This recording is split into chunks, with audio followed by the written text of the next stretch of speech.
If everyone can.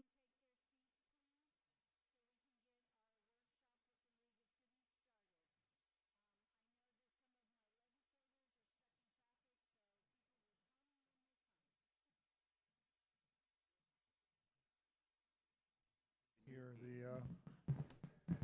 Ooh, these were comfy chairs. You see, I called you Susie, right? I did. No struggle. Did it. You did it. I'm proud of you. Good morning, sir. Happy New Year's. Good morning, everyone. I'd like to call this meeting to order. We'll stand for the pledges.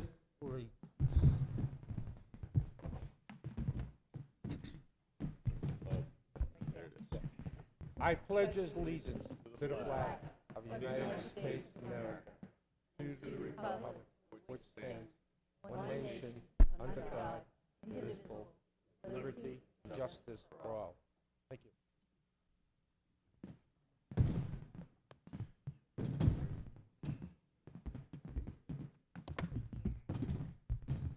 Good morning, and thank you for all for joining us of our joint Palm Beach County League of Cities Legislative Delegation workshop. Welcome, delegation members, and please introduce yourselves. Representative Edmund. I'm always your first staff. for some reason. And your staff, please. Good morning, everybody. My name is Gervonta Edmonds, and I'm proud to serve House District 88, which covers Lake Park, Riviera Beach, West Palm Beach, Anconio Park, and Royal Palm Beach. My legislative staff is Graham Wise and Latanya Cruz, and it's just an honor to be here, and Happy New Year, everyone.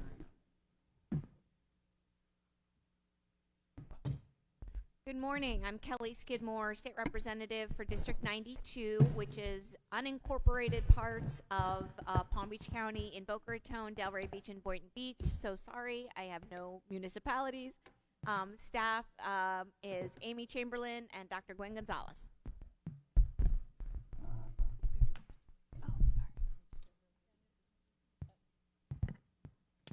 Good morning. My name is Deborah Tendridge. I'm your state representative for District 89. We cover Lake Worth, Lake Clark Shores, Palm Springs, Green Acres, Atlantis, and parts of West Palm and Lantana. I'm happy to be here, and I'm here with Audrey Piedra, my district aide. Good morning. Mac Bernard, State Senator for District 24. I just want to welcome you to District 24. My district starts in Palm Beach Gardens and it goes all the way down to the Hypoluxo line. And I do have two of my legislative aides who are here. I have Devonique Taylor and Mr. Willie Miller who's here, and I believe Parnell will be here. Also, he's caught in traffic, so it's great to be here. Me? Oh. Good morning, everybody. I'm State Representative Mike Caruso from House District 87. Runs from Manalapan all the way to Jupiter along the Intercoastal and the ocean. A beautiful place, and I hope you've all been there. I'm here with my legislative aide, Walter Boykis, and my former district aide, Eva Saznova, who still thinks she's got her job, I guess, so coming out early this morning. So glad to be here. Thank you, Chair.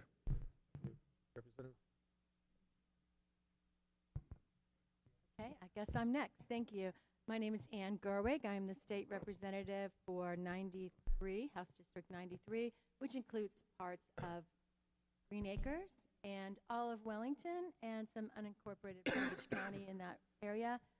My aides are not able to be here today. My district aide is Kathy Adler. Some of you know her from Wellington days. So I snagged her from Palm Beach County. And she's going to be my district aide here, but she's in training this morning. And Reed Ragsdale is my legislative aide, and he's up in Tallahassee working remotely for this one session, and then he will be here in person from there on. So those are the two people I have working for me, and I have great confidence in them, and I'm proud to be here and represent this fantastic House District 93. Former board member of the League of Cities, former president of Palm Beach County League. Happy to be a partner with the cities. Thank you. And I think I filled in enough time so that Peggy's ready. Morning. Representative Peg? You're up. You're up. You're up. Introduction. Hang on, guys. Good morning, everyone. Peggy Gossett-Seidman. I'm state representative for Boca Raton, Highland Beach, and Southwest Palm Beach County. I used to be coming up to these meetings on behalf of my town commission, and now it's interesting to be on this side representing my district at the state level. I'm entering my second term as a state rep. I'm moving forward with a lot of wonderful things for my district, and we'll look forward to working with everyone. I used to serve on 2 boards at the league, working with Richard very closely and other representatives and people at the county level, and it's an honor to be here. Thank you. Senator Harrell. Thank you very much, and it's a delight to be here. I apologize for being a few minutes late. The traffic was quite something this morning coming down from Stewart. I'm State Senator Gail Harrell. I represent District 31, which incorporates parts of St. Lucie County, all of Martin County, and the northern part of Palm Beach County, and it kind of goes stair-stepping down. Starts down, goes through Juneau, Jupiter, down Palm Beach Gardens to PGA. I go west at PGA, out to Military Trail. Military Trail, I go south to North Lake. At North Lake, I go west again, out to the Turnpike, and then on the Turnpike, I go south all the way down to Southern, out to the lake, incorporating all of that western Glades area of Palm Beach County, which I just love. And I'm delighted to be here. This is will be my 7th session in the Florida Senate, and also I had 16 sessions in the Florida House in 2 different stints. So it's a delight to represent a good chunk of Palm Beach County. I have with me, and they're coming in because they're parking, Carrie Lira, who handles all the financial requests, and then Karen Sweeney, not here yet, Karen Sweeney, who handles all our policy issues. So please make sure you contact us with anything you need. I'm really look forward to hearing what is very, very important to our cities today. Thank you. Senator Berman.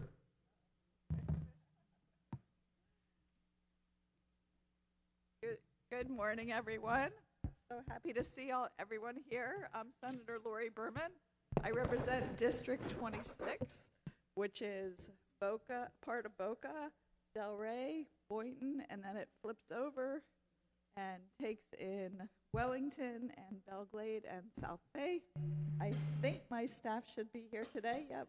I see Troy, Brenda, and Sophia, and I'm happy to be with all of you and talk about the issues on everyone's mind today. Thank you. Thank you, Senator. I'm Joe Casello, State Rep for District 90, encompasses the cities of Boynton Beach and Delray Beach. It's good to be here. I'd like to welcome President Chelsea Reed, Palm Beach League of Cities and League of Cities board members, Richard Radcliffe, Executive Director, Palm Beach League of Cities, and ask if President Reed has any welcoming comments before the board members introduce themselves. That would be lovely. Good morning, everybody. Again, Chelsea Reed, Mayor of the City of Palm Beach Gardens, and very proud to be president of our Palm Beach County League. So on behalf of our board and all of our members, we want to thank the delegation for bringing us here today with the explicit chance to share what the cities care about as we go into this legislative session. And what I want to do is brag on our amazing team that has worked hard already this year as we get forward, looking forward to the heading up to Tallahassee. And I appreciate, we have a joke in Palm Beach Gardens that the weather is up to the vice mayor. And so whoever the vice mayor is in this area, thank you for bringing Tallahassee here today. I think the cold weather is going to get us all ready for what we have ahead. And what we have ahead will be a parallel of what we already have in our county. As you guys know, this year we've had a level of collaboration like never before. I think we're going to see that as we go into the legislature. Palm Beach County always shows up strong with lots of voices, and we look forward to continue to collaborate with all of our state senators, all of our House reps. We love the communication, and we thank you all so much for this opportunity. Thank you. At this time, I'd like to turn the meeting over to President. All right, my pleasure. Thank you, sir. All right, we have a wonderful legislative agenda that we're looking forward to sharing with you today. I mentioned our team leaders. Yep, and we're going to go ahead and introduce each one of them, and then after that, we'll have them talk about their interests as well. Okay, and we have some members in the audience. Oh, Richard's telling me, what do you want? Richard's leading. All right, fair enough. We'll start with Jeff. And I do want to also shout out to our members who are in the audience afterwards. Well, good morning, everyone, and Happy New Year. And yes, Richard does pretty much guide us normally. I say that as a past president, so I've had that firsthand experience myself. And I look forward to participating in this. I'm currently the mayor of Royal Palm Beach, and we have so many opportunities to work together. This is a great place to kind of reinforce that going into the next session, so we look forward to opportunities to work together. Thank you. Hello, I am Mayor J.P. O'Connor of the shiny new city of Westlake, newest and fastest growing city in Palm Beach County. I am the second vice president of the Palm Beach County League, member of the, although they keep changing the name of the Transportation and Intergovernmental Affairs Committee for the Florida League, as well as I sit on the board of the league. I'm very, very excited to be here and present to you all today. Good morning, everyone. Elise Sundstrom, Vice Mayor for the town of Jupiter. Also serving on the board of the Palm Beach County League of Cities. This is my first year on this board and participating in our legislative delegation meeting. So thank you. Around. All right. Okay, great. We'll see Mayor Rush. Bev's there. You want to hello, introduce Bev. yourself? Good morning, all. My name is Clara Murray. I am the Vice Mayor for the city of Pahokee. If we could just continue. Thank you. Good morning, everyone. Joaquin Almazan, Vice Mayor of the City of Berkeley, at-large representative. I sit on the board of the League of Cities representative. Good morning. Bev Smith, Mayor of the Village of Palm Springs, past president of the Palm Beach County League of Cities, and currently a member of the Utilities, Natural Resources, and Public Works Committee for the League of Cities. Good morning, everyone. Jan Murdusky, Councilwoman, Village of Royal Palm Beach, also on the Policy Committee for Utilities, Natural Resources, and Public Works.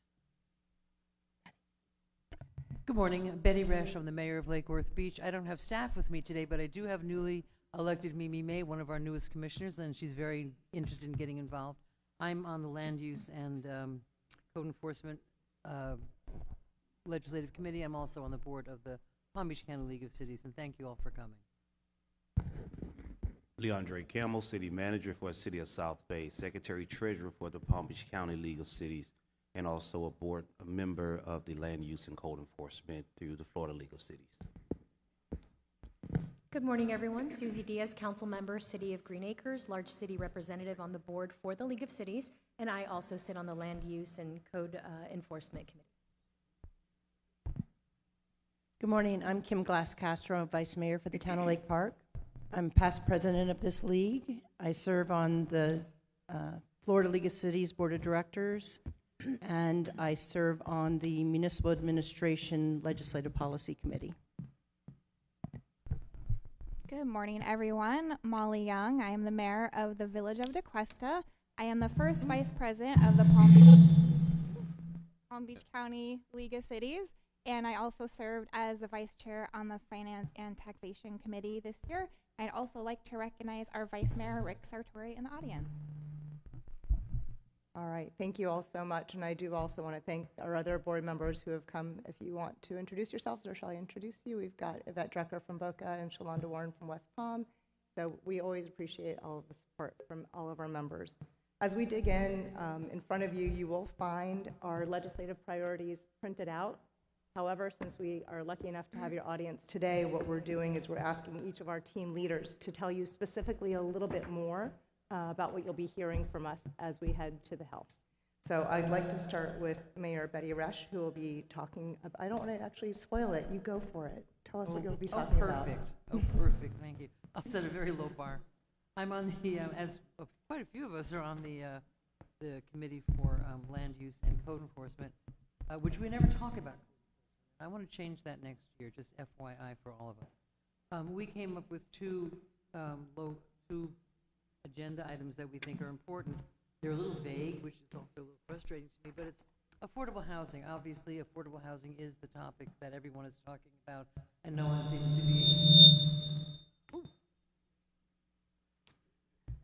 to be able to come up with either the money or the political will to do something about it.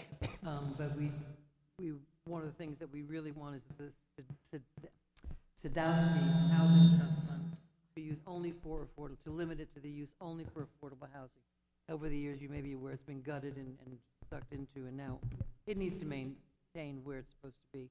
The other thing is there's an attack, we're hoping that doesn't happen, on our ability to set our own impact fees. There's a talk about limiting a municipality's ability to set their impact fees, limiting them, and we believe that that's something that, once again, home rule needs to sustain.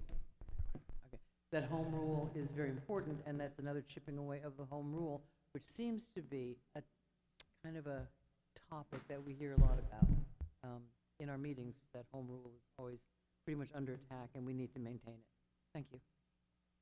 All right, so we look forward to speaking with you again to summarize regarding affordable housing and impact fees up in Tallahassee. So next we'll have Councilmember Radusky. Yes, having served on the Utilities, Natural Resources, and Public Works Committee, and I will also invite my committee members to share if they want to after. But the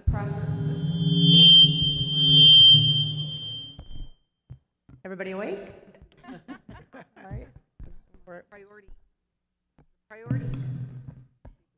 Master this mic. The priority statement is the Florida League of Cities supports preserving municipal authority over utility revenues and the ability to realize a reasonable rate of return on utility assets. Legislation should honor current practices, existing contracts, utility operation and maintenance costs, service territory obligations, and revenues obligated for debt service and planned projects. And what's really important about this is some of the background behind it. Let me share this. So during the 23 and 24 legislative sessions, legislation was filed that would have substantially limited municipal authority and revenues relating to municipal water and electric utility extraterritorial surcharges and transfers of enterprise funds, which would have a significantly reduced rate, would have eliminated any amount of surcharge that could be added to rates and fees charged to extraterritorial water and wastewater customers. What's really important to know is that under the current law, there are no restrictions on transfers of municipal enterprise funds to municipal general funds. And also under the current law, municipal water and wastewater utilities are statutory authorized to lever a surcharge on these extraterritorial water services. A municipal water or wastewater utility may impose a surcharge of up to 25% for extraterritorial services without a public hearing. What's really important is during this committee meeting, we saw vast differences from municipalities who had their utility, who don't have their utility, who were looking at paying more, who were looking at municipalities who could be stuck with getting less revenue and having to support the maintenance and the infrastructure. So the committee wants to maintain the current status, and that is the priority statement. Anyone want to add from my committee? Okay. The second thing was the policy position is One Water. And the Florida League of Cities supports the state's legislature endorsement of One Water policies that seek to enhance integration between different water systems while maintaining local flexibility. So what is One Water? One Water is a resource planning concept. And it promotes that surface water, groundwater, freshwater, marine water, potable water, wastewater, reclaimed, and reused water all fall under one interconnected umbrella. State action is not required for local governments to take initiatives, but an endorsement of the One Water approach by the state of Florida in all aspects of water resource planning, regulation, and funding would amplify and further incentivize local efforts. And so those are our two issues. Would anyone like to? Okay, thank you. Thank you, Councilmember Radusky. Wow. Let's hope that Rep. Weinberger has a microphone that doesn't sound like that. Would you mind introducing yourself, please? Good morning, I'm Meg Weinberger, new representative in House District 94. Thank you so much. Thank you. All right, so what we're doing is we're just having our Palm Beach County League share our priorities for the year. So we're having each of our team leaders explain what you'll be hearing from us up in Tallahassee. So next we have Mayor John Paul Arconnor. So I'm here today to present on the topic of transportation funding, more specifically alternative and innovative transportation funding and for infrastructure due to the decline of gas taxes, increase of electric vehicles. I've sat on this committee for a very long time. In fact, I gave this exact presentation 2 years ago to the same delegation. We have some new faces. I'm just going to speak very candidly of what the issue is. The issue is that our infrastructure is largely funded by gas taxes, maintenance on our roads, yet the electric vehicles that we have contribute zero to that. It's by 30% or so decline in gas taxes by 2035. And I was checking the figures. We are on track from the same presentation that I gave 2 years ago. There is a significant decline in gas taxes. Obviously, it's an ongoing issue. We need to come up with creative legislation in order to curb it. We talked about doing a consumption based fee or tax, and that seems to be the only reasonable way of doing it. We shouldn't tax the actual registration because it doesn't account for all of the influx of vehicles from different states. So we have to do it as a consumption decline. It's a major problem. It's a major issue. There's more and more electric vehicles sold every single day. I have one ordered. They're coming. But yet we don't contribute at all towards the maintenance and the gas taxes. So I will read the official statement. The official statement is the Palm Beach County League of Cities supports legislation that ensures all vehicles, regardless of fuel type, contribute fairly to the funding of Florida's transportation infrastructure, which will allow cities to maintain safe and reliable roads for all residents. Thank you so much. Thank you so much, Mayor. Yes. Yes, ma'am. Thank you. I'm State Senator Gail Harrell, former chair of the Transportation Committee in the Florida Senate several years ago. I chaired the committee, and I absolutely share your concern about this. It was evident 4 years ago, and we've seen that increase in the number of electric vehicles coming into the state. And one of the issues that you did bring up that makes it really a national issue that has got to be addressed is that, of course, we have 1.5 million people coming to Florida every year as tourists. And when they come, a lot of them come in electric vehicles, and of course, they're not participating in paying for the roads that they are using. It's a major problem.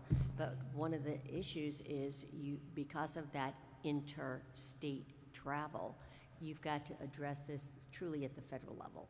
And it becomes very hard for the legislature, the state legislature, to truly address the problem. We're seeing this across the country, but Florida is probably, other than California, the most impacted by it. And I would encourage us all to have conversations with our congressmen and women and really discuss how we address this at the national level. It's very difficult for the state to do this. Thank you so much. This is what it's all about, is the shared concerns. This is perfect. Thank you for your comments. We'll move along to Vice Mayor Glass-Castro, please. Good morning. Our committee's main priority is sovereign immunity. We recognize that the caps, the $200,000 and $300,000 caps on liability are old and may need to be revisited, but we're looking for something that can be sustained by our small cities. Last year, Senate Bill 472 was proposed that increased the caps to $300,000 and $500,000. We thought that was reasonable, so we'll be looking for something along those lines again this year. Our policy, which bubbled up, was public safety recruitment and retention. We're having difficulty in our cities attracting candidates who want to be police officers. It's not the attractive position that it used to be. Last year, a bill was passed, funding was passed, a $750,000 law enforcement apprenticeship. It's for fiscally constrained areas, though. We'd like to see that expanded because it's statewide that we're having difficulty recruiting new candidates for our police departments. Switching hats in Palm Springs, we're putting candidates through the academy and then offering them positions after they graduate. So we're not able to attract seasoned, experienced officers. They're just retiring out, or departments are pilfering from each other, and it's hard to retain officers who are qualified. So we'll be looking to see that there's something promoting public safety retention as well as recruitment from other states as people are moving into Florida.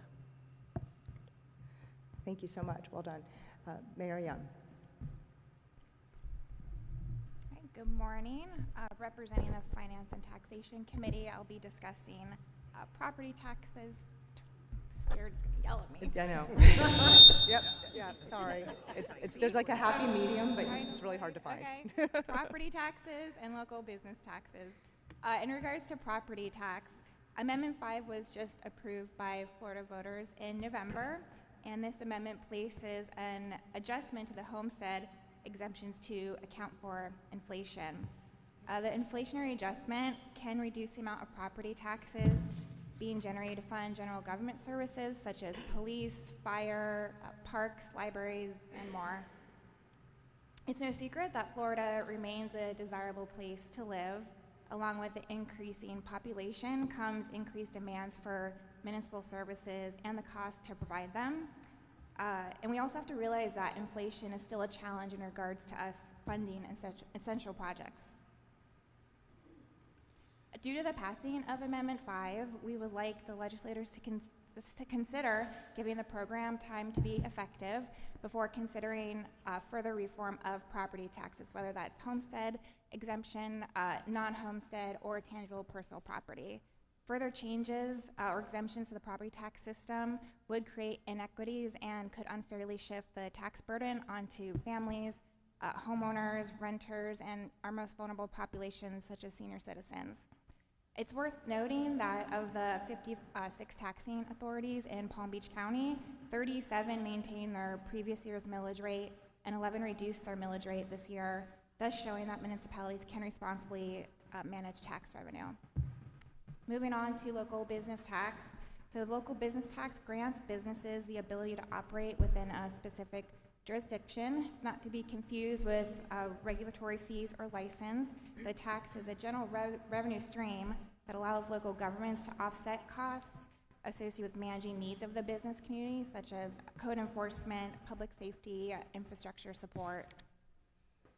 Over the recent years, various bills have been pursued to reduce or phase out local business tax, and some view that reducing this tax will create a more business-friendly environment in Florida, and I'd like to challenge those thoughts considering that Palm Beach County is dubbed Wall Street South, and this past August, the Palm Beach County voters voted to extend a 30-year program for tax abatements for new or expanding businesses.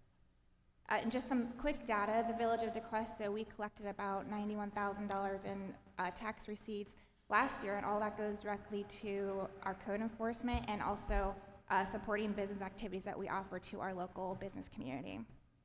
So in summary, the League supports preserving the municipal's ability to collect local business tax in order to foster economic growth, ensure public safety, deliver emergency services, and drive community development. Thank you. Excellent. Thank you so much. So yes, sir. Thank you, Madam President. Madam Vice President, what is, if you could explain the League of Cities' position on impact fees on affordable housing units, whether they're brand new or they're conversion of previously impact feed properties? So I think there might, Mayor Rush, is that more in your committee? Yeah. Anyone from our committee can speak. I'm afraid of this microphone. You know, we support the county league supports protecting our authority to set our impact fees, not limit our impact fees. Every city has their own needs for what's coming up, and so we just feel it's one thing that we should be able to maintain. Anything anyone wants to add, I'm happy to chime in. Happy to have you chime in on the impact fee issue. If I can jump in, I think everyone's looking to see how we can retain affordability of units, and as new units are coming online, if there's something we can do to lessen that price. And so by granting a waiver of impact fees, that may be a means to retain that affordability. Right now, we're restricted from doing that. We have to assess a fee and then through another pool of money, grant a waiver. But if it was an outright ability to waive fees for affordable units, that may be a tool.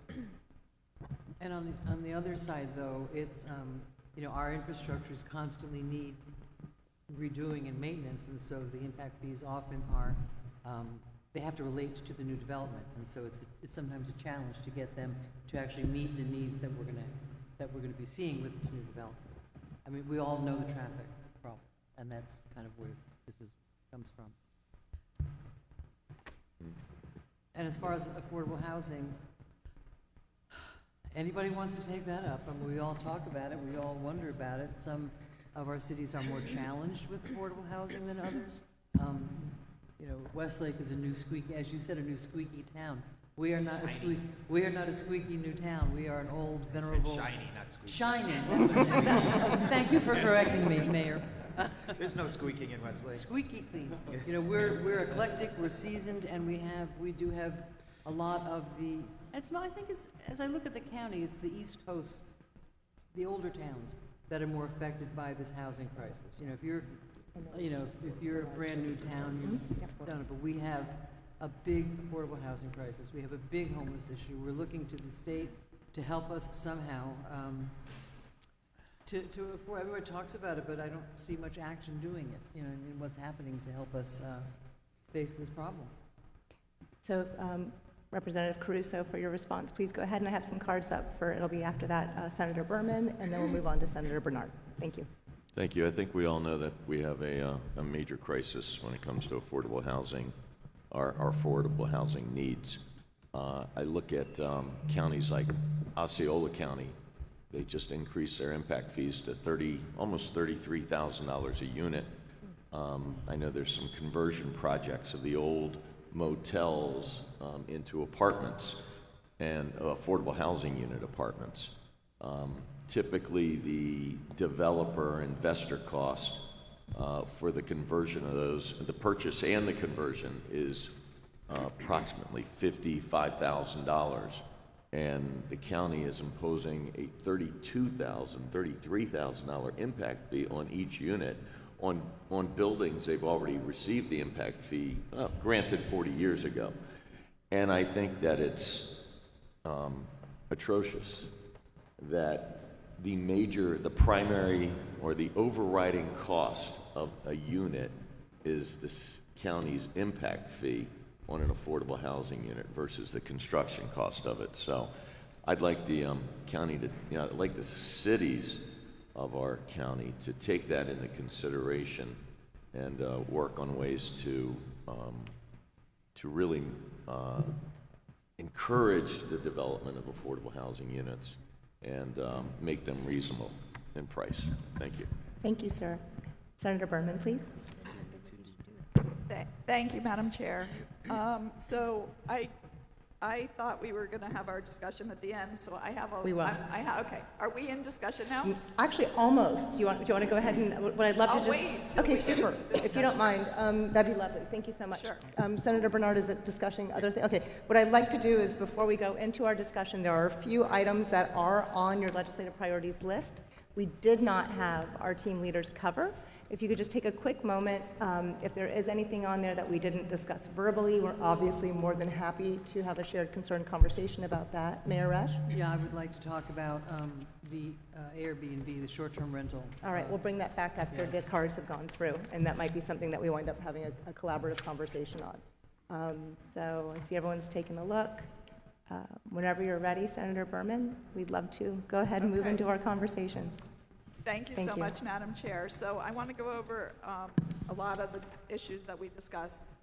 As everyone here knows, I am a big supporter of home rule, and I support all of our city's efforts, and I want to work collaboratively to make things better for the cities and everyone. So the first issue that was raised was Sadowski and the trust fund. We have a formula in place now. I wasn't in favor of it when we did it. But it is in place, and only a certain percentage goes to affordable housing. So I wanted to know if the league is comfortable with the formula that's in place now, or is looking to change the existing formula. So I don't know if you want to answer each question as I go through, or how you want to do this. Well, first, I'm waiting to see if any of my cards come up from any of our board members that were working on that as a policy or priority at all, which I'm not seeing. I do, we have a couple folks who could answer very clearly. I'm sorry, I didn't hear what percentage of the fund you're... I forget, whatever we put in place a couple of years ago, a number of how much money actually goes to affordable housing on the Sadowski Fund. Is the league comfortable leaving that in place, or are you looking to change that percentage? Well, I would say, correct me if I'm wrong, but the Sadowski Fund was set up to It support was. affordable Yeah, housing. absolutely. It was So- 100% set up for that, Right, and so I we are mean, not doing 100%. Speaking for myself, and I hope my colleagues, we want it all. I have a question That's what about it's that, for, so Senator. why You're would you- recognized, but I can't hear you. Can you speak into your microphone? I have a question about that, Senator. Are you talking about the conservation dollars that were diverted? Yes. Is that the Yes. formula? Some of Okay. them, yes. Right, and that was also by the voters. That was a amendment to the Constitution to divert a certain amount. Are we talking about something different? That's my No, question. it was actually passed by the a different way, formula, how we're doing it. But, You're okay. recognized. I mean, I think I've got Kelly. Thank Good you, morning. Madam Chair. Thank you, Senator Berman. So it's 50% of what was originally 100% of Sadowski. It is now 50% that is going specifically to affordable housing. The other 50% is divided between environmental, climate change issues. So that is the law right now. And I think what Senator Berman is asking is, are you looking for a bill proposal to change that law? Or are you wishing to protect the 50% that is now specifically allocated for affordable housing? Correct. Well, I haven't had a chance to talk to my colleagues, but from my perspective, I would like you to change the law and get it all back where it needs to be. Because obviously, there's a need for it. All right, further discussion will ensue, I'm sure. Thank you so much, Senator. All right, yes, ma'am, please, so keep going. I have comments on almost every one of the presentations, so that was number one. Number two, on the enterprise fund, yes, on your presentation, Commissioner Radowski, I saw that last year, HB 11, that's the bill I presume that you are against. And I saw it did not pass last year. Have you heard anything? Are you concerned that it's coming back? Is this where the league is taking the position on? Yes, it was House Bill 1277, made it to the floor in the second reading, and then Senate Bill 1510 died. and they're expected to be refiled. So yes, we're concerned about that. Okay, I totally understand your position, and we will hopefully be able to support the cities on that. The next area was the gas tax revenue, and we did have a little bit of a discussion about it here in the committee, and I have been aware of this issue, and my husband was one of the early adopters of electric cars. He bought one in 2008. So I know it's an issue, and I know he doesn't drive that car anymore, but I know that he hasn't paid taxes. And as my colleague, Senator Harrell said, it should be a national issue. But in the meantime, I do think, there probably are some things that we can do here in the state. I would like us to look at what other states have done, because we're not the only one in this situation, and there should be some best practices that we could look at. It is always a problem to do the registration. That's been a big issue because it isn't consumption-based. Just because you buy an electric car in this state doesn't mean you're going to drive it in this state. And then, as said, there's so many tourists who are coming in this state. But I think if we maybe could look at other states and try and figure out best practices for that, it would be a good idea. Senator Berman, I don't mean to interrupt you, but I think we have Representative Skidmore responding. Thank you, Madam Chair. Thank you, Senator. I also wanted to just weigh in while you were talking about that, because it doesn't seem like we should wait for the federal government to take this on. If local governments have an opportunity to have a charging station fee for the folks who are coming in from other states, I don't see why we can't capture money that way. A registration fee for those who are Florida residents, I don't see why we can't capture money that way. I think that, there's opportunities here, and I know Senator Harrell, you're well healed on all of this, but I do think that Florida should take care of its own destiny and not wait for the federal government to fix this problem. Thank you, ma'am. I have a card up from Mayor O'Connor. No, I just wanted to chime in. I couldn't agree more. You drive down the turnpike, and at the rest stops, every one of these charging stations is completely full. People are charging. It seems like a very, very simple problem with a very complicated solution. No. But, it's a couple cents per gallon at the tank. Why not a couple cents per kilowatt at the charging station, at least to stop the bleeding, for now. So, I truly think that Florida should do something at the state level, something, whatever that might be, but we need to do something. Thank you. Thank you, Senator Berman. Now on to the fourth presentation. I'm happy to hear what you said, that the league supports raising the caps, because as you know, they have been in effect for a long time. And I think the 300 to 500 is a good compromise for everyone. So we'll see what happens on that issue. On the public safety recruitment, I think that would be a great idea to expand it beyond fiscally constrained counties. I don't know if the league has already asked someone to bring that bill. I'm happy to look at it as a sponsor if you don't have anyone who's looking at that issue. On the Amendment 5 issue, the last presentation, did I hear you say you would like us to change the time that it would go into effect? No, it was self-implementing from the bill that was passed last session. So no, the request was just, let's see how this new program plays out before we make any additional changes or any additional tax reform. Oh, okay, thank you. Okay, and those are my comments on the issues that we discussed. Thank you for bringing all these to our attention.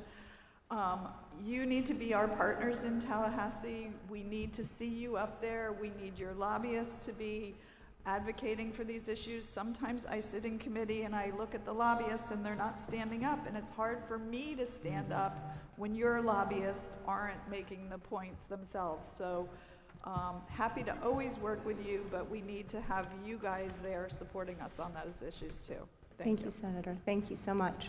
We'll move on to Senator McBernard, please. Thank you very much, Madam Chair. Just a couple questions in regards to the impact fee that was stated. I guess my question is, I was looking at this statement.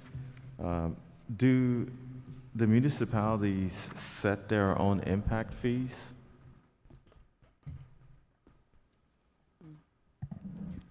Yes. Yes. So it's based on a rate study, and based on that, then it comes a rational nexus for what the fee schedule is. Okay, so that's not the impact fee that the county sets, is it? The county goes through a similar process, but it's assessed countywide unless the city has something similar. Okay, so both the cities and the counties assess a business the impact fees? Yeah. Okay, perfect. You know, the question on, you know, waiving the impact fees on some of the affordable housing developments, you know, the issue is at the end of the day, you know, some of the you know, there is an impact to building that development. So you have to really figure out a way to weigh it, because let's say you build a family unit, you know, the kids are still going to the schools, they're still going to the library, so there's an impact. So, you know, maybe for senior development where you could kind of like tailor it differently, but, you know, you don't want to waive the impact fees and, you know, where you're going to have to build the library. And so that's my concern regarding that. And I do have a question in regards to the local business tax that Molly had brought up. Mayor brought up, sorry. So just to make sure, each municipality create their own business tax, is that correct? Correct. And what's why are the businesses being charged the business tax fee? So that, a lot of it, like I said, in DeQuesta, it goes directly towards code enforcement that we have to do for the businesses, and then also it goes towards, we have a business liaison, and we offer a lot of different activities, assistance to our local business community, and that goes directly towards that. So the money we collect goes back to helping the business community. So like if I have a business and I have like different locations in different cities, so do I have to pay a different business tax receipt for each municipality? Correct. So yeah, I disagree with that. So I just think that, you know, like if you're trying to be business friendly, you know, having a business tax receipt in every single municipality, and, you know, how do you run a business where every year you're going to have to, you know, figure out what DeQuesta says versus the city of Boynton Beach? You know, so I just think that it's not fair to a business to have to figure out every different municipality to pay a business tax. So, thank you. Thank you, sir. Senator Harrell, I see that you have your card up, and personally, I'm hoping you could also, when you speak, whether you have a question, comment, or concern, if you could also touch on the state park protection while you're speaking. We'd appreciate the state park protection, if you could speak on that as well. Thank you. Yes, thank you very much, Madam Chair. And first of all, I want to discuss impact fees and also transportation funding. And when we look at impact fees, I know there's been quite a bit of controversy between impact fees and how they're used on mobility funding, and how we use transportation dollars for various levels of mobility, including public transit and things of that sort. Can you give us a really definitive position on where the league is? Because there's been a lot of controversy between cities and counties on impact fee usage and mobility fees and the difference there. While I have the mic, though, I will thank you for the comment on the state parks. I am delighted to see that the League of Cities has state park protection on their list of priorities. I think this is one of the key things. Those of us who live on the northern side of Palm Beach County and Martin County are very concerned, certainly, about Jonathan Dickinson State Park.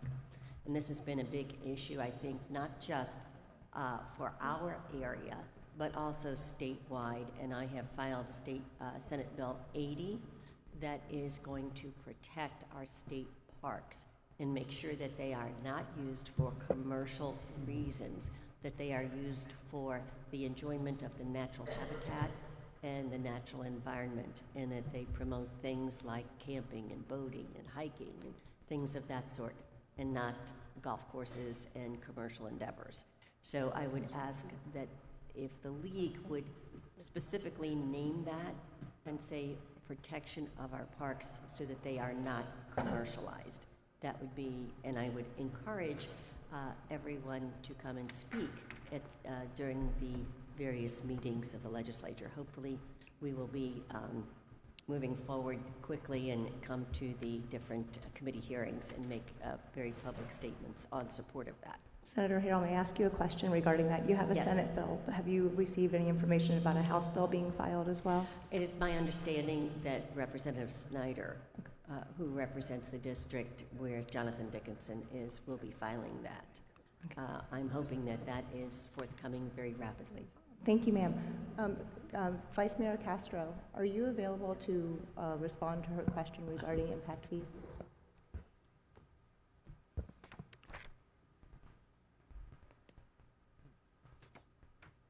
Trying to figure out how to say this politically correct. Good luck. Cities want the ability to focus on our residents' ability to get from their houses to shops to entertainment and not have to go out on the interstate system, not have to be tied up in congestion. And so we're focusing on different multimodal opportunities locally that we can implement within our city boundaries. The mobility fee helps us to put in those type of infrastructure improvements that support mobility. Now, some of that may be a local shuttle service or a small micro transit type of system. When you get into the bigger county-wide transit like Palm Tran, that's really something that a bigger entity like a transportation authority or the county needs to take on. But we really all need to work collaboratively to identify what our transportation priorities are. The mobility fee is an important tool for cities to implement that first and last mile type of approach, and especially in our built-out communities, which most of Palm Beach County is already built out, there's not opportunity to expand roadways to increase capacity through roadway expansion that impact fees, traditional road impact fees, can be used for. So the mobility fees are an important tool for us to be able to fund more local mobility, multimodal mobility improvements. And so it's key to us to have ability to have mobility fees and not impact fees. Yes, ma'am. May I have a follow-up, please? And I know there's a bit of controversy over this, and do you have specific recommendations? Any statutory changes? I know there's been lots of conversation, there's lawsuits going on, and I'm just really looking to see where the League of Cities is and if there's any legislation that is either forthcoming that you have specific recommendations on, or if there are specific statutory changes you're looking for.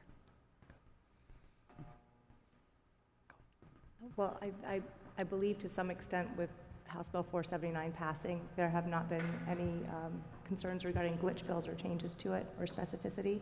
Again, it goes back to home rule. We all have different communities. And you mentioned the lawsuits. Those were all taking place ages ago, well before this legislation came in, kind of meant to be a cure for some of that, so that can stop. Definitely.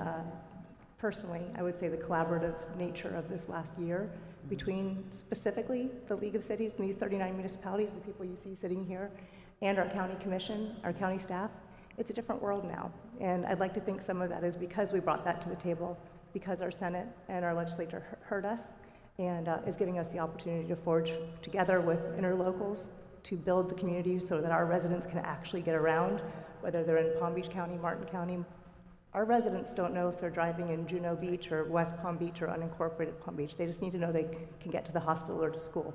And I think that what the legislation accomplished last year does that, and we look forward to integrating it. Thank you. And as it moves forward, and as you see, because we did pass a significant bill last year, But is there anything further beyond that, or where are you I think moving we need forward is time for really it what to I'm work. interested in. Yeah, I think we need time for it to work. There is an October 1st deadline in the legislation for everyone to enter into interlocal agreements. We kind of feel that we're pressured up against that October 1st deadline. We're trying to work collaboratively to come to agreement on what shape those interlocals will take and how mobility funding will be shared. But I think it's a tight deadline too, because we don't really have an example that we can mirror yet to carry us forward right now. I have heard that there may be some concern about that. So, that's why I'm specifically asking if there's any specific recommendations that putting in place those agreements can be difficult. But Yeah, we'll keep get us- back with you on that. Keep us very much in the loop on this. Yes, ma'am. Any other concerns, Senator O'Hara? Are you all set? Good? Right. So we will move on to Rep. Gerwig, please. I'm so sorry also if everyone, I know it's scary because when you speak into the mic, something terrible could happen. But if you could try to do so and we'll just cover our ears for your first word or two, we would appreciate the mic speaking. Thanks. Perfect, I'm trying. Not sure, is it working? Closer. JP, can you pass her your mic, maybe? Okay. No, I don't know if it's working. I'll speak loudly. I want to talk to Mayor Young. When you were talking about local business taxes, local business tax receipts, I like to see things done locally. My hat as local government is still, I still feel the pressure of that. And I will tell you from Wellington, from my experience in Wellington, local business taxes aren't necessarily collected the same way they are at the county. We were having to have a local business tax for a engineering firm, and then every category at the county, there was one for the engineering firm and one for each licensed professional that had to be paid. But in Wellington, it was one for each discipline. So if you were an engineering firm, of course, you're going to do inspections, so they would charge us for inspections, they would charge us for contract administration, but those are things that are standard for engineering firms to do. So in my experience, I found it to be excessive, and I fixed it at local government. When that doesn't happen, when your businesses don't see a reasonable taxation, that's when they come and ask us for things. So I would just bring that back to the fact that if you guys keep this under control, we don't hear about it in Tallahassee, from my experience. So that revision was changed, and Wellington matched up with the county on the procedures, and it was an effective basis for not to have unhappy professionals in your community. So I just want to say to the cities to take a look at how you do that and make sure it's reasonable, and we don't generally hear about it in Tallahassee when it is. Thank you for the insight. Appreciate that. Thank you. All right, I don't see any other cards up. Are there any other further concerns, priorities, policies, anything otherwise anyone would like to discuss? If not, I'll hand the meeting back over to Rep. Caruso. I'm sorry, to Joe Casello, to Rep. Casello. Is there anything else? I would just like to enter into a conversation about the short-term rentals. I think all of us are familiar with this problem of cities not being able to make rules for their own cities for short-term rentals. And every city has a different need and a different, some cities want them more, some don't. But I just think, again, home rule, let us determine what would fit our city. Let us have a say in that. We have a plethora of them in our city, and I think there's a place for them. I'm not anti, I don't think they're bad, but we need to be able to have some sort of control over them, some sort of way to keep them either by, where they are or how many we have. And it's very frustrating because our citizens it's a big bone of contention in our city about should we have them, shouldn't we have them, how do we enforce the restrictions that we do have? So I would just like to I would like to see a little cooperation from Tallahassee about giving us back some of the power that has been taken away in the past. So we respectfully request that. And it would make a big difference for us because we are just stymied. We just don't know what to do. Anything we try to do is going to be fought by the Airbnb agencies or by our citizens who hate them. So we'd like to be able to have a little more say in how they go about.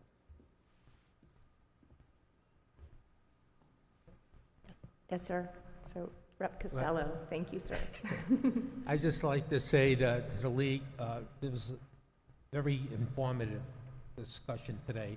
We'll take those suggestions up to Tallahassee with us, but like the senator, we need partners up there, committees. That's where we get the strength. And I hope that we can do that in partnership, and get some of the things that we talked about today passed. So looking forward to working with all of you. I think everybody here in this delegation is a home rule type person. Most of us came from local governments, so we know how local governments work. So we take great pride in that and take that mindset with us up to Tallahassee. So there's no further discussion or questions. Representative Caruso. I will just say one thing. Oh, You can count on us. We're going to be there. This is the most committed I've seen our league ever in the time that I've been here. We already all have plans to be up quite a bit. We'll be communicating with you as much as possible, and we really appreciate listening today. I know that's what our jobs should be, and it's wonderful to know that our representatives are doing that so beautifully. Thank you. Yes, ma'am. I just have a question along those lines. You know, we have the days where we go up, Palm Beach County Days, the legislative. Is it helpful, when you talk about, and we want to do whatever we can to support you and help you, would it be as helpful for us to come up when there's not a big doing? Come up on a quiet day where we can actually sit and talk and be a little less programmatic and a little more substantive? Is that something we should think about? I'll be happy to take that question since I brought up the issue. Absolutely. If you guys can be at every committee meeting where an issue that affects you is coming up, and not just have your lobbyists, right, but have people from the cities at those meetings. It doesn't have to be all Palm Beach County. You can rotate. You have, what do we have? How many cities in the state? And just make sure there's somebody there to speak and say what the league's position is at every single one of those meetings. That would be really helpful. And the best way for us to find out when those committees are meeting are the reports that we get. We meet all the time. Our schedules are out. They only put them out like a week in advance, sometimes even shorter notice, but that's, the league works with you guys and they'll give you notice. And I think if you just plan to have, Palm Beach County will come for week 1, these cities will come for week 2, these cities will come for week 3, so that somebody's always up there all the time and it's not just your lobbyists. Good to know. Thank you. And the league does send everything out for any of the committees that we sit on, but we'll do an even better job being aware of otherwise and reach out to your staff as well. And then I will take this on personally with our leadership team, that we'll start a group text or email group that we can kind of just say, heads up, this is what's happening for our representatives, and so that we can be there for you guys. And I'm so sorry, may I go ahead, Joe? I've got Rep. Gossett and then Senator O'Harrell had cards up. Yes, thank you very much. Is that transmitting? Sounds Am I on? good. Yes, thank you very much. I wanted to point out too, I'm the vice chair of housing. I don't know if you all know housing, ag, and tourism in the House. And so I would be able to assist, but please, in order to help us work the bills and everything, please get to us early in the committees and early in session. Sometimes I hear about things blowing up at the last week when it's almost too late to amend or talk to my colleagues and our senators to try to revise things. So also emails, you can send emails, and that's a big asset. And lastly, I forgot to introduce my new aide, Sam Muniz Campo, who comes to us from Senator Marco Rubio's office and has been a great asset to my team. But please stay in touch all the time. You all know me from when I was a commissioner, so you have my cell number. Thanks. Thank you. Thank you. I just want to also echo how important your voice is, so that you come to Tallahassee, and not just on the big Palm Beach days. Everybody loves that, but I would love to see all the cities in Palm Beach County organize a week, not just wait on the state league, but we want to hear directly from you. And if you have specific bills that you are looking for, or there are tweaks, and it's much easier sometimes to do amendments than it is to do big bills. So if you are looking, if there is a bill that you're watching, and if there's something that we can help you refine through an amendment, or make better, and make it work for cities, please let us know ahead of time. And we can work with you. You have to be on, in the Senate, you have to be on the committee to file an amendment to a bill. So you need to know what committees we're all on and coordinate that with the issues that you want to see changed. And sometimes, as I said, amendments are great. I am the master of the amendment. And you can get more done sometimes that way than trying to pass a big bill.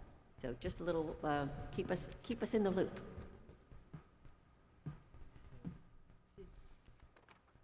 I just had a quick response to Mayor Resch Lakeworth. I believe the position with the short-term rentals and the city of Lake Worth is unique because you have enforceable rules, but you would like to lessen them in some areas. I think if we focused on things that would lessen those restrictions, that might not get as much pushback from the industry. And you know, I can tell you all day long that I'm going to do anything you want me to do, but when you get to Tallahassee and an industry like short-term rentals and Airbnb comes in with their lobbyists, as long as you focus, we're going to feel that pressure, whether it's us or other statewide legislators. So if you focus on where you are loosening your regulations, and there's a nexus, a way to prove that, you might have more benefit. I don't know who your rep is. I'm not your rep, but we could talk about that. And I think it might be easier than saying, look, we want more control over this, when you're going to get huge pushback from an industry. But when you want to lessen your regulations and circumstances, it might be something that could be managed.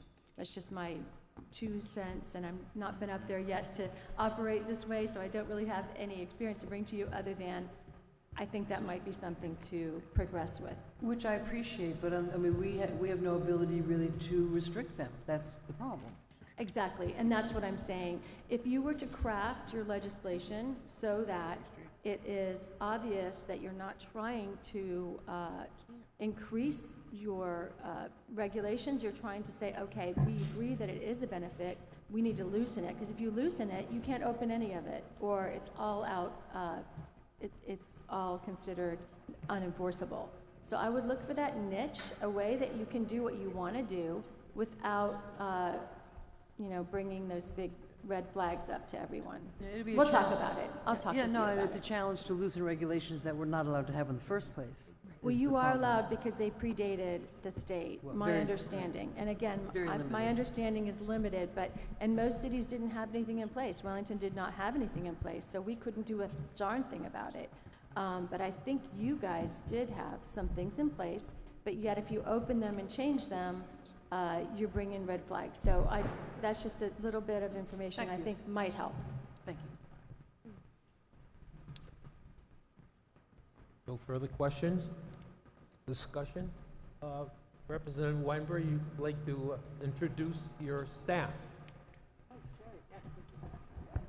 I have my district aide here, Lex Salerno. She's been an amazing asset to my team. So. Thank you. And I would be amiss if I didn't introduce my staff. We got Brian Bees, my district aide, and Christy Burnley over there. Thank you. We can go further. Wait. Oh, sorry. If you're going to talk about staffs, I would love to have Aziz Isles and Jerice stand up, please. Thank you, because they're the ones that let me run the league. So thank you. Yeah, all of us sitting at this table, we know how much we appreciate and need the staff. They get us from point A to point B. They do the heavy lifting for us in most cases. So we appreciate all of you. Thank you. Representative Caruso, moves to adjourn this segment of the I do. meeting? So moved. This meeting is closed. Thank you. Thank you, everyone.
Today you can take home 2 free trees per household.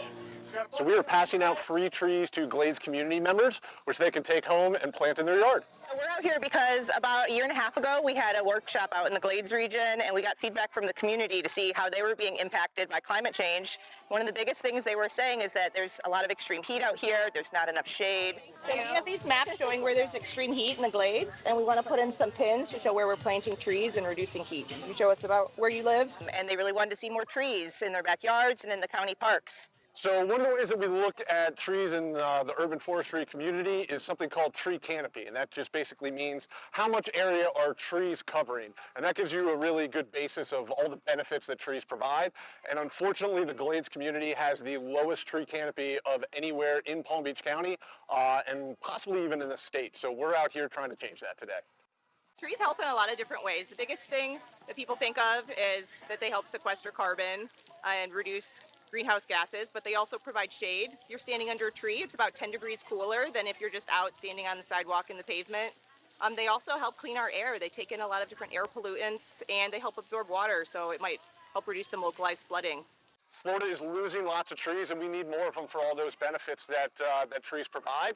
So that is our whole mission, is we're going to plant a greener South Florida. We partner with cities, municipalities, corporations to run free tree giveaways like the one we're doing today, tree planting events. This is a 3-year grant that we're doing with 3 tree giveaways and 3 tree plantings every year over the next 3 years.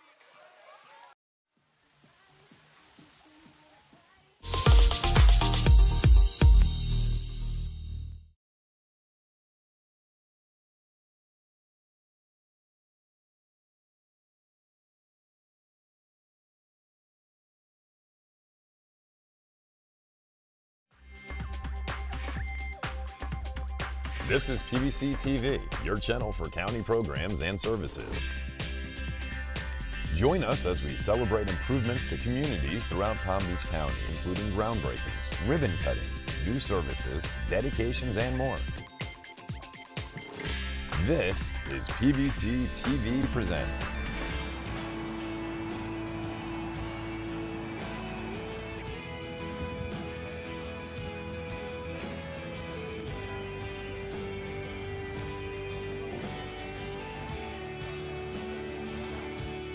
Good morning. My name is Deb Drum. I'm the Department Director for Palm Beach County Environmental Resources Management, and mosquito control is within our department.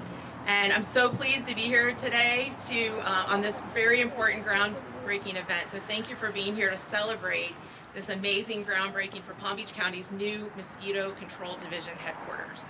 I'd like to acknowledge we have some commissioners with us here this morning, and we're so grateful for you coming today. I would like to please acknowledge Commissioner Greg Weiss from District 2. If you could stand, please. District 4 Commissioner Marcy Woodward is here.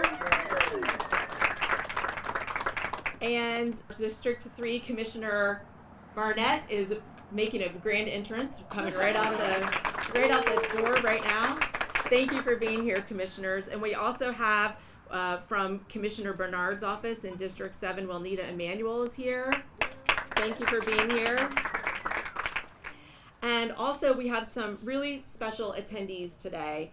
Some people that have been with us along this whole pathway to get to the point where we are today. So I would like to recognize the several representatives that we have here from the Coalition of Boynton West Residential Associations, or COBRA. If you're here from COBRA, please stand or wave. All right. And do we have any residents or board members from the Bellagio community? Yes, thank you so much for being here. I'd also like to express the county's thanks and acknowledgement of the designer, Song and Associates. I've met some of you today. Wave if you're, yes, thank you so much. We appreciate all of your hard work to get us to this point. And I know that we have a very large, impressive team here from Verdex Construction who's making this all come to reality. Wave if you're from Verdex. There's quite a few of you out there. Thank you so much. So now it is my distinct pleasure to introduce our esteemed County Administrator, Virginia Baker, to give some opening remarks. Good morning. Morning. And I'm going to echo about the crispness in the air. So just imagine. There you go. So thank you all for being here today and joining us for this groundbreaking of this facility, which is so vital to the safety of our residents. You know, every time you turn on the news lately, there's a new virus, a new airborne, because the mosquitoes are transferring it. And our county has been in the forefront of ensuring that we're spraying in areas, we're educating our residents on making sure they don't have pots with just sitting water. Drain them, because that's where the mosquitoes breed. And we want to keep us all safe, including our students, especially our students. This project will include the construction of a new mosquito control compound and fueling station, which will replace the existing facility, our fabulous pink buildings down the street, which is well past its useful life. So we need to replace it. This 5.9 acre site will include clearing, filling, grading, paving, stormwater and utility infrastructure, site lighting, and we'll make sure the lighting doesn't impact our neighbors. Landscape, irrigation, fencing, gates, and signage. So Verdex, you got a charge ahead of you. Thank you. The total budget for this project is roughly about $20.8 million. The estimated time for completion is October of 2025. So let's get busy.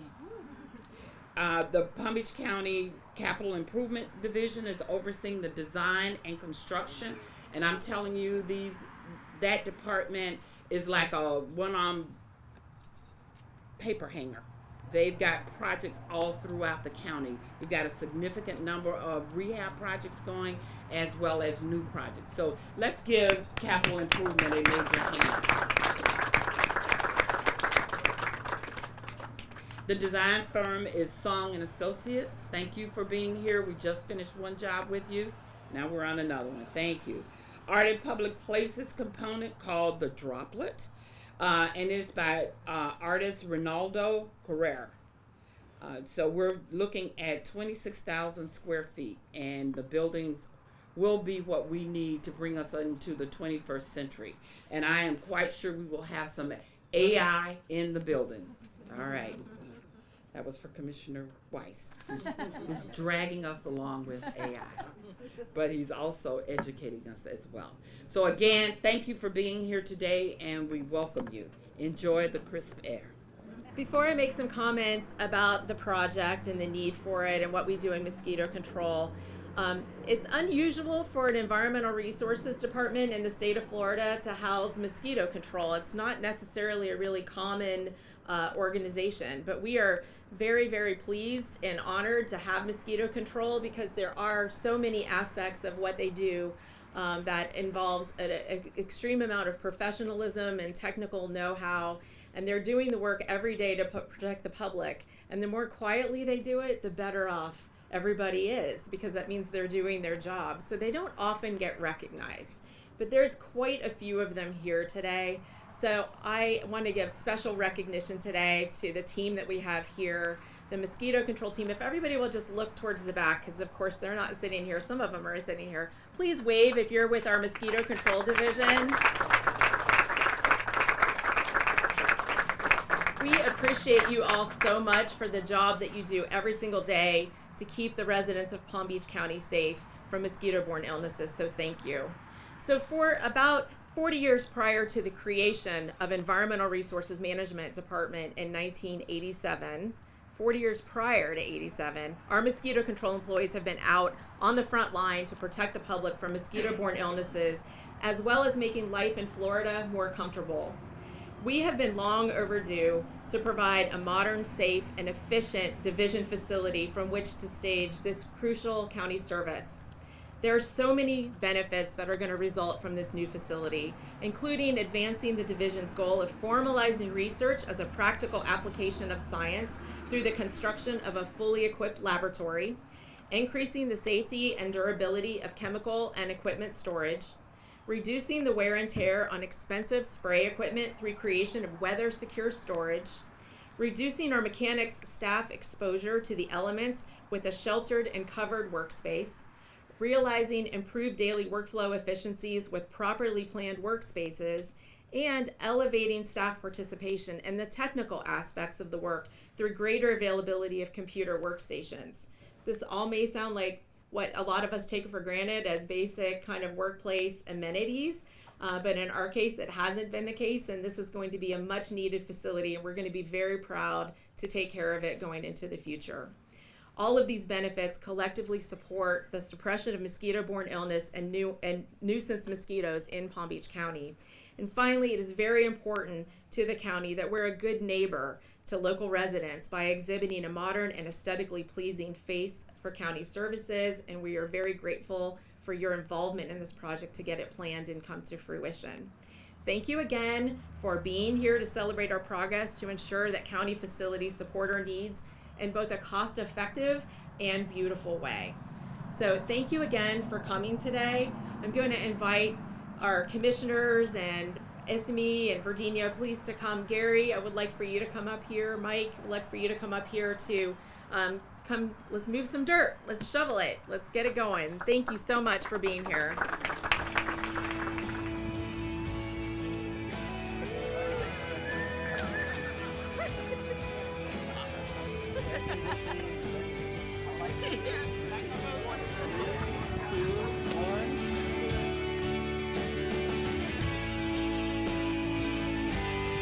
Thanks for watching PBC TV Presents.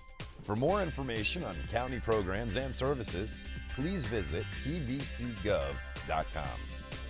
This has been a presentation of your Palm Beach County Board of County Commissioners. PBC is bridging the gap for trade job seekers wanting to work for Palm Beach County government. Discover all of the great career opportunities and benefits available working for us. Let's talk trades. Job fair events are a great way to connect. They bring eager job seekers together with PBC department professionals under one roof. Facilities, planning, zoning and building, water utilities, engineering and public works, parks and recreation, just to name a few. Representatives from these departments are available to answer questions, provide information about current career opportunities. You can apply and submit your application right there on the spot, whether you're a seasoned professional or just starting out. There's a job here at the county. Let's talk trades.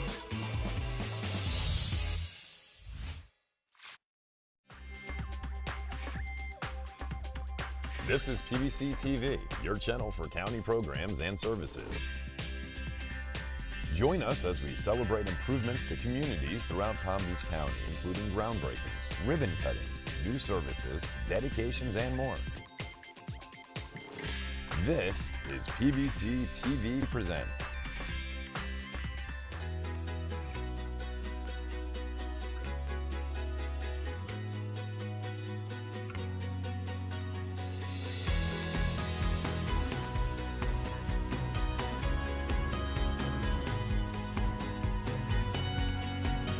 told that this for the sheriff, so we got to be punctual. That you guys, that's how you run your organization. So, otherwise, as county commissioners, you know, we're notoriously late. So, all right. Well, I'd like to welcome everybody, but there's some folks I want to acknowledge.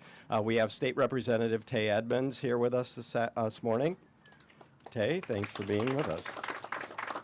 My colleague and friend, Commissioner Marcy Woodward, and from her office, Jessica Jansen. Where's Jessica? From Commissioner Mac Bernard's office, we have Willie Miller here in the back. I see Willie back there. Assistant County Administrators Reginald Duran and Todd Von Laren, and they're out in the sun, I think. Oh, one is. And I'm Greg Weiss, and I have the honor of being Commissioner for District 2 and serving as the Mayor of Palm Beach County. Today's groundbreaking ceremony for the new Palm Beach County Sheriff's Office Marine Unit building signifies a significant step forward in our commitment to community safety.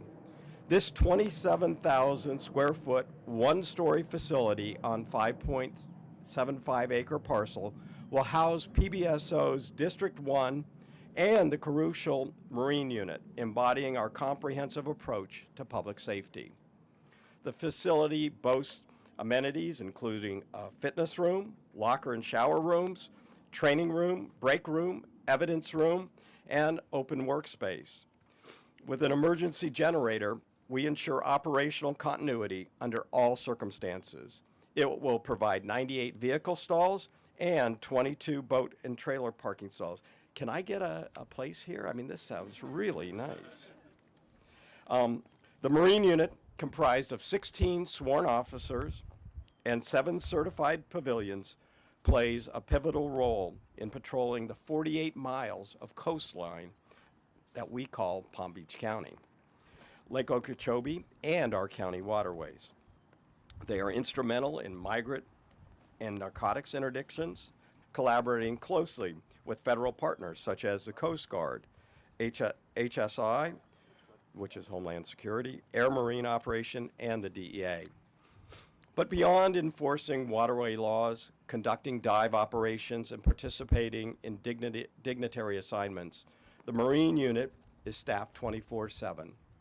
All members of the task force officers within HSI, all members are task force officers with HSI, possessing authority up to 12 miles offshore.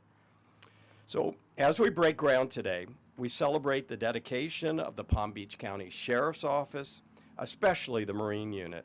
This isn't just about constructing a building.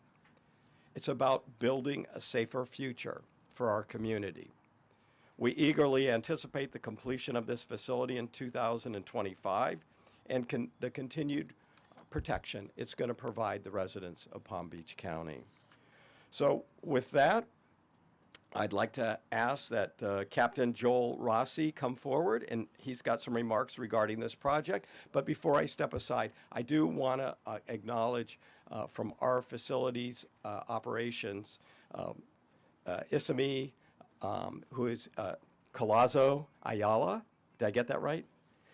And I mean, the work that her office does to bring these ideas to fruition and making these projects a reality. So thank you for being here, and thank you for your staff. With that, Captain, the floor is yours. Thank you, Mr. Mayor. I'm Captain Joel Rossi. I'm the Special Operations Division Commander. I'm here representing the Marine Unit and the Marine Unit Shop, and today's a great day for us. You know, for many, many years, our Marine Unit Shop had to utilize secondhand locations that had to be retrofitted so that we could properly service and maintain our boats. Our Marine Shop Supervisor, Eddie Aviles, has worked hand in hand with the county planners in designing what we believe will be a state-of-the-art facility. To get a brand new facility is amazing. So we're truly excited about that. To say we're excited is an understatement, actually. And once completed, the new shop will house, of course, our Marine Unit Supervisor, 4 technicians, and a law enforcement aide. again, this is a great day for us, and I just want to say thank you to all the PBSO personnel, Major Van Reeth and his team, and of course all of the county personnel, Ismail and your team, for getting us to this point. Again, we are truly grateful, so thank you. Appreciate that. Thank you. Thank you. With that, I'd like to introduce Captain Patrick Johnson on behalf of District 1. Wow, good morning, everybody, and keeping with the time constraints here, I'm Captain Patrick Johnson of the Palm Beach County Sheriff's Office. First of all, let me thank the executive staff, the county commissioners, just elected officials for this groundbreaking ceremony. I want to say brief, short, and sweet. I drove by here last week. I saw the ground being plowed, and you just could not imagine the happiness I have finally been able to see. Thank you for letting that happen. We sat down many meetings, got all the intricacies worked out, and it's coming to fruition. Once again, thank you very much. And everybody here, take a hand clap for yourself. Thank you very much.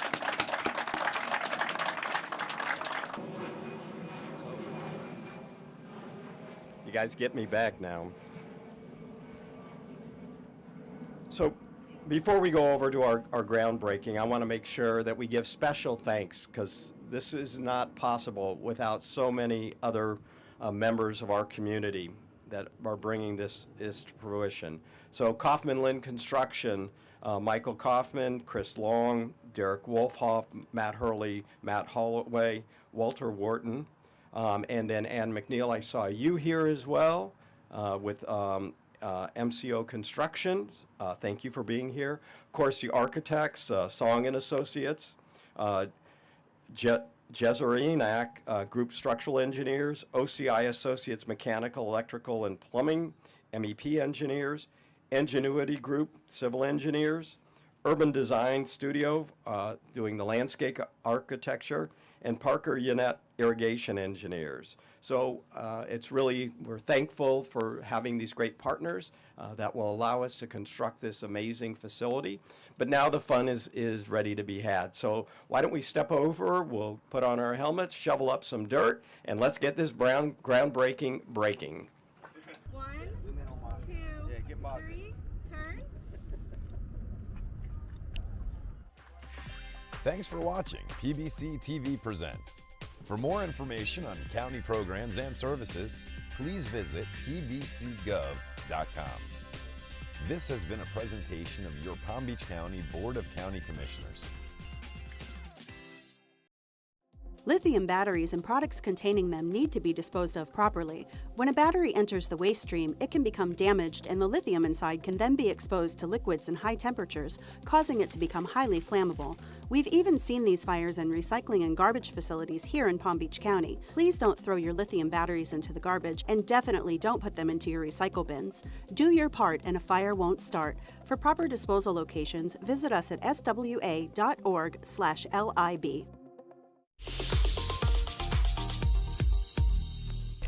Come and take a look at the newest facility in Palm Beach County. The Supervisor of Elections state-of-the-art headquarters is located at 4301 Cherry Road, right in the heart of West Palm Beach.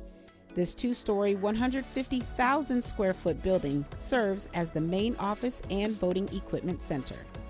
Palm Beach County Administrator Virginia Baker says she expects nothing less, and with the excitement of its new opening, the structure is ready to take voting here well into the future. Wow, we're here! I have to tell you, this is a site I've been on more than any other construction site in the county, with my hard hat and vest on, because we do insist on safety, but it is well worth it. The facility's budget was about $50 million and took about 2 years to complete. However, the county received some great news. But the most important factor, it came in under budget. This new office is going to let us, continue what we've started with, express voting equipment. We were the first in the state to make that available. It's our ADA accessible equipment that we made it available to every voter in the county. We have an early voter appointment program. We're also the first in the country to do that, allowing people who want to make an appointment for early voting, they can do so. They don't have to. They can go stand in line and visit their neighbors. We do these tours. We were award winning for our elections experience tours. And as soon as we finish up all the last minute construction things, then we're going to open those tours back up to everybody because we're excited to show everybody that. We're continuing our voter outreach and engagement. We have new programs to track vote by mail ballots and things for people. Mayor Maria Sachs took voting rights and Palm Beach County's expectations of the new facility to heart. As a wife of a veteran and a daughter, proud daughter of a veteran, that makes it so much more meaningful.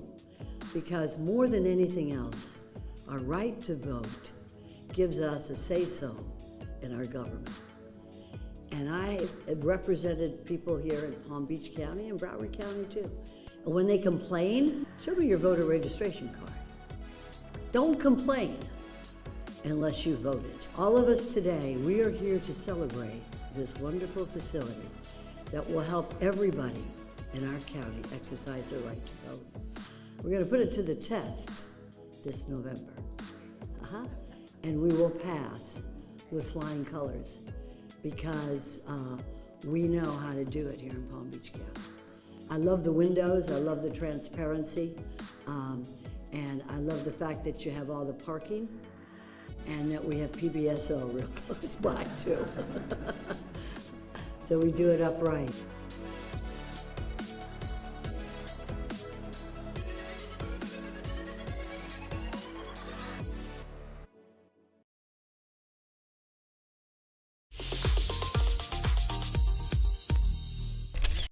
Let Palm Beach International Airport take the stress out of your next trip.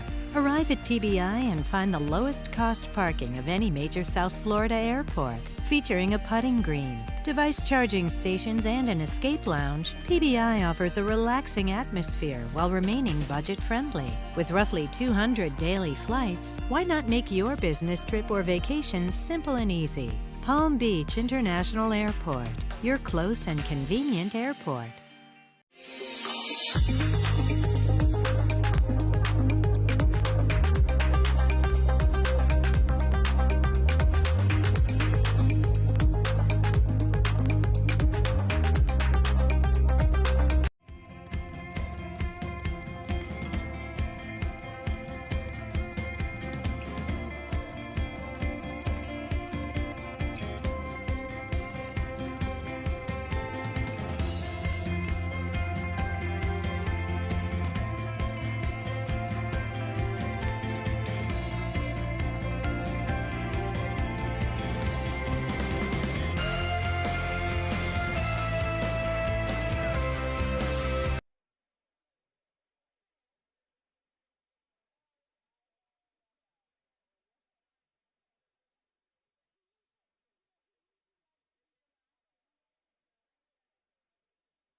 Stand for the Pledge of Allegiance to the flag.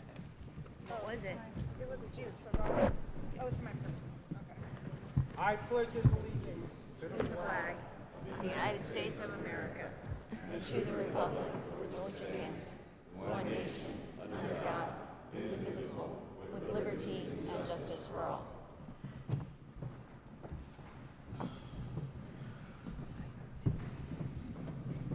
Miss Vicky, will you take a roll call? Can't hear you. I don't think your mic is on, Mr. Chair. Mic check. Testing? Okay.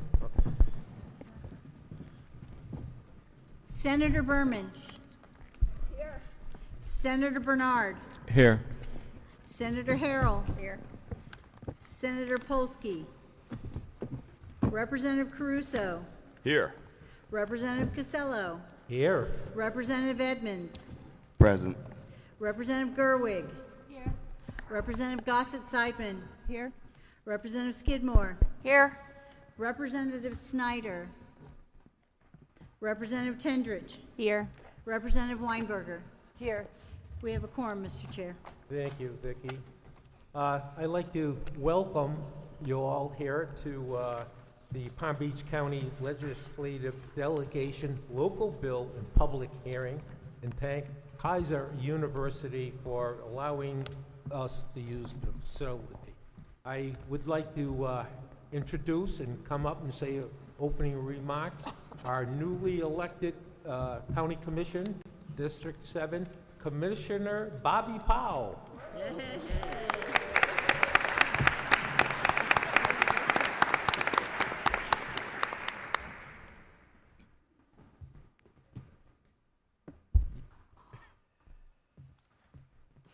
All set, sir. Okay, I just wanted to make sure. I thought I had stage fright. Good morning, everybody.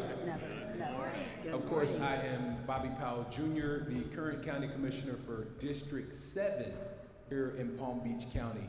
I am glad that you all are joining us in District 7. I had an opportunity earlier. I saw Ms. Belinda Kaiser. Being here at the flagship campus for Kaiser University is amazing, right in the center of the district. There are a lot of great things that are happening at this institution. I also participate in one of the 5Ks that happens in April. It's Run with the Cops, or it's not Run with the Cops. It's one of the runs where you get an opportunity to run with cops. So if y'all want to do a 5K with me in April, it'll be right here at this campus. I'm just throwing that out there for those who are interested. But I welcome you all as the delegation. This is my first time addressing the delegation from this side of the podium. My staff would normally be with me this morning. Diane Andre is en route. Malcolm Summons is participating in Leadership Palm Beach County, but we are here, of course, to be assistance to you, to collaborate and work with you all as the delegation. As you all know, as the former chair of this delegation, Palm Beach County has the best delegation in the state of Florida of the 67 counties. And we know that you all will continue that, right?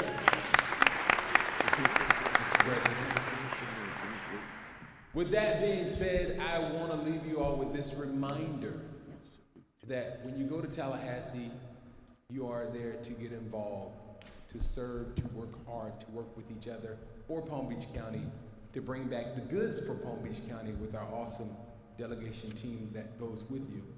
A life of service is a life that counts.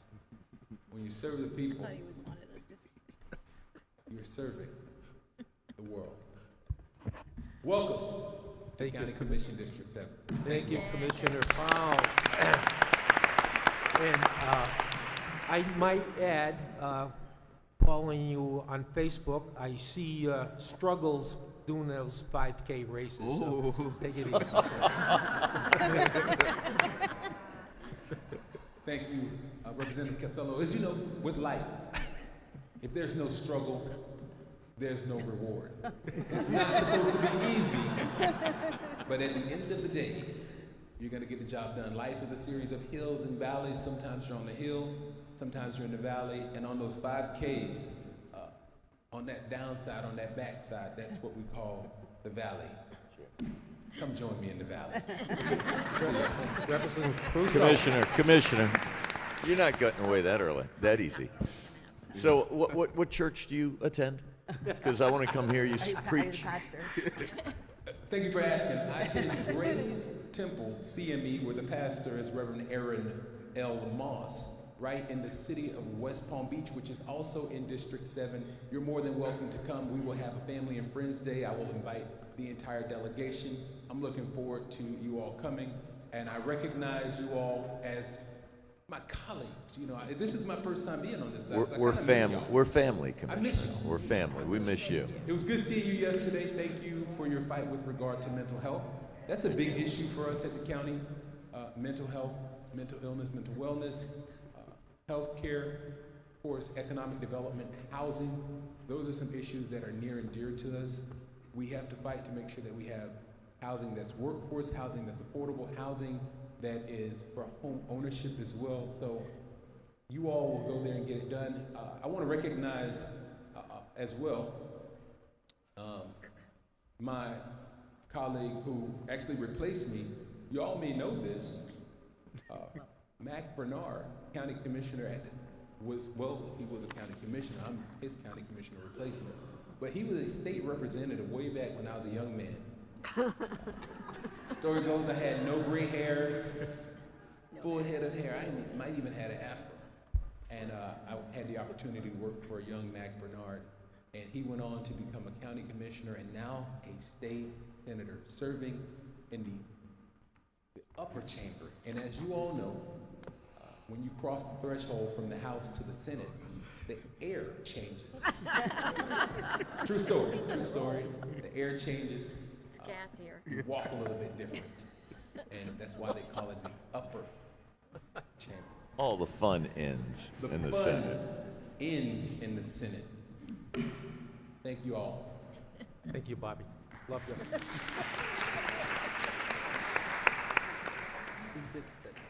Next, we'll have the Belinda Kaiser, the Vice Chancellor of this great assembly.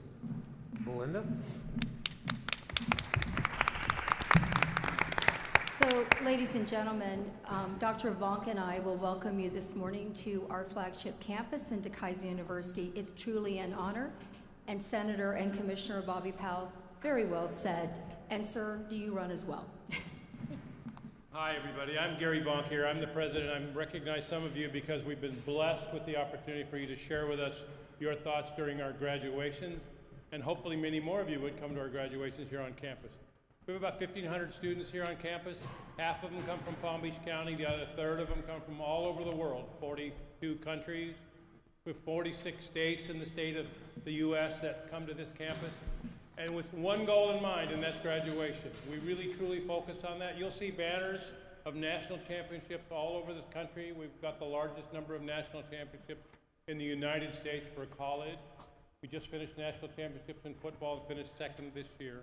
But I welcome you all. I welcome you all. For those who have been here many times, and those of you who it's your first visit, please come see us. We're happy to do it. We love to host you on the campus, and we love to make sure that this isn't your last time on campus. So anyway, welcome. I'd like to introduce Belinda Kaiser, who is all over the state and really truly serving not only the university but the students that we have that truly do make up the workforce in the state of Florida. And I'll leave you with a quote I can't miss saying, and it is a quote I quote many times. It's, children are the living messages we send to a time we will not see. And if we remember that every time we work with interacting with our students, we'll truly be successful. So here's Belinda Kaiser, and thank you very much. Thank you very much, Dr. Vonk. So to all of you, our Palm Beach delegation, and all of our guests today, from Kaiser University, which consists of 20,000 students and 4,000 team members, we're very grateful. You'll hear a little bit about our growth and how we serve, but we started almost 50 years ago, and we are a Florida story. And we thank all of you because your leadership has made a difference. We listen every day to employer needs, and employers tell us what they need. We produce roughly 3,000 nurses per year, and here's what we've learned. The world is constantly changing.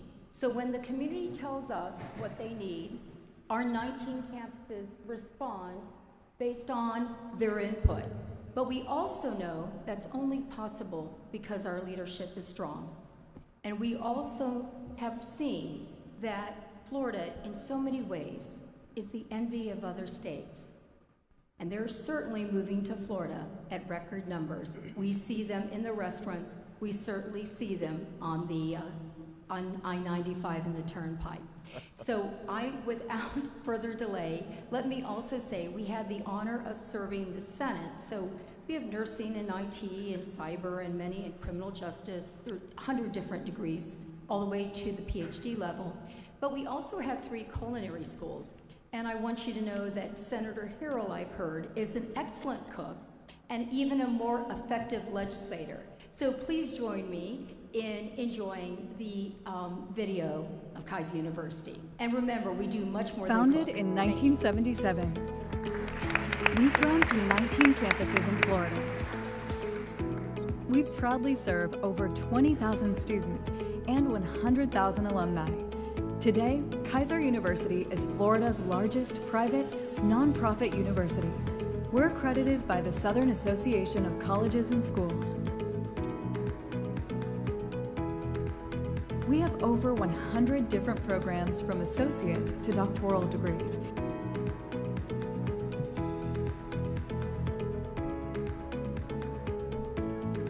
The university's economic impact in the state of Florida is more than $3 billion annually and results in more than 30,000 direct and indirect jobs.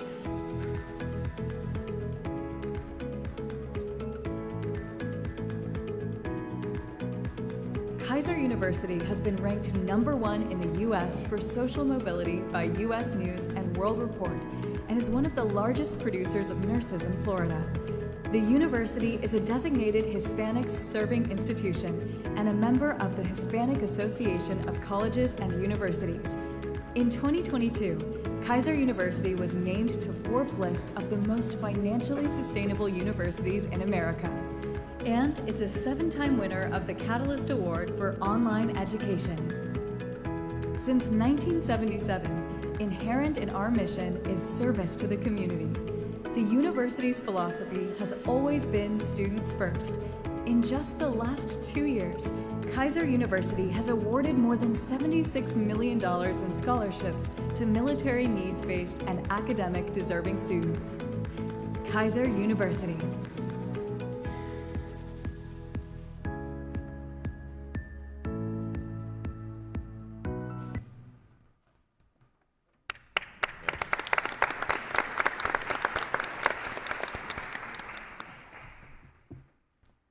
Thank you.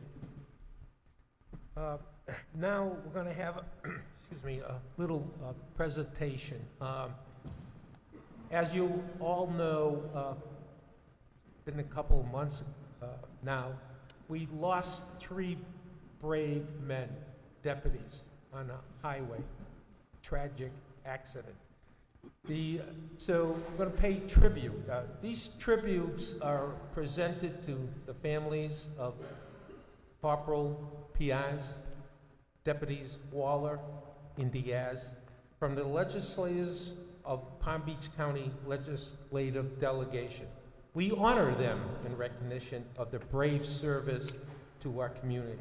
Officers know that each time they put on the uniform, they are taking on the risk to protect others and understand the hazards that entails.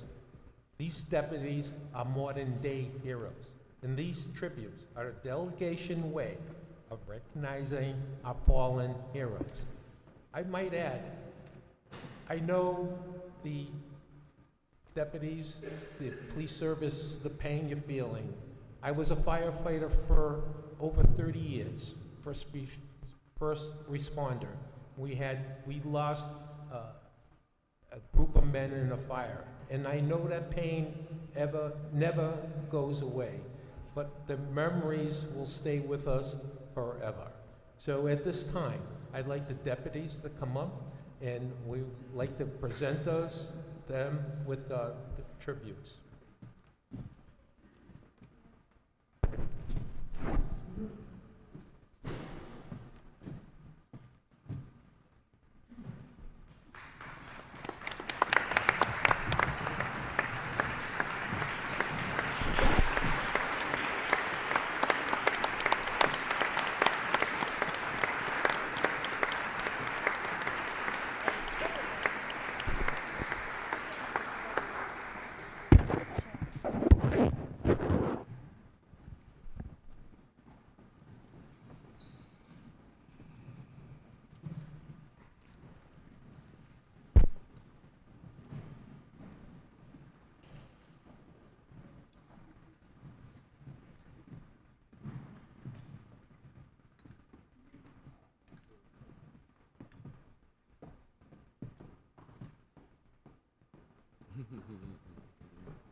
Tribute.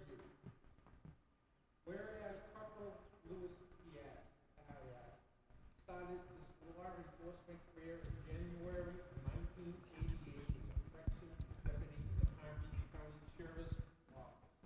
Whereas Corporal Louis Diaz later transferred to Road Patrol, and according to the statement from the Sheriff's Office, served passionately as a motor deputy for more than 20 years, training numerous deputies and becoming a crucial mentor within the unit, known for his professional guidance and wisdom. And whereas the longtime friend, colleague, Mayor Paul Victor, called Corporal Louis Diaz Jr. an exceptional wingman for many passions, and said of Diaz, he loved his family and friends. He loved photography and nature, and he all loved motorcycles and travel. And whereas a skilled motorcycle, Corporal Louis Diaz took multiple trips on motorcycle visits, various national parks across the United States and to Canada, according to Major Volkpau, was a very talented motorcycle instructor whose instruction has helped countless riders avoid crashes and injuries. And whereas Corporal Louis Diaz Jr. was involved in numerous state and national photography organizations, served as the president of the Florida Professional Photographers, made photography friends throughout the country. And whereas, because of his kindness, vibrant personality, and cheerfulness, Corporal Diaz has been called by his friends a great guy, and fight for our quiet lives, always fun to be around.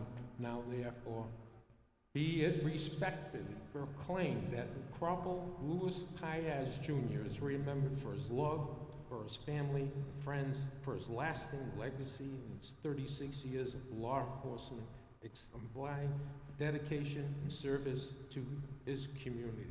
Thank you.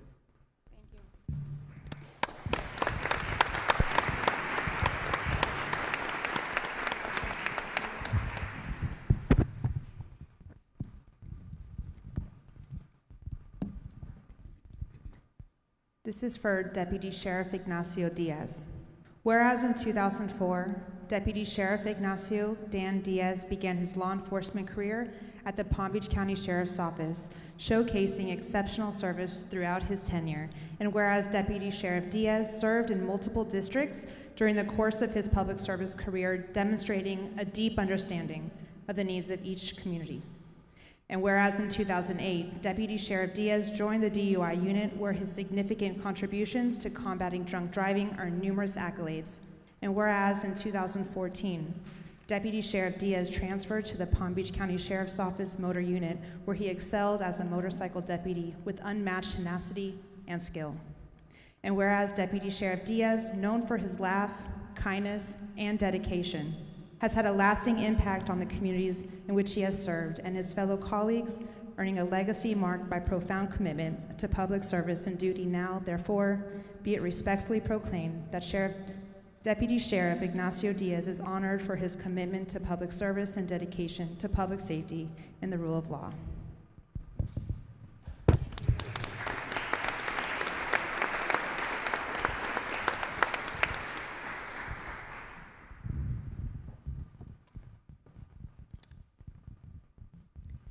A tribute to Deputy Sheriff Ralph Butch Waller, Jr.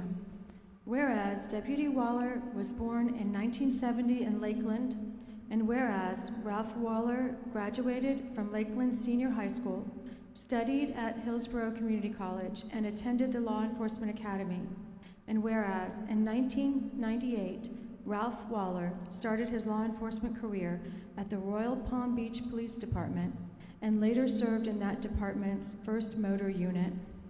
And whereas in 2006, Ralph Waller became a deputy with the Palm Beach County Sheriff's Office and served in the Sheriff's Motor Unit.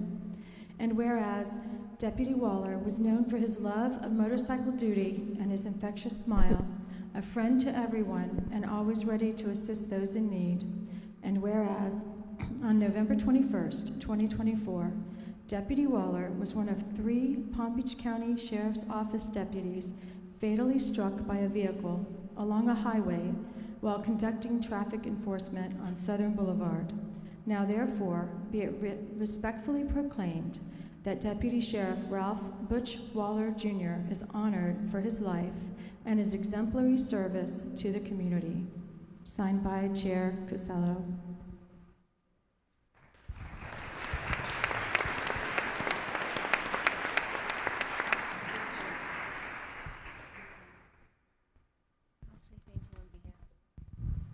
Good morning. On behalf of the outstanding men and women that you see standing in front of you, and from Sheriff Bradshaw, we say thank you very much for this wonderful honor and the proclamations.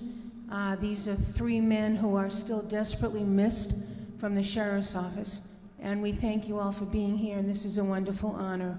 And a very belated, happy, and healthy New Year to all of you, and to the districts and the community that you represent. Thank you, Representative.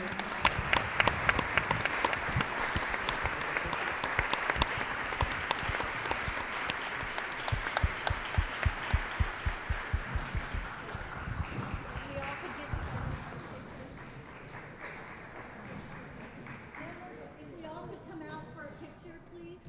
We would love to.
No, 11:40.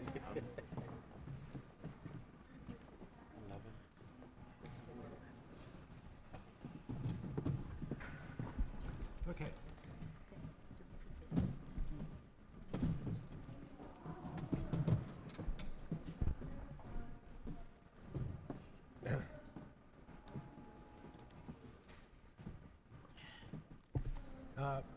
Once again, I'd like to thank Representative Tettridge for her lead on these tributes, for her work her office did in recognition of the fallen officers. Thank you, Representative. Thank you.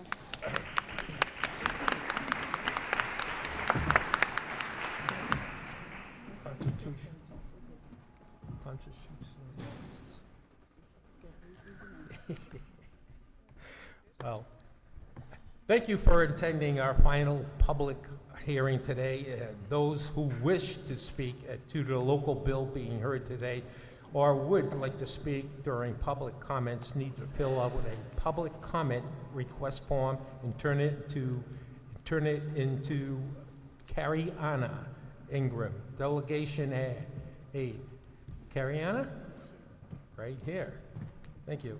Today's hearing is being live streamed on Palm Beach Legislative Delegation Facebook page. Replays of today's meeting will be shown on PBS TV, available on Comcast Channel 20, AT&T Channel 99, and streamed 24/7 on the county's website, bbcgov.com. Thank you. And I would like to introduce our constitutional officers.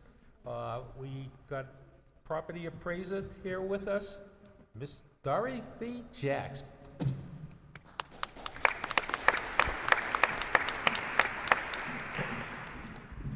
Thank you and good morning. It's always a pleasure to come and speak to you briefly before the beginning of each session. I'm Dorothy Jacks, your county property appraiser, and I have enjoyed working with many of you and look forward to meeting some of the newer members of the delegation. Our office, of course, is completely run by the Florida statutes and do our rules and regulations, so I'm always here just discussing various measures that we have coming before you.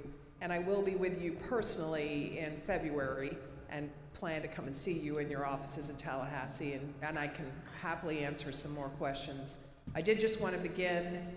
We have a couple of bills that are coming forward regarding exemptions. This one would allow those that receive a total exemption from property taxes because they're quadriplegic to be able to pass that exemption to their spouse when they pass away. That's important just when you think about it. If somebody has had not to pay any property tax because of that level of disability, and then the person who has the disability passes, at the moment it doesn't pass to the surviving spouse. A lot of our exemptions do that already. The quadriplegic would be one that we would add that benefit to. We also are looking to lower the age that a combat disabled veteran can receive an exemption from property taxes based on their combat-related disability. So right now you have to be over 65, but with the veterans returning from Iraq and Afghanistan, we hope that some of those are younger, that we can remove the 65-year-old limit to that. Again, it relates to having a combat disability that's been confirmed and approved by the VA. So it's not a large number of people it impacts, but it certainly would help those that have disabilities from combat. We're also going to continue this year working on a bill to ask people such as Zillow and Realtor.com to post correct property taxes on their listings so that buyers can see what the property taxes will be should they buy a home. Right now, as you probably are aware, if you buy a home that's already homesteaded, the prior owner's taxes may be significantly lower than what you're going to pay if you buy the house. And we'd like the Zillows and others to reflect what the taxes will be as opposed to what the taxes are. We have good support on this. The realtors are also in support of this idea, and we're working closely with them. So hopefully that can make it to the finish line this year. Representative Caruso and Senator Harrell and I are working on a bill that would extend what we call affirmative steps to charities who are in the process of developing a property. So at the moment, charities are not able to get an exemption until they begin using a property. So that may be a number of years if they're building a building, and during that time they have to pay property taxes on their land. So we'd like to extend the ability that if they are affirmatively moving forward with building a new property, we would be able to give them the exemption on the land during that time. Those are the major things I have for this year. As always, I am very available to you by phone or email, however is easiest for you or your staff if you have questions about property taxes. We have a lot of interesting information about demographics, how many people own and live in their homes, how many people are renting, these sorts of things. We're always happy to help. Palm Beach County has 650,000 parcels, and again, we're a treasure trove of data if you're interested in anything property tax related, or if you just simply have questions about any of the multitude of laws that govern our operation and our property tax system. I look forward to working with you. Again, as I mentioned, I'll be in Tallahassee in February, and again, I'm available to you by phone anytime you need to chat. Thank you so much. If you have any questions, I'm happy to answer them now. This is not right now. Okay, thanks so much. Thank you, Dorothy.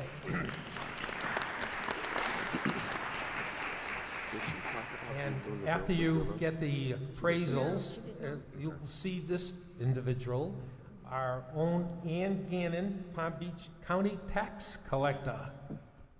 Woo.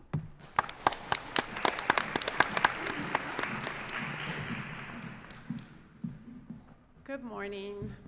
I'm sure that you all enjoyed this great cold this morning. Not a bit.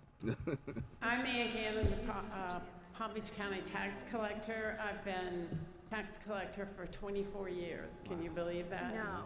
Yes, we added it up yesterday. Oh my God.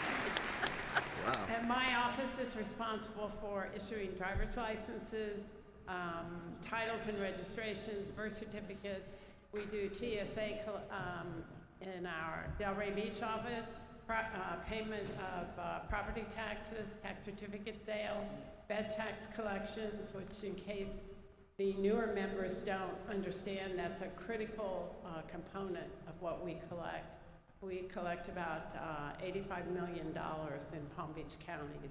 So if you have ideas about how to change your statute, come see us before you file a bill.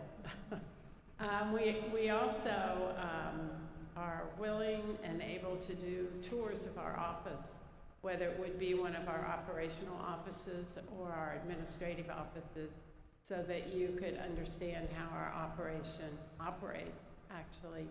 And everything we do, of course, is based on statute or administrative law. So hopefully we won't have many of those changes this year. But I have two issues today, and I'm sure we'll have many more issues that people file. One is this bill that you have a draft of that I passed out. It relates to homestead exemption. And I'm not going to go through the whole bill because I put a very detailed explanation of what this bill does and why we're doing it. And it should, if you have questions after this, we'll be glad to do it. But evidently we have a couple people in our county who have actually committed fraud. And we're going to change the level, the value of the property where your property taxes can be deferred. And the original statute was drafted so that people, the elderly and people who had limited ability to pay their taxes and stay in their home, it applied to them. But we've had some very clever people who are now deferring their taxes on properties that are valued over $1 million. So we want a little help with this so that we can get back to the original intent of this, which is to help our constituents stay in their homes. And the other issue is there are going to be a number of proposals about DMV, driver's license, mostly driver's license issuing, and who collects and who does what in this whole process this year. I would ask that you call our office to see what effect it has on tax collectors before you sign on to it, or you would vote for these bills, because I reviewed one last night that in case all of you don't understand this process with driver's licenses, our office gets $6.25 for every driver's license. That does not pay the cost of our overhead. And in fact, what happens is the property tax collections actually pay the cost of what is a state mandated service in all of our counties statewide. We have worked for a number of years to increase to $6.25, and there may be a possibility to do that. So if you hear any whisper of that, we'd love to have a call. We'd love to work with you on that, because it would really help our county in the collection of property taxes and the taxes that we actually get to keep and spend in our county, because they're assessed against our constituents. So if anybody has any questions, and we would love our newer House members and Senate members, we'd love to be able to take you through our office and give you a tour. And the other announcement, and I don't know if many of you know, but we are building a new building in West Delray. It will come up before planning and zoning in March, and after the approval moves forward, because it's being declared a public property, we should have this building completed in 2.5 years and have much more ability to serve our constituents, particularly in our western part of the county, which is where most of the people live in Palm Beach County today. So we would be glad to give you a tour of our offices so that you can familiarize yourself with how we actually do business. If there's any questions, I'll be glad to answer them. I hear Vicki telling me to go away. No. I see her shaking her head. That's her job. Anyhow, thank you so much. Thank you, Ann. Question, Ann? Ann, we have a question. Madam Tax Collector. Madam Tax Collector. That's good. Thank you, Chair.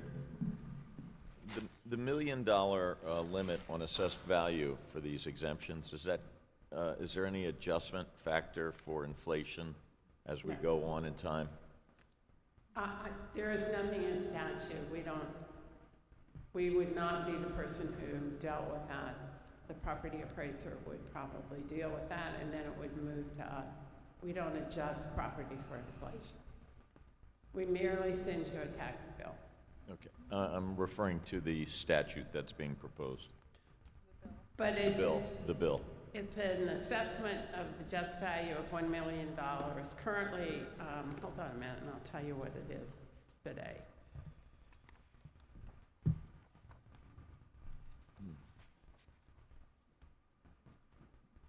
The property owner today can defer part or all of their property taxes or add taxes.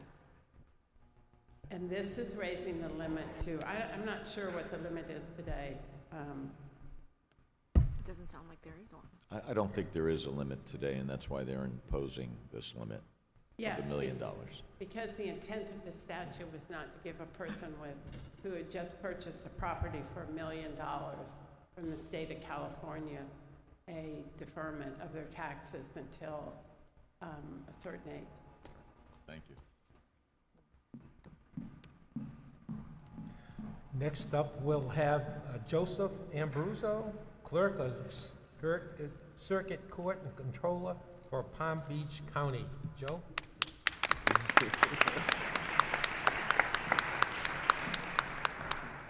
Thank you, Legislative Delegation, for all your hard work and support, especially Representative Peggy Gossett-Seidman. Cannot thank yourself and Senator Polsky enough for being the main sponsors for our Jeffrey Epstein grand jury release bill this past legislative session.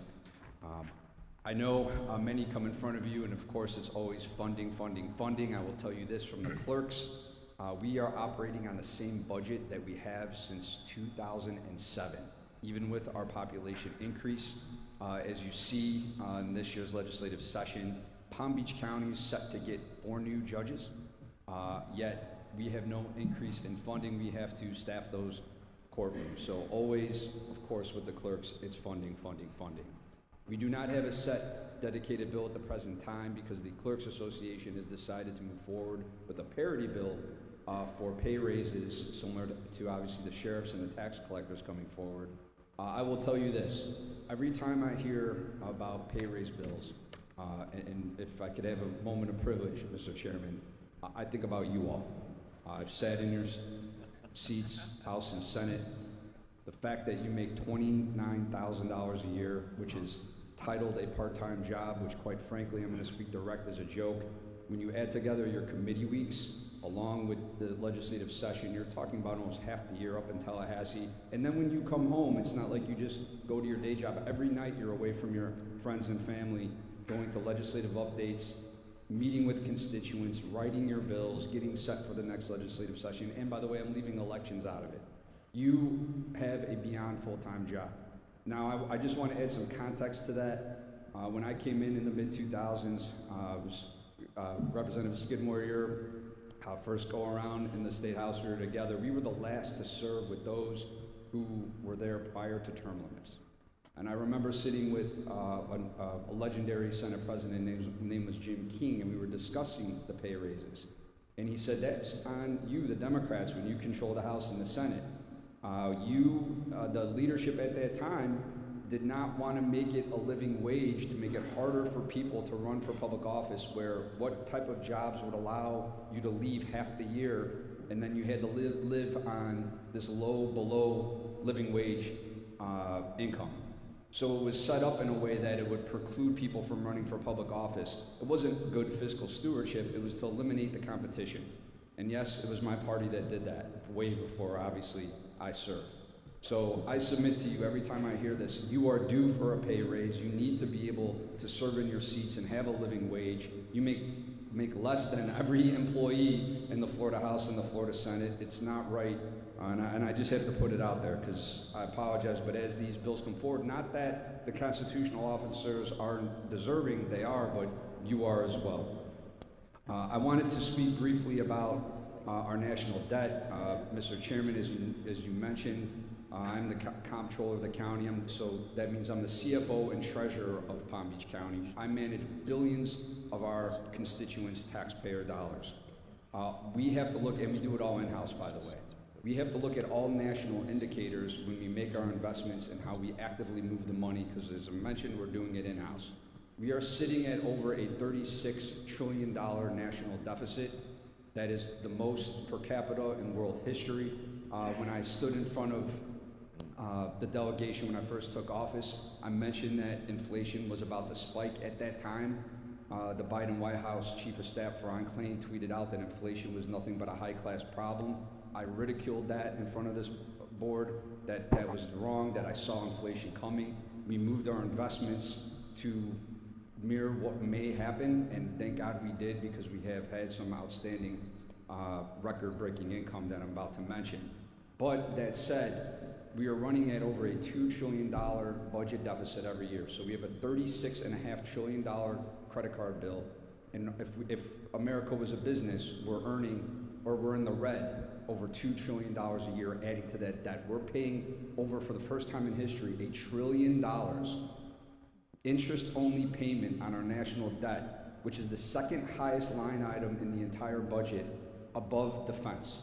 We're only Medicare, only healthcare is above what our interest-only payment is on our debt. Our interest on the debt is about to spike over the next couple of years, so it's going to get much worse. So what does that mean for inflation as you go about managing the state budget?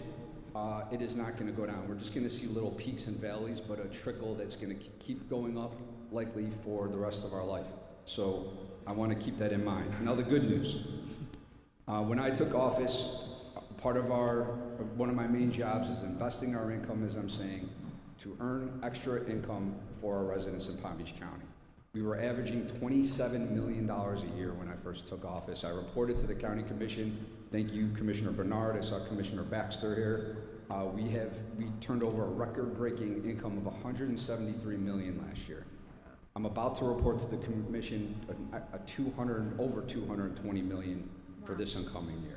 A big part of that is Israeli bonds, and I see Representative Caruso here, Senator Harrell, Senator Berman, who have been massive supporters, and most of all, Commissioner Bernard, who allowed us to raise the cap, now Senator Bernard. The Israeli bond, we are the largest investors in Israel bonds in the entire world. We have $700 million invested in Israeli bonds. To put that in comparison, I mentioned 100% of our portfolio was earning us $27 million a year. 15% of our portfolio in Israel bond is earning us $35 million a year. So 15% is trumping 100% just 3.5 short years ago. We will be coming forward with some language. I deal with lawsuits from, quite frankly, Islamic fundamental terrorist supporters, the very far left wing of my own party.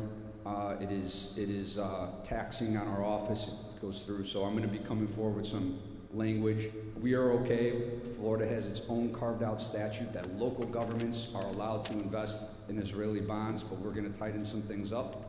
I appreciate all your support and, of course, open any question, and most of all, thank you for your service. Appreciate it. Senator Berman, you have a question? Thank you, Mr. Chair. Are we on? Hello?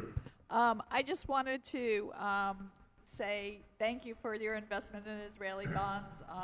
I think it's, as you mentioned, it's been a really fiscally positive move for the county, and I know you have had pushback, but I really appreciate what you've done, and thank you for discussing our salaries. I tried to do a bill last year, and we couldn't even get any discussion about it, but I do think it is a travesty. I have been in the legislature for 15 years. I have not gotten a raise in 15 years, and we are severely underpaid, so thank you for raising that issue. Further question? Thank you, Joe. Mr. Chair. Sorry. Clerk Abruzzo, I want to also thank you for your investment of funds, county funds in the state of Israel. Really appreciate your support there and all that you do. You're sounding more and more like somebody from my party, but I appreciate that. Thank you. Mr. Chair, may I comment? You may. I believe on the fiscal front, we are lockstep. When you look at I believe even President-elect Trump when he got a recent breakdown of where we are with the debt, was greatly concerned. But we have a very serious problem coming. Hyperinflation could come. I just want to say this point, not to get too in the weeds of things. We, America, are the world currency. What does that mean? We're able to borrow funds, since our dollar is the world currency, at very low rates that allow us to raise this, or keep running this historic debt. China and Russia, some of our hardcore emissaries are every day working to remove us off of the world currency. That's how our country gets beat, not in war, not a virus. It's going to be the fiscal cliff if we lose the world currency. And what happens with hyperinflation then at that point you go in the grocery store and a gallon of milk is $800. I know that sounds radical, but becomes like Jamaican money. So that's how they see the long-term destruction of our country. It's a real thing, it's a serious thing, and it's going on every day. Thank you. You nailed it. Ian?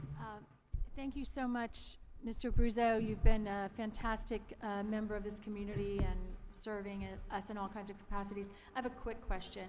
How does that benefit the money that we are now earning that we weren't earning before? How does that benefit the county? Can you tell me how that affects all of us? Great question, Representative, and always Madam Mayor. Since we have separation of powers, our job is to earn the money, then I turn it over to the county commission primarily.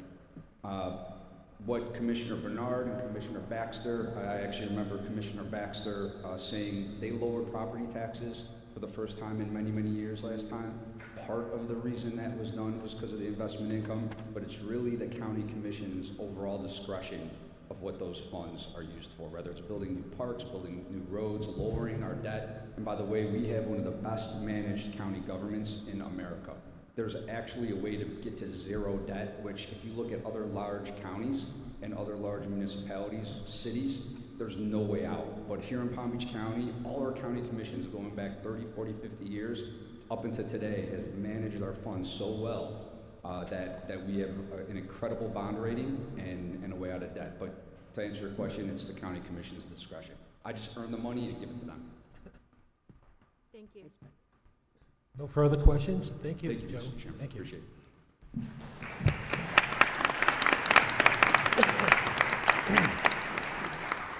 it. Today, we have one local bill to hear this morning. Each member and the staff have received the documents in advance for review. These proposed local bill will be presented, discussed, and then will be taken up for a vote.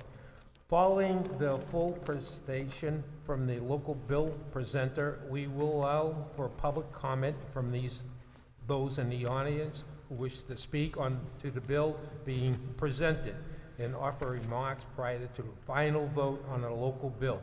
Due to our full agenda, in order to allow everyone to speak, you will have up to 2 minutes to provide public comments on local bill. Please fill out a public comment form to speak on any of the local bills presented. According to our rules, local bills are passed with a majority of House members present and a majority of the vote of the Senate members present. Today's local bill is being put forward by the Building Code Advisory Board of Palm Beach County. It will be introduced by Casey Denny, Director of Palm Beach County Legislative Affairs, and the bill sponsor is our own Representative Kelly Skidmore. Casey? Thank you, Chair. Good morning, almost afternoon, members. My name is Casey Denny. I'm the Legislative Affairs Director for Palm Beach County. I also have with me here today Michael Gauger from Palm Beach County's Planning, Zoning, and Building Department. We really appreciate your time this afternoon to talk to you about the Building Code Advisory Board of Palm Beach County and the local bill that we brought forth today. A little background, the Building Code Advisory Board was established in 1974 through a special act of the legislature, so any changes that we need to make have to go through the local bill process. This board exists to provide non-binding administrative and technical interpretations, to evaluate new building products and offer technical support to Palm Beach County, its 39 municipalities, and the general public. These efforts promote consistent and proper application of the Florida Building Code throughout our county. This local bill proposes one small but essential amendment to the special act, which revises the definition of a building official only as it applies to the Building Code Advisory Board. Currently, the special act defines a building official as a full-time paid employee of a local government.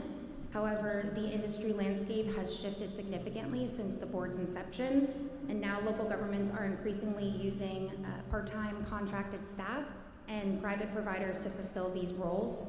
Under the current definition, these qualified individuals are ineligible to serve on the Building Code Advisory Board. This restriction has created challenges for county staff and the Board of County Commissioners in recent years. As members on this board term out and serve their term, vacancies on the board remain open for a very long time, which undermines the board's effectiveness and hinders its ability to provide these services to our residents and achieve a quorum at meetings. The proposed bill addresses this by expanding the eligibility criteria for the board membership, and that is all it does. So if you all have any questions, we're happy to take them now, and any concerns we're happy to address. Members, are there any questions? Seeing none. Any public comment on this bill? Seeing none. Who would like to make the motion to approve this local bill?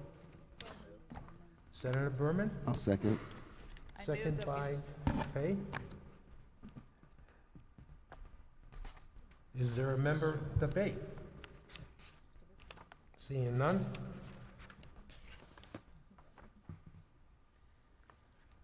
Vicki, call the roll, please. Senator Berman. Yes. Senator Bernard. Yes. Senator Harrell. Yes. Senator Polsky. Representative Caruso. Yes. Representative Casello. Yes. Representative Edmonds. Yes. Representative Gerwig. Yes. Representative Gossett-Seidman. Yes. Representative Skidmore. Yes. Representative Snyder. Representative Tendrich. Yes. Representative Weinberger. Yes. By your vote, this bill has passed. Thank you. Thank you, members, and thank you, Rep. Skidmore.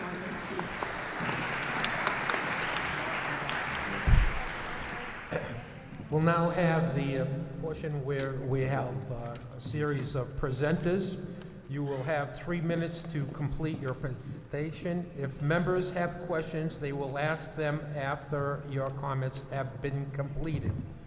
Please begin your comments by stating your full name clearly for the record. First one up will be Dan Pelowitz. Thank you. Good morning, everyone. Good morning. My name is Dan Pelowitz. I'm the Executive Director of the Solid Waste Authority of Palm Beach County. The Solid Waste Authority is a dependent special district created by an act of the legislature back in 1975. We are responsible for providing a comprehensive integrated solid waste management system and resource recovery system for Palm Beach County. I am very pleased to report that Palm Beach County for the last 2 years has the highest recycling rate in the state due to the efforts that we have made and the facilities and infrastructure that we have created. In 2023, we recycled 84% of the waste generated in Palm Beach County, and we successfully diverted more than 80% of the waste generated in the county from the landfill, which is very important for preserving that resource. 2025 marks the 50th anniversary of the Solid Waste Authority of Palm Beach County, and a big thank you to Senator Berman and her office, who has expressed interest in a Senate resolution acknowledging that, and we thank her for that. On other matters, we are asking for your support on 2 issues.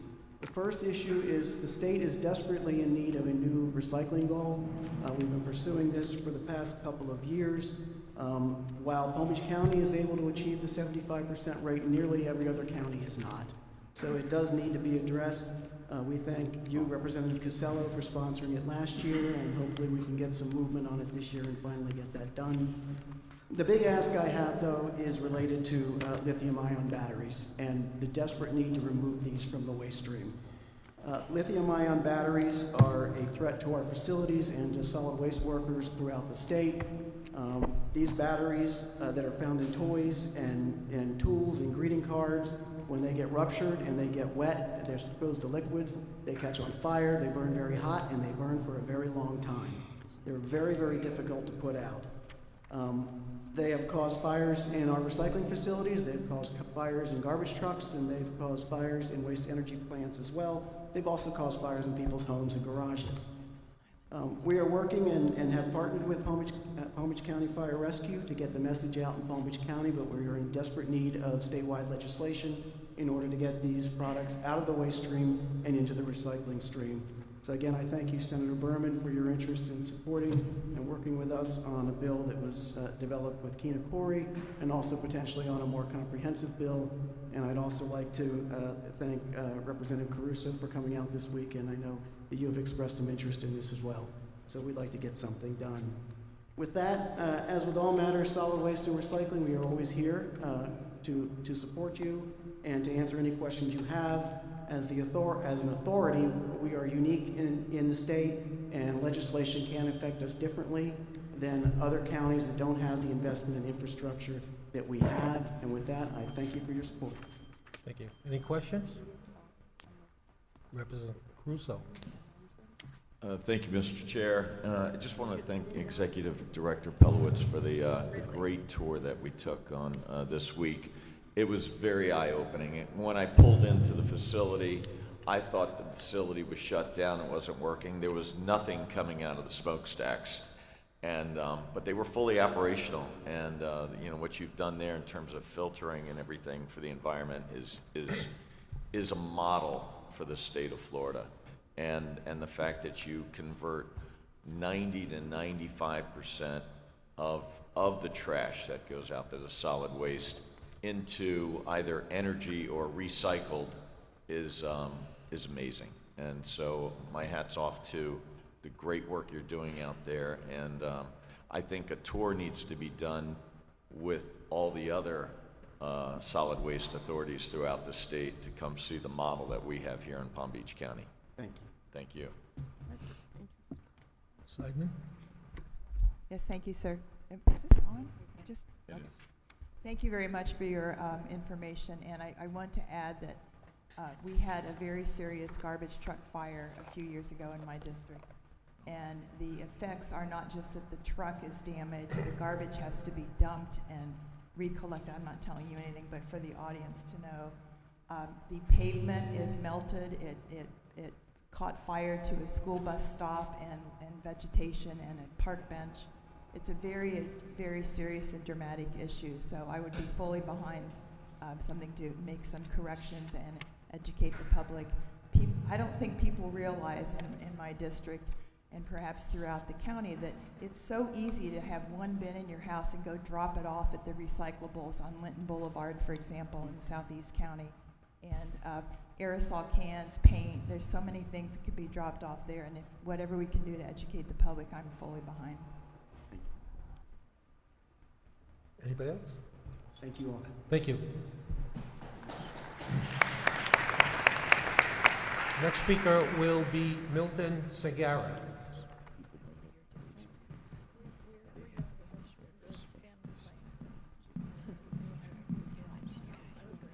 Good morning. Thank you so much, Mr. Chairman and delegation.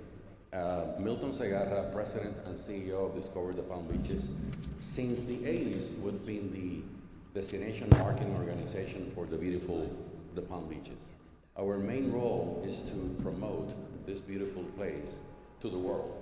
And to do that, we count with a phenomenal staff of 53 dedicated professionals, a multi-generational, diverse group of people, in which we, every single day, we push ourselves to represent what we are.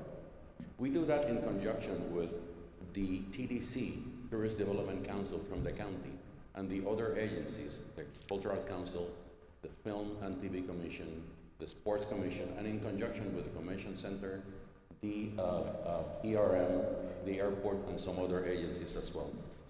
And we've been very successful. The fact of the matter is that the last year we had more than 9.6 million visitors that came to visit us, impacting our economy with $10.3 billion and supporting 90,000 jobs in our county. And we're part of a bigger business, which is the state of Florida, which as recently as last year surpassed and became the #1 destination in the nation, with over 141 million visitors, $131 billion in economic impact, and more than 1.2 million people working in our industry. The reason why we're successful is because we do have a system in place, as Ms. Gannon mentioned at the beginning, which provides the income and the revenue for us to promote. And our ask in this particular moment, and I can tell you before I go into that, we do surveys with our residents, and 73% of our residents, 3 of every 4 residents, understand that the economic impact and the vitality that tourism brings to our county is really, really important. That's really important to maintain front and center. So as you know, every single year in Tallahassee, there are some challenges about the specific model in which the bed tax uses are distributed and the uses for that. Our ask for you this morning is to make sure that in case those type of projects comes back to your consideration, you support and maintain the current status and the current distribution of the funding. We are very, very successful. We have seen tremendous growth into this. And the other part is to support that Visit Florida, the state agency in charge of tourism, also receive a fair portion of the budget so they can maintain the very important component of supporting us. At the end of the day, successful tourism, like we are all doing, brings a phenomenal component of economic vitality to the county, and number 2, quality of place and quality of life. Thank you so much, and if you have any questions, I'll be more than happy to answer those. Is there any questions? Seeing none, thank you, sir. Thank you very much. Next speaker, presenter will be Jennifer Sullivan.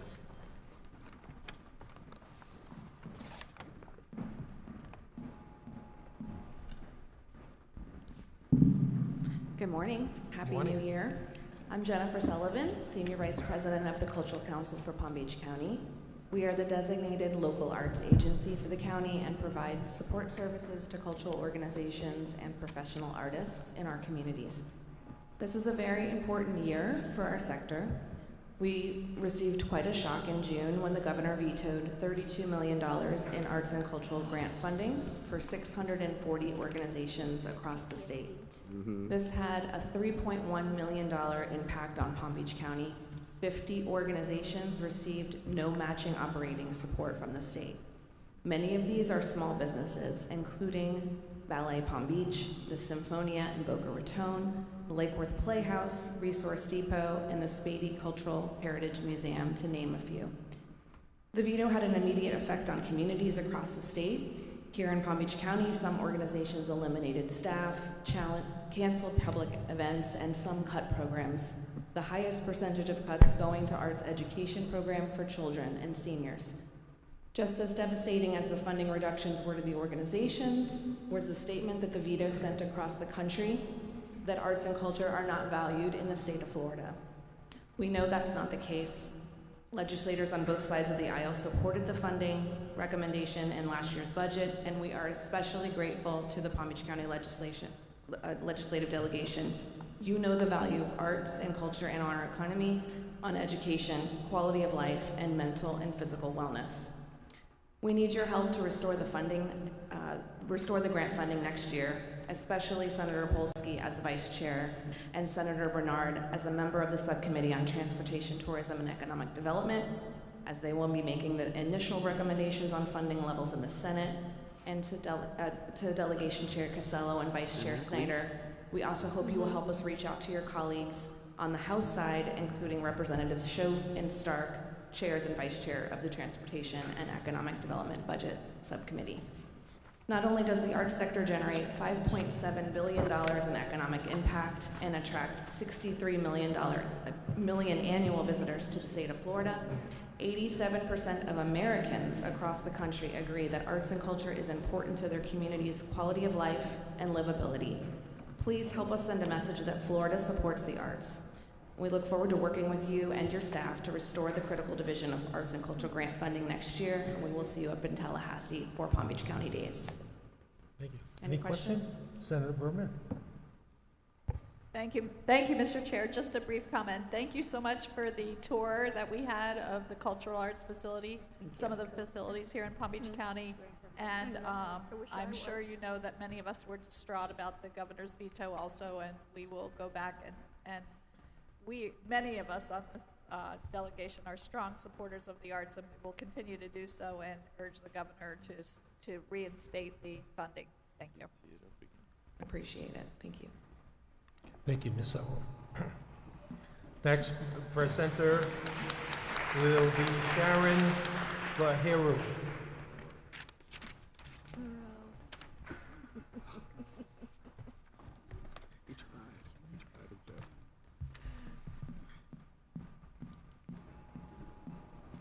Good morning. Good morning, Chair Casello and esteemed delegation.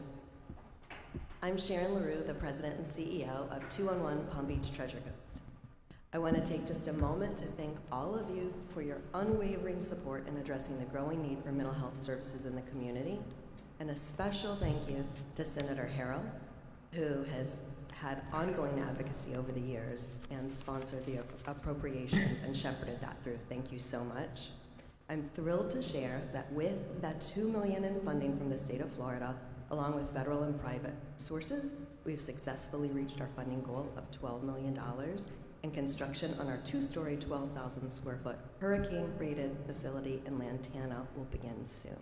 So we're thrilled with that progress, and the facility will be a cornerstone in helping us meet the growing demand for services, and we're deeply grateful again for your contributions to make this happen. Looking ahead, as call volume continues to increase, especially with the requests for help following the launch of the 988 hotline, there may be a need for more operational funding. However, for now, we're thrilled to celebrate this achievement. And just by way of background, for anyone who doesn't know, especially in the audience, 211 is the only free 24/7 crisis hotline serving Palm Beach, Martin, St. Lucie, Okeechobee, and Indian River. And we provide suicide prevention, crisis intervention, and connection to community resources. Over the last 15 years, many of you are already aware that the suicide rate has continued to increase at an alarming level, and that was part of what prompted nationally the number to change the suicide prevention number from a long 800 number to the shorter, easier to remember 988. And of course, we are answering those calls for help each and every day. Our highly trained staff handle over 100,000 requests for help annually, and we respond to about 10 life-saving calls each and every day. So again, on behalf of the entire 211 Palm Beach and Treasure Coast team, thank you so much for your continued support of our mission to save lives through crisis intervention and by connecting people to help 24/7. Thank you. Thank you. Any questions? Representative Skidmore? Thank you, Mr. Chair. Good morning. Nice to see you. Good morning. Real quick question. I think we talked about at one point the, I'm not going to say this right, but the geo-fencing? The geo-routing. Geo-routing. Yeah. Is that moving forward? Can you give us a quick update on that? I would be happy to. Great Thank question. you. What she is referring to is that when 988, let me back up. 211 has something for cell phones called geo-routing, which means that if you call 211 anywhere in the country, that cell phone call will be triaged and you'll be routed to the local center near you. When 988 launched, it did not launch with that capacity and calls were only routed to the area code. We know that that's problematic. So there's been a national effort to shift that, and they have started with the biggest providers. My understanding was that about 3 months ago, three major providers all shifted to geo-routing. The latest update I got was that it may not all be 100% happening, but it is being incrementally rolled out. And fabulous question. We're all monitoring that. Thank you. Thank you. Thank you so much. Thank you. The next presenter, the Courtney Valley. Good morning, everyone. My name is Courtney Valley, and I'm honored to speak to you today as the founder of our Happy Place in Town. Growing up in Palm Beach County, the daughter of an elementary school teacher that focused on her work in our inner city schools, I turned into a startup engineer and a global entrepreneur next thing I knew. However, I found myself back to my child development roots, and I have now founded our Happy Place in Town. Imagine a place where your family, every generation, everything from infants to grandparents, has a place built for happiness, convenience, and community. A place where creativity flourishes, connections thrive, and kindness leads the way. A place that feels like an extension of your family, a home away from home, and a place where everybody knows your name. Rhythm and Hues is not just a place. It's an experience every time you go, wherever we go. It's built with kindness, community, happiness, and wholeness at the forefront of everything that we do. From coffee to confetti, we've created a space that serves the whole family, birth to 100. We're on the go, and incredible family programming are not just our hats that we wear. We're a trusted resource. We find something for you if you can't. That's the magic. That's the Sandbox, the Happiness brand, and Rhythm and Hues. Life's pivots blessed me to this next level, and now with our second location, we've done another revitalization of a 1969 treasure in our town. We've built something special, and it's also known as the Happy Place in Town. I didn't name it that. We live in a world that's moved away from what makes us human, our ability to explore, create, and interact with one another. And families need this. They need a place where they can reconnect, find joy, support, and a sense of belonging. This is where the Sandbox comes in. It's not just going to be a local center. It's going to be a model for community transformation all over the world. It's a place where mental wellness, early child development, and family support thrive under one roof. Why us? I know we're qualified, I can show you.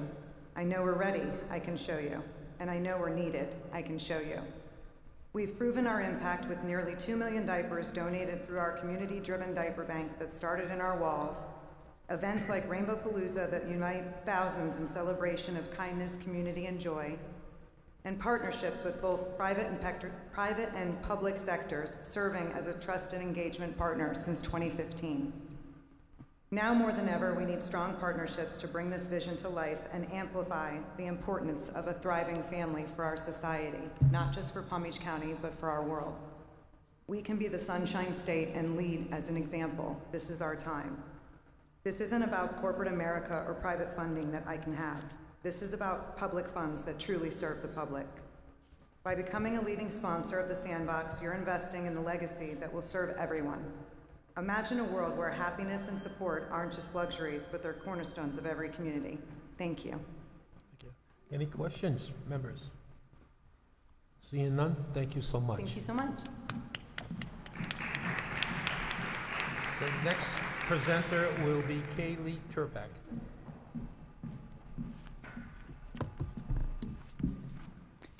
Good afternoon. My name is Lee Turpak, and I've been a resident of Palm Beach County and an early childhood professional for over 40 years. I currently live in Western Lake Worth and work in Delray Beach. Thank you for the opportunity to speak today and for your dedication to serving the people of Florida, especially the children and families here. As you know, children cannot vote.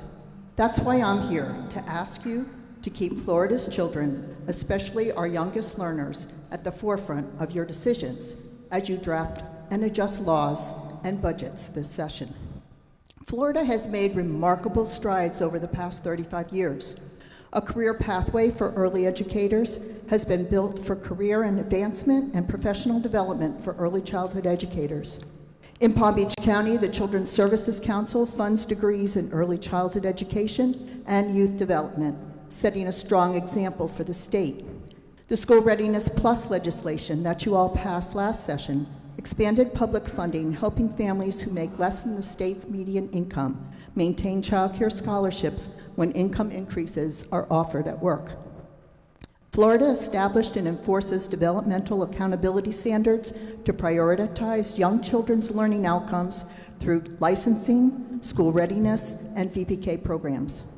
The 540-hour VPK program offers universal access to early education for every 4-year-old in Florida. Despite these achievements, critical gaps remain. Please help us address the workforce crisis. The child care challenges facing Palm Beach County and beyond stem from underinvestment, not overregulation. We need your help to invest in better compensation and benefits for early educators. These professionals shape the foundation of our future, yet they lack access to health benefits, let alone a living wage, and to continue to work in this profession. And every day, more and more people are leaving the profession for a higher wage job that doesn't require as much work. As a result, many early childhood educators are eligible to receive public funds. Please support an increase in public investment to support child care for young children and school time care for school-age children. Learning doesn't begin in kindergarten or pre-K, it begins in utero. The first 3 years, the brain research shows us that the first 3 years is consequential for lifelong well-being. Continued investments in out-of-school time programs while parents work is crucial, not only to encourage students to reach their greatest potential, but also to ensure children are not left home alone to get into other kinds of mischief that we've gotten beyond. Finally, due to the financial and logistical challenges of South Florida families and advocates face when traveling to Tallahassee to share their views in person, your awareness of our concerns and willingness to act on the behalf of children make all the difference. Thank you for your service, for your time, and for caring for the children and families as you go through this legislative session. Is any questions from the members? Thank you. Thank you.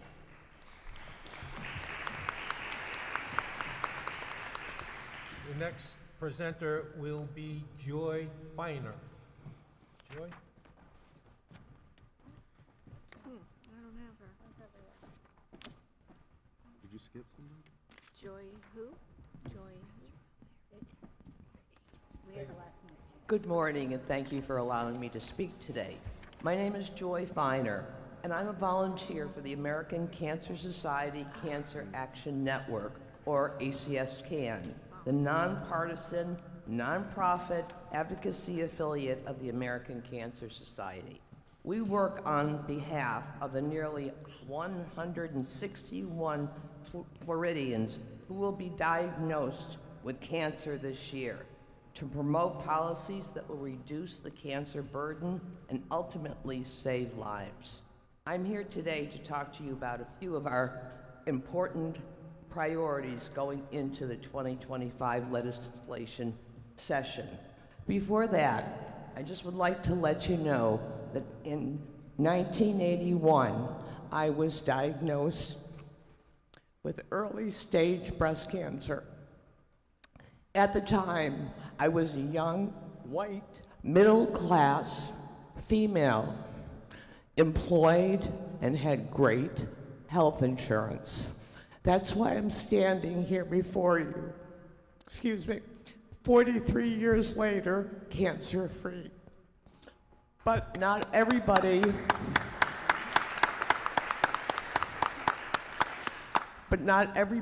in Florida is affording that health insurance.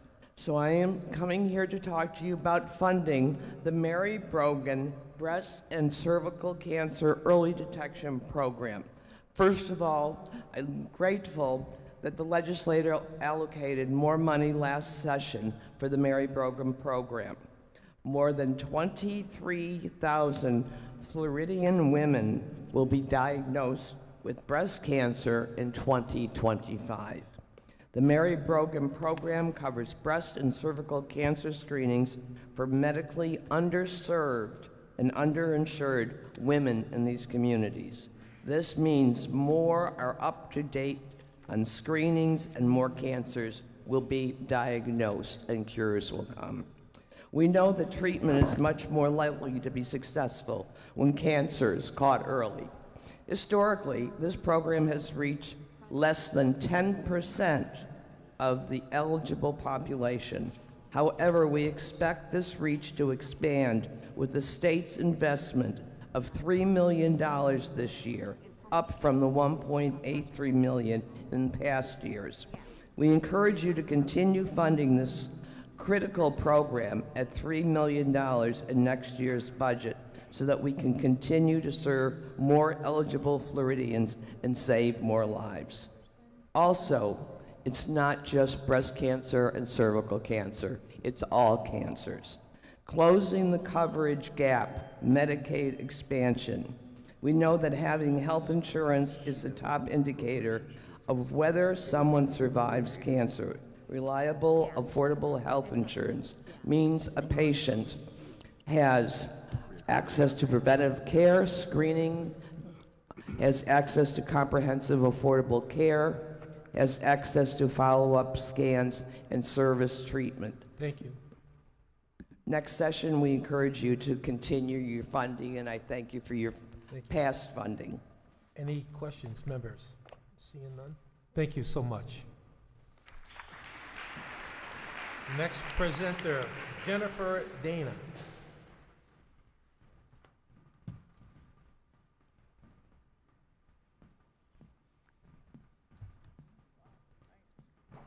Good morning, delegation. Good morning. My name is Jennifer Dana. I've brought with me some of my fellow 911 public safety telecommunicators. We're all from the Palm Beach County Sheriff's Office.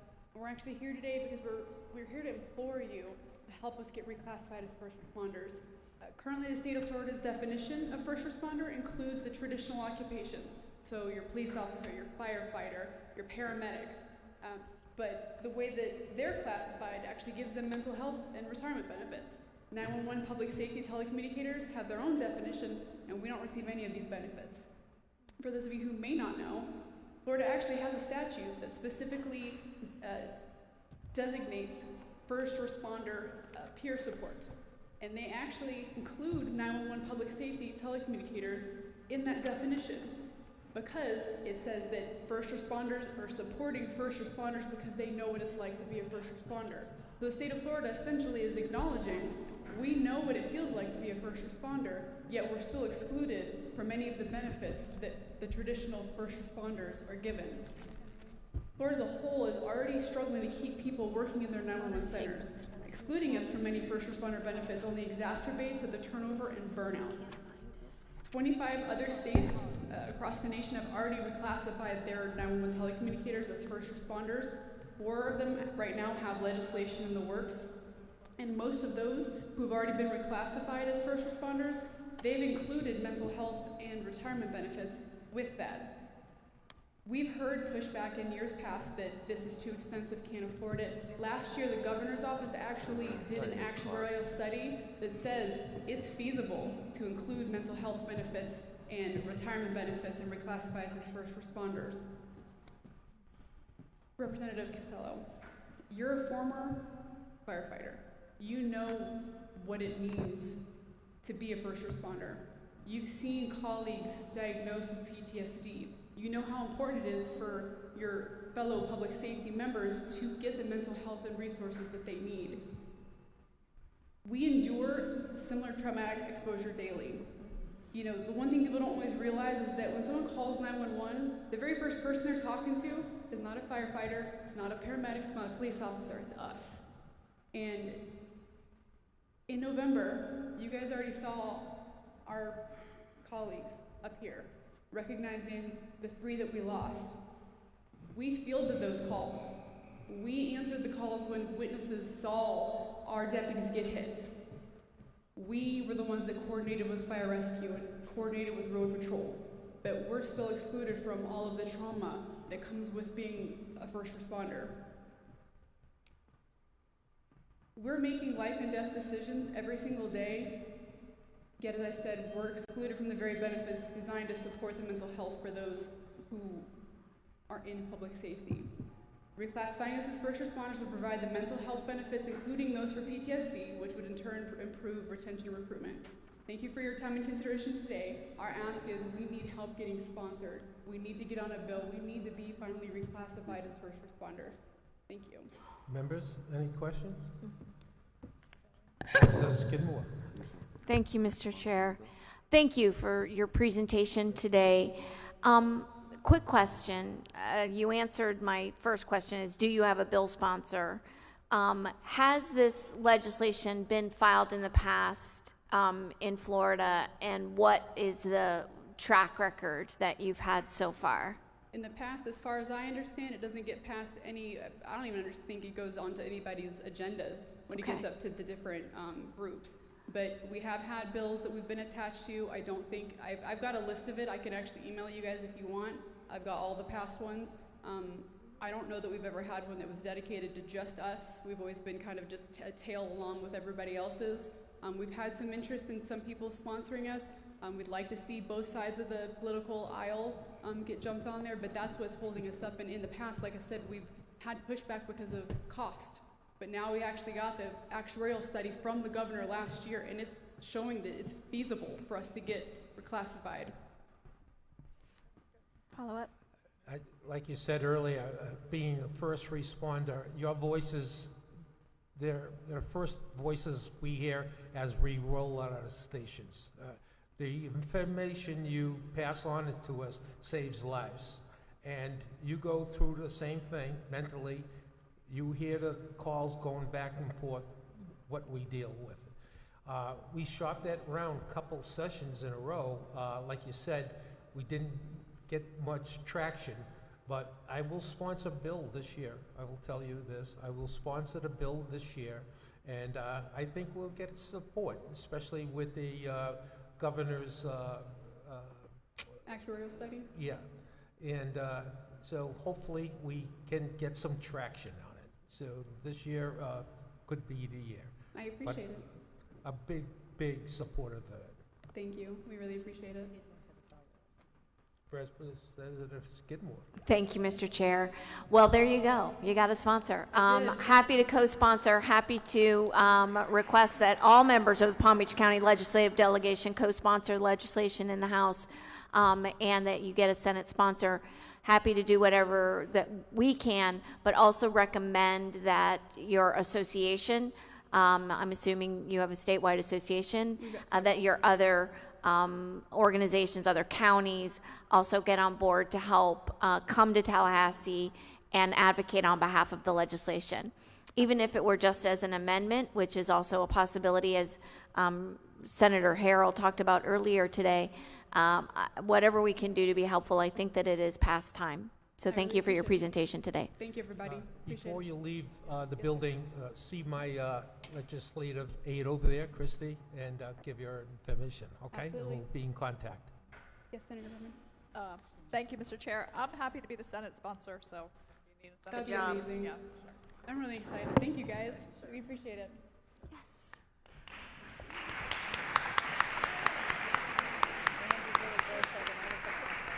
Next presenter will be Mindy Hankin. Thank you. Did I say that right? Thank Close you. enough. Nice. Hi, good afternoon, Mr. Chair, members of the delegation. I'm Mindy Henkin. I am the new Executive Director at the PACE Center for Girls.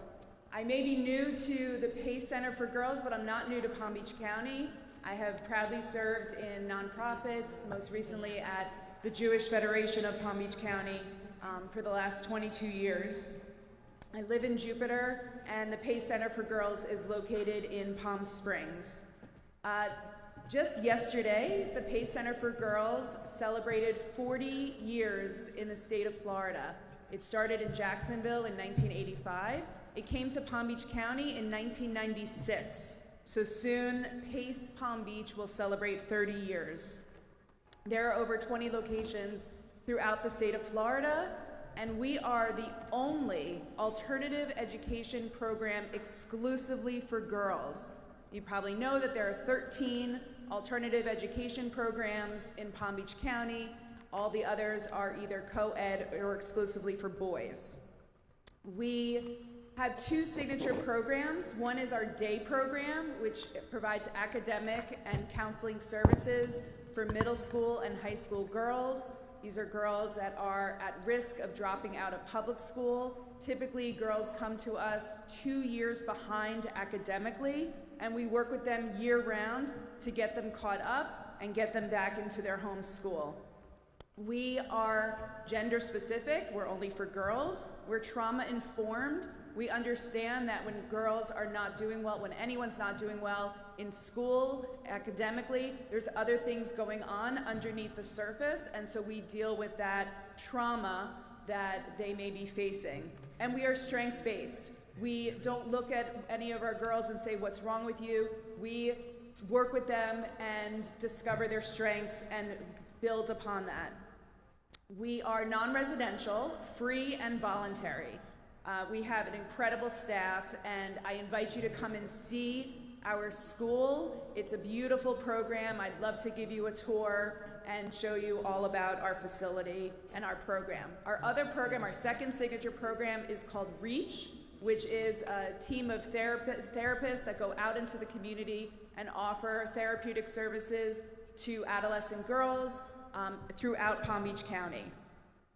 I gave all of you a folder that has information about the PACE Center for Girls, some of our impact. We did a very comprehensive study in 2019 that shows our impact, so you see that in there. And we're really excited. On April 2nd, mark your calendars, we will be in Tallahassee for PACE Day at the Capitol. Representatives from all the PACE centers throughout the state of Florida will be in Tallahassee, and we will be there with PACE Palm Beach girls to meet with you. Thank you. Thank you so much. Any questions, members? Seeing none. Thank you so much. Thank you. Next presenter, Ruth Mageria.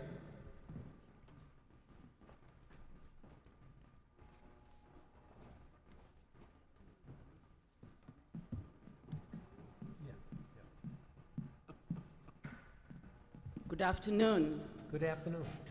My name is Ruth Mageria, and I'm the Executive Director of Cross Ministries, and I'm here just to give you a brief about what's going on at Cross and what we are seeing in our community. Cross Ministries has been around for 47 years, and our mission is to provide food for the hungry and food insecure in our community. We are boots on the ground, ensuring that people have food to eat. According to Feeding America, over 173,000 Palm Beach County residents are food insecure. Our food pantries are in 10 different locations, all the way from Delray Beach to Riviera Beach, Jupiter, Lake Worth, and Belglade, Wellington, Haverhill, Green Acres, and West Palm Beach. We also operate a food pantry in Indiantown in Martin County. Cross has experienced a 71% increase in the number of clients served over the last 4 years. More people are seeking food assistance today than they did during COVID. In 2024, just last year, we provided assistance to 121,664 individuals. 9,000 of those had never sought food assistance from CROSS before. This past year, we have seen an increasing number of people relying on food assistance due to living costs going up. Some, especially our seniors, have also turned to our pantries as rising HOA and condo fees, property insurance, food costs, and other fixed expenses outpace their limited incomes. Many families face food insecurity due to stagnant wages, the scarcity of affordable housing, and the increasing medical costs and compounding challenges that are only expected to grow in 2025.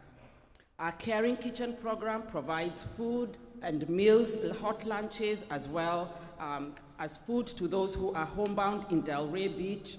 And our gleaning program ensures that we have fresh fruits and vegetables in our community through our local food banks. We go out into the fields and we harvest fresh produce that would otherwise go to waste. This past gleaning season, we were able to harvest 463,000 pounds of fresh produce with about 3,500 volunteers. And I want to encourage each one of you to come out gleaning with us. We are right in the middle of gleaning season. I want to encourage each one of you to come out. You can be as young, you can bring your children, grandchildren, as young as 5 years. And one time I was in the field and we had a 92-year-old lady gleaning fresh fruits and vegetables. Again, I thank you for all that you do for our community. Because of you and the work that we do together, we can make Palm Beach County a much better place to live. Thank you. Thank you. Thank you. Members, any questions? Senator Berman. Thank you, Mr. Chair. Thank you, Ruth, for everything that you do. You mentioned that you've had a 71% increase in the last 4 years, I think you said, since COVID. And then you mentioned that you were seeing an uptick in the elderly. Would you say do you have any percentages of whether that 71% is all across the board or it's a bigger increase in the elderly? So the 71% is all across the board when we compare where we were in 2020 during COVID and where we are today. So that's across the board. But especially, we have our food pantry, especially in Wellington, we are seeing a lot more seniors coming in looking, seeking food assistance, people who had never come to us. And when they come, they actually say it's because of all the fees that are going up that they hadn't planned for.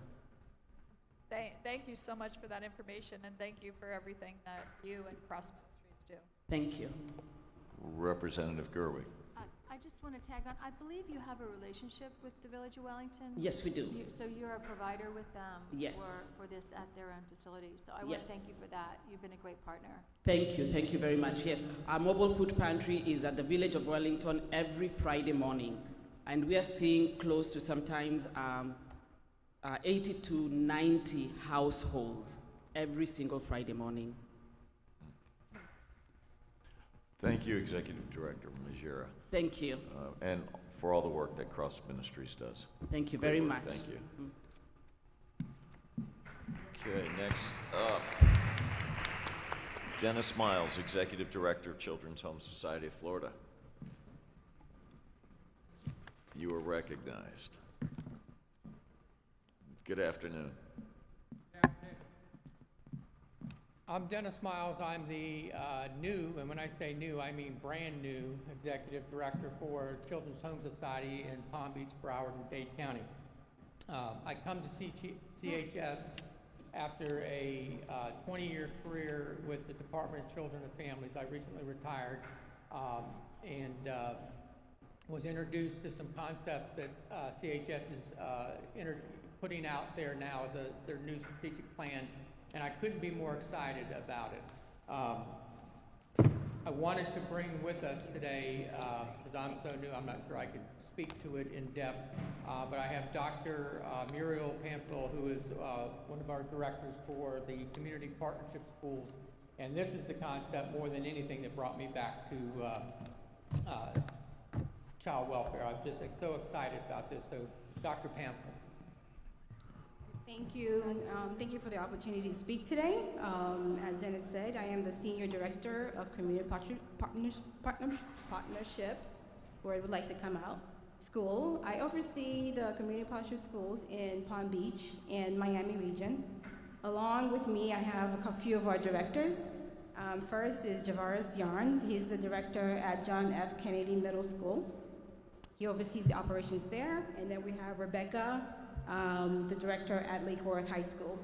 Now, the community partnership school model pulls together 4 core partners: our Palm Beach School District, Children's Home Society, our healthcare district of Palm Beach, and our local university, FAU. We received funding in 2023 to establish community partnership school in Palm Beach, and we are currently in our implementation year 2. Now with that, we are currently, these partners that come together to make the long-term commitment and investment to the students. The commitment starts with a 25-year commitment, MOU, and then we provide support throughout those years. We know for many of our students, school needs to become more than just a place to learn, but a hub that serves as a resource for our students, their parents, and the community.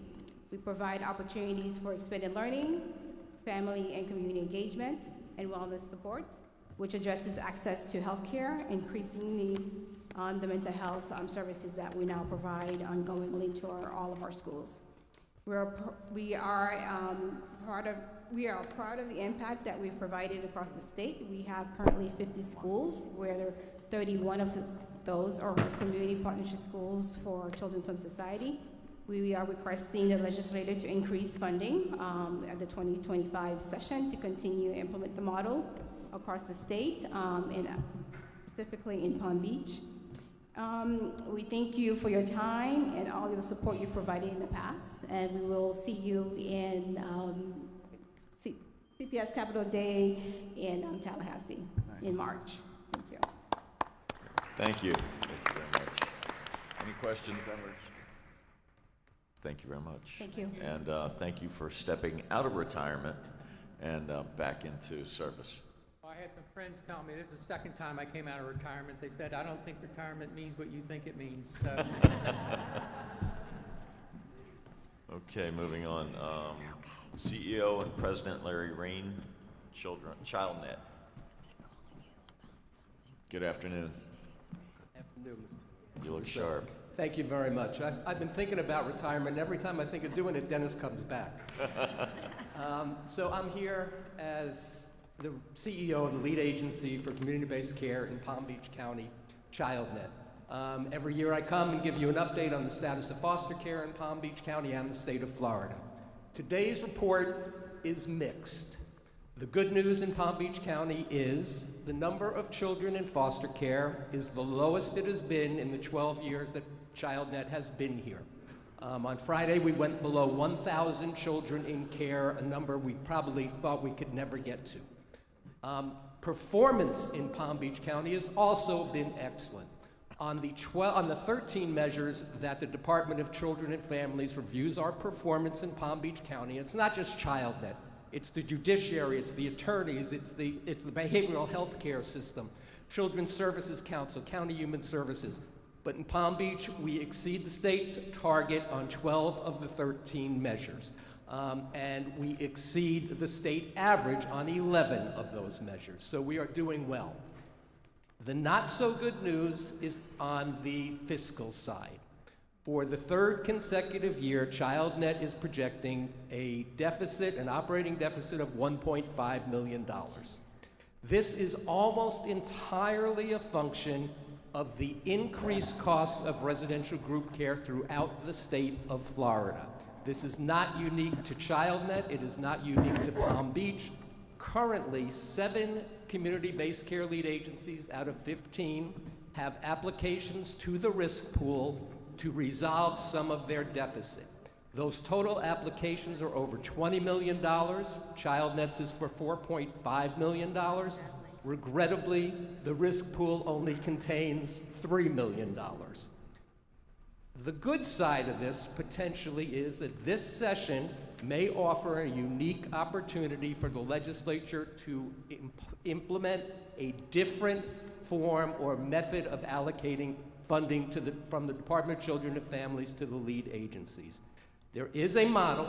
It has great promise. The department delivered it to the governor and the Senate President and the House Speaker over this past weekend. It is not perfect, but it's the first time that we have an opportunity to fund child welfare appropriately in the state of Florida. I look very forward to working with you. Particularly, we are blessed to have two of your members on Senate Appropriations Committees that seem appropriate to this. Anything you need to know, we will be happy to share as we work to implement something that will be better for all of our children in the state of Florida. Thank you. Thank you. Questions, members? Okay, thank you very much. And I'll turn it back over to Chair. Thank you, Representative Crusoe. Next speaker will be Lisa Polisi. LaCroix. Excuse my names. That's okay. Good afternoon, Palm Beach County Delegation. My name is Lisa Pugliese Lacroix. I am the founder of Love Serving Autism. So it's an honor to be here today, and Happy New Year. This is an organization that teaches therapeutic racket sports intervention to children and adults with autism and developmental disabilities. In the United States, 1 in 6 children is diagnosed with a developmental delay, and 1 in 36 children are diagnosed with autism by the age of 8. These numbers reflect a growing need for specialized evidence-based support that empowers children to thrive. Our organization is at the forefront of addressing this need. In the 2025-2026 Autism Therapeutic Wellness Program, we aim to expand our reach to serve more children and families in Palm Beach County and beyond. Our program integrates therapeutic racket sports, fitness activities, and social-emotional learning to promote health, physical health, motor coordination, and communication and social interaction. Our programs also provide vital support to families. Autism often impacts the entire family unit. So we offer inclusive family fitness days and caregiver resources, and we create opportunities for families to bond and grow together. We are proud to share that our programs are supported by certified speech, occupational, physical, and behavioral therapists and adaptive sports professionals, ensuring that every child receives the tailored support they need to succeed. But we cannot do this alone. To sustain and expand these life-changing programs, we do ask for your support in funding our 2025-2026 Autism Therapeutic Wellness Program. This is to ensure we can expand program locations to underserved youth, ensuring all families in Palm Beach County have access to services. We want to train more professionals and volunteers to meet the growing demand for our programs. And we want to provide scholarships for families facing financial barriers so that no child is left behind. The children we serve are the future of our community, and investing in these and their wellness and development today creates a better, more inclusive and vibrant Palm Beach County for tomorrow. Thank you, Senator Harrell, Representative Crusoe, and Representative Gossett-Seidman for championing this important cause, and to the Palm Beach County Legislative Delegation for considering this vital investment in the children and families we serve. Thank you. Any questions, members? Seeing none, thank you so much. Next presenter, Christine Sylvain. Did I say it right?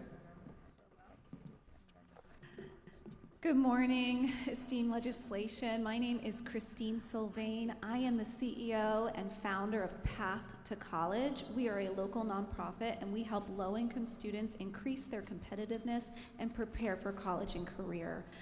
We do this through a holistic development program that provides tutoring, one-on-one mentoring, career guidance, college tours, internship matching, and boutique-style college advising. I am here to share thanks. We have, through our work, been helping about 1,000 students each year prepare for college, and with our flagship program, about 100 students each year getting over 3 hours a week of dedicated college and career planning and mentoring services. And because of that support, our students in that program, 100% of them go to 4-year schools, with 60% going debt-free. For students in low-income communities, that is life-changing and lineage-changing. With that impact, we have been honored and grateful to have the support of the City of Lake Worth Beach, which has provided us with a 5,000 square foot building to open what we are now calling the Catapult Center. And the Catapult Center will do just that. It will help students catapult into future careers and successful lives. I'm here to share gratitude. Last year, we applied for appropriations sponsored by Representative Caruso and former Senator Powell, and we were successful in that request. And I just want to share gratitude for your time and for supporting our work. We plan to open up the Catapult Center later this year, and it has been a robust community effort with many local businesses supporting the architectural and the construction work, including Hedrick Brothers Construction and Spina O'Rourke and ECF Engineers. So we are excited, and I want to tell you a little bit more about it. At the Catapult Center, we plan to expand our services outside of our flagship program, outside of our community workshops, where we're serving 1,000 students a year, and we plan to serve 3,000 to 5,000 students a year, where we will provide individualized support and college coaching. So any student can come in, make an appointment with a college coach, do a career aptitude test, and be given an individualized plan for college and career that matches Palm Beach County's driving industries. So where our labor gaps are and where we need to invest in workforce development. So again, thank you again to the state of Florida and to all of you for your shared commitment to local workforce development. I invite you all to tour, those who have not had the opportunity to, and look forward to a great year, and I will absolutely see you at Palm Beach County Days in March. Thank you again. Any questions, members? Representative Caruso? Thank you, Chair. Christine, I just want to say thanks for the great work that your organization does. It's an honor to help with the appropriation and you know, going over there and meeting the students you work with, you are not just, you're changing lives, you're changing the direction of families and creating legacies, and we thank you very much. It's so meaningful to have your support. Thank you for the way that you have showed up and for your continued advocacy for our local students. It means a lot. Thank you all. Take care. Thank you so much. Next presenter, Daphne Utter.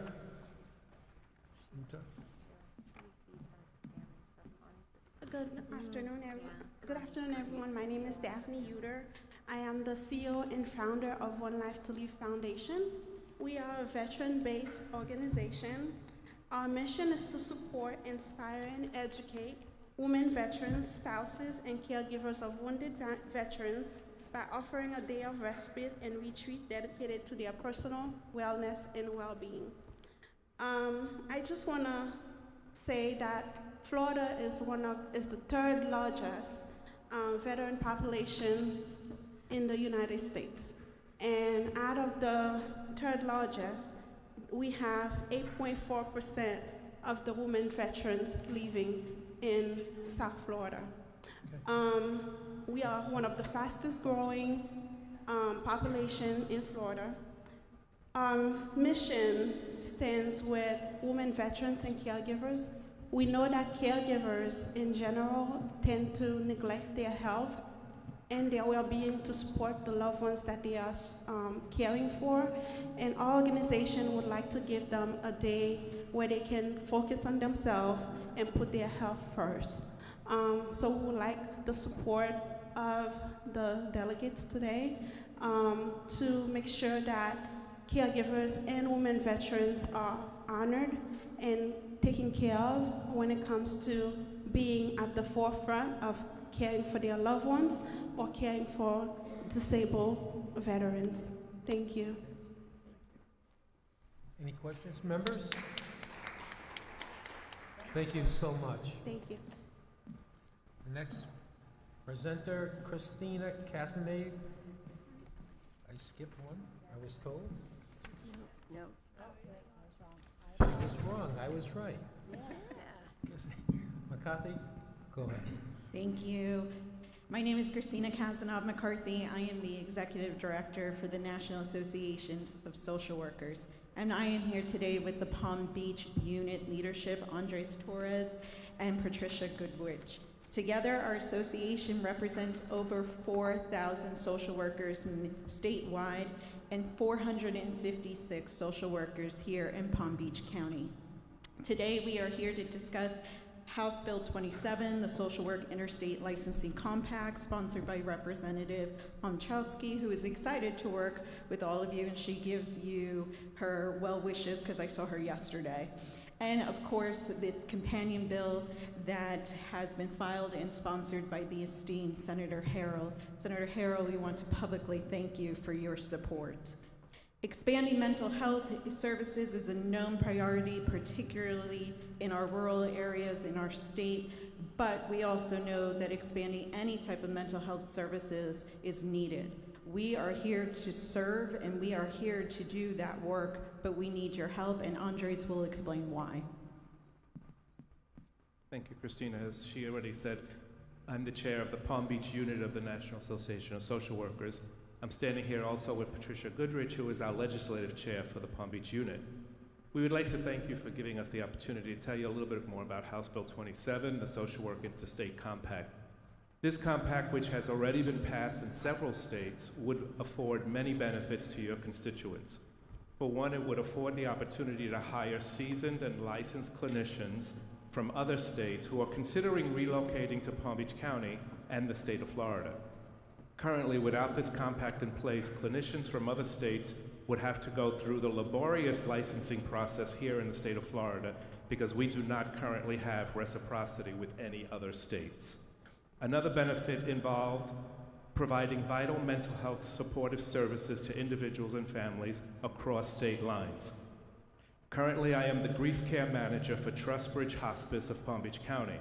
Many of the individuals that we see for supportive counseling may not reside in this county, but they are here in Palm Beach County because their family member may have just passed while in hospice.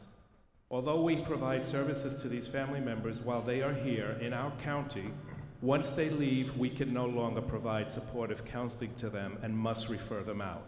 This compact would allow us to continue providing this vital resources to these family members while links are made to other providers for them once they return home. Once again, we would like to thank you for supporting House Bill 27 and passing the Social Work Interstate Compact. We would also like to take this opportunity to wish you a great and productive legislative session. Thank you. Any questions? I want to make a comment. Senator? Thank you very much, Mr. Chairman, and I want to thank you all for your hard work in this endeavor. It's been an ongoing process, and I hope that this year we do get it passed and that we really have more social workers come to the state of Florida. People don't realize with the tremendous growth in the state, over 700 people a day moving to Florida, they don't bring their counselors, their social workers, their LCSWs with them, and this will and it becomes it's a difficult process to get licensed in the state of Florida. So this will allow us hopefully to have more people come to Florida with those skills and talents that we really, really need to address the mental health crisis we're having in the state of Florida. And we thank you for bringing this to us, and we're going to continue to work on this. Thank you. Thank you. Thank you so much. The next presenter, David Cranston.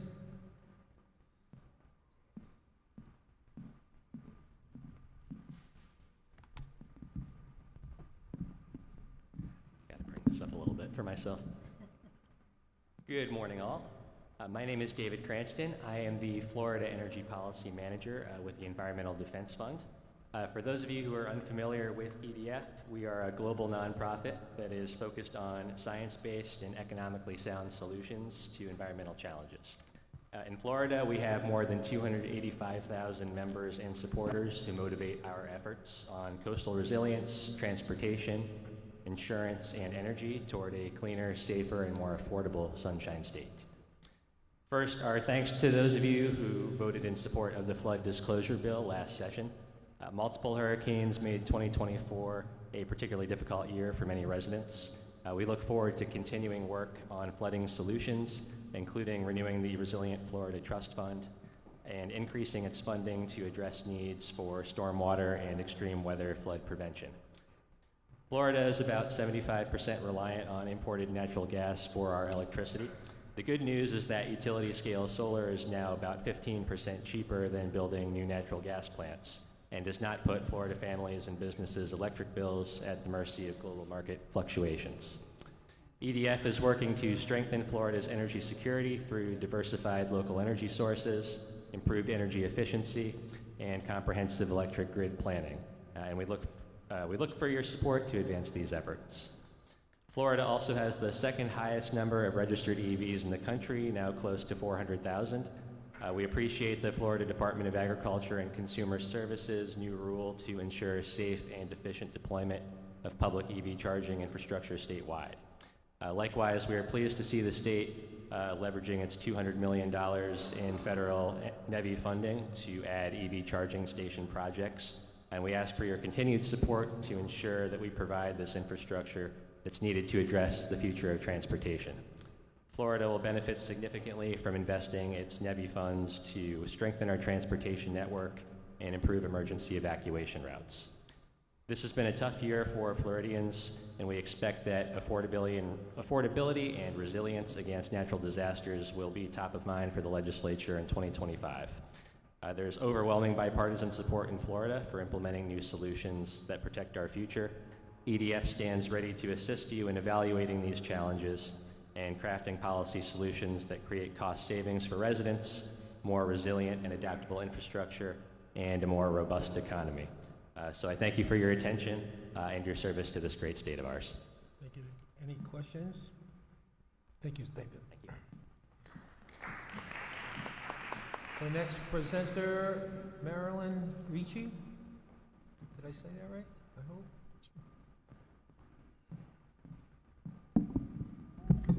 I'm a little shorter. Good afternoon. Thank you for your service. My name is Marilyn Ricci. As a member of the Florida Mental Health Advocacy Coalition, I'm here to talk about the National 988 telephone number.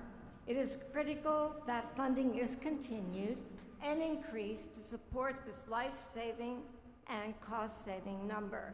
988 has been an important step in helping people living with mental illness and their families navigate the mental health system. As a parent of a person living with a mental illness, I have a lot of experience with the mental health system.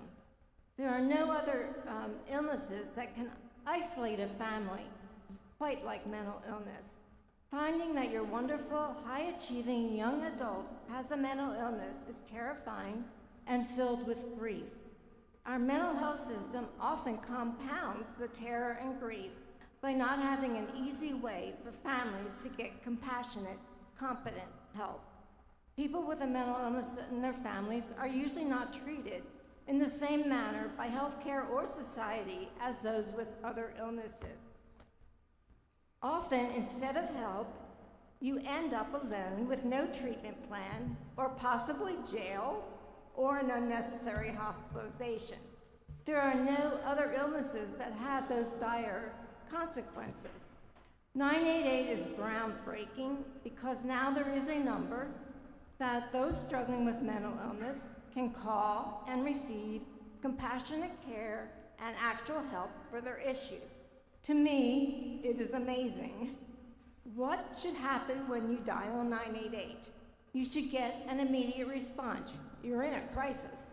A knowledgeable, compassionate person will take your call. You will get help finding resources to handle your crisis.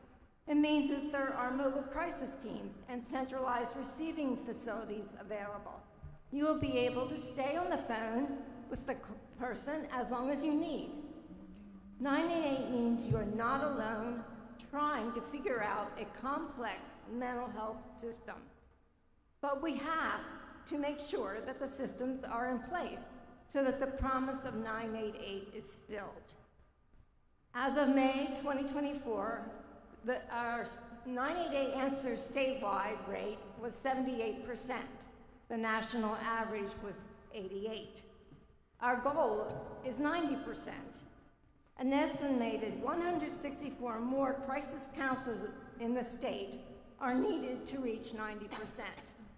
And as we heard about geo-routing, the call volume is expected to increase, also with increased advertisement. Please support the Department of Children and Family Services to increase 988 funding. When Floridians call for help because of thoughts of suicide or behavioral health crisis, it's vital that they can get immediate help. Recovery is possible for those living with mental illness. The concern of the Florida Mental Health Advocacy Coalition is the long-term sustainability of this vital program. Thank you. Members, any questions? Thank you so much. Next presenter will be Catherine Banzon. Catherine? Going once, twice. Okay. Next, follow up with Robin Sambach.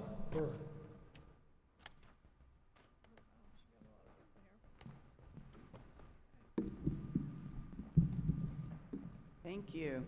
I'm Robin Samburn. I'm the Vice President of Advocacy for National Council of Jewish Women in Palm Beach. And I want to thank the delegation for this opportunity, as well as Kaiser University. Our organization is probably best known for the Kids Closet throughout Palm Beach, serving clothing to children in Title I schools.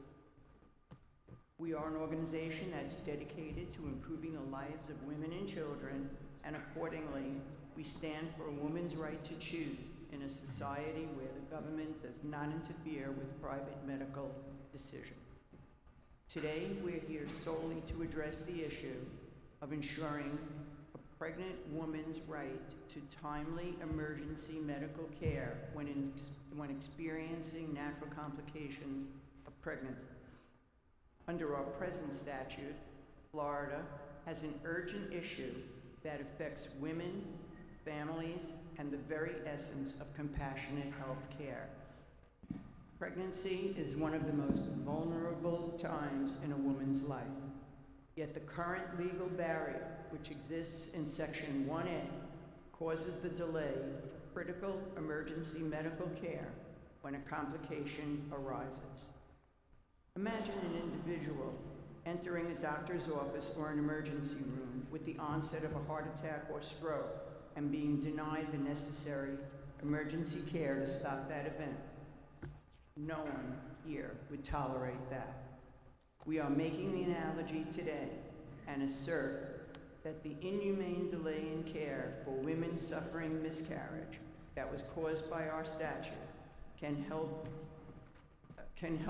happen to anyone of our wives and daughters. When a pregnant woman is suffering the complication of pregnancy, we ask you to remember that that woman is sick and she is in an emergency. We're asking this distinguished delegation to recognize that a pregnant woman must not have less rights than any other sick human being. We cannot let that be the intention of Florida. We must fix this terrible error. We thank Senator Berman for her interest in working with this to see what we can do to change a statute that clearly needs to be amended. We must be able to provide the immediate performance of standard emergency obstetric care to a woman presenting with natural complication of pregnancy. There are 3 areas. 1, the 24-hour waiting period must be eliminated as it may cause life-threatening conditions. 2, the need for corroborating opinion by a second physician is useless. Laboratory, diagnostic, and surgical reports will corroborate any emergency issues.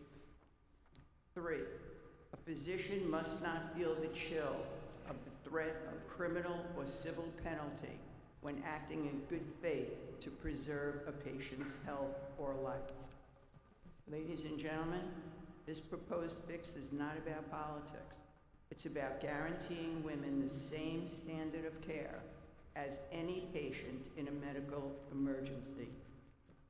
We thank you again, and we pray for your anticipated support We hope to see you in district and in Tallahassee. Thank you. Any questions? Members, any questions? Seeing none, thank you so much. Thank you for listening. The next presenter, Kelly DeVito.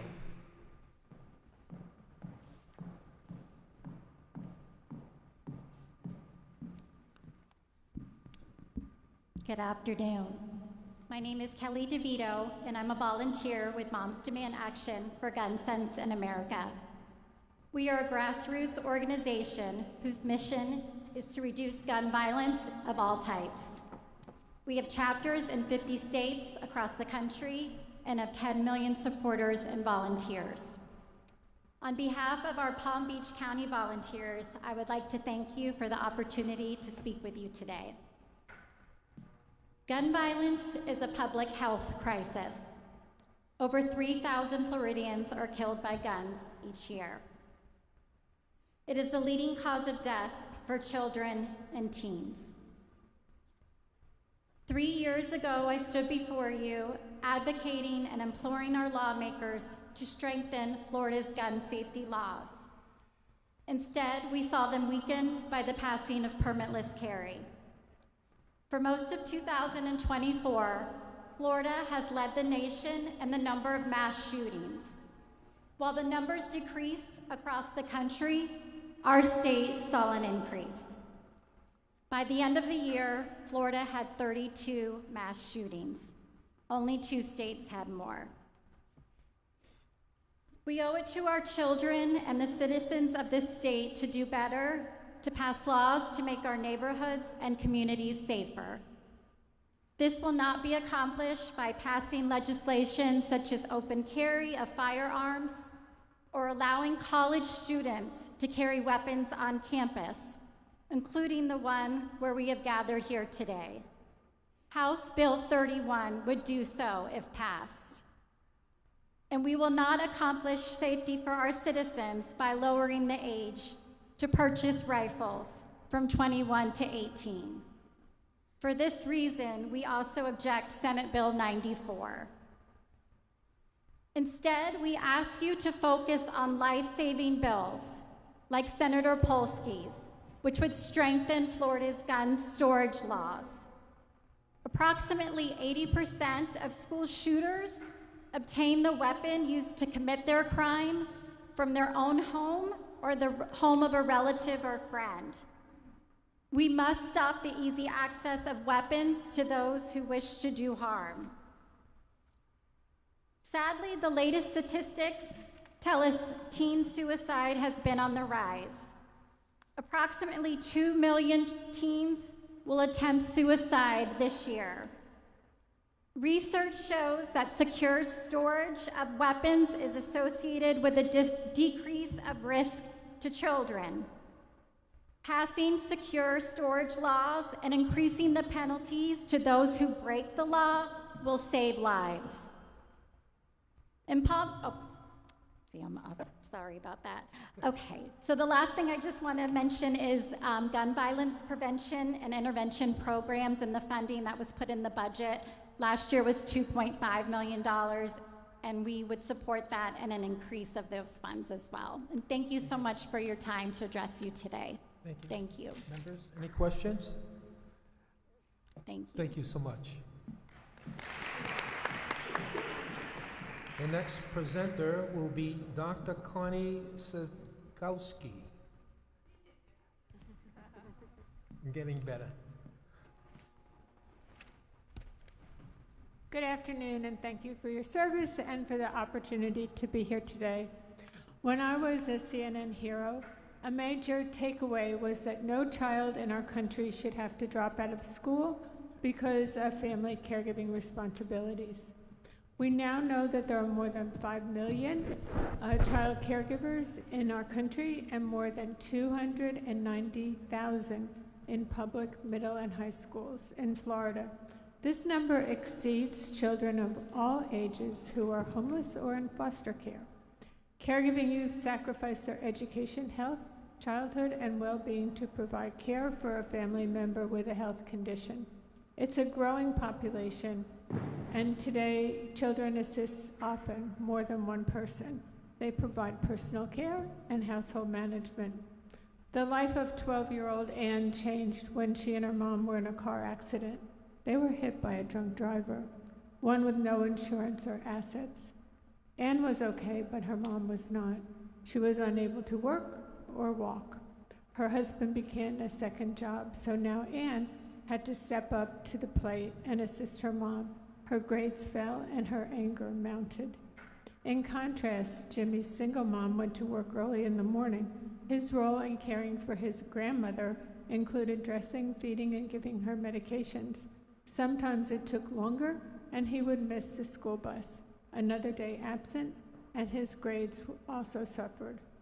Our government provides resources and support for adult family caregivers. Why not also for caregiving youth? We believe this omission is a lack of knowledge. Healthcare, education, and child welfare are all involved. The Florida Caregiving Youth Act will define this population and establish a task force that can then develop and make recommendations for no-cost accommodations that others can provide, such as maybe extended time leave for homework when during the night a child stays up caregiving. Our successful model of identification and support of caregiving youth has resulted in a 10-year average high school graduation rate of 98.3%. Other caregiving youth in Florida also deserve help.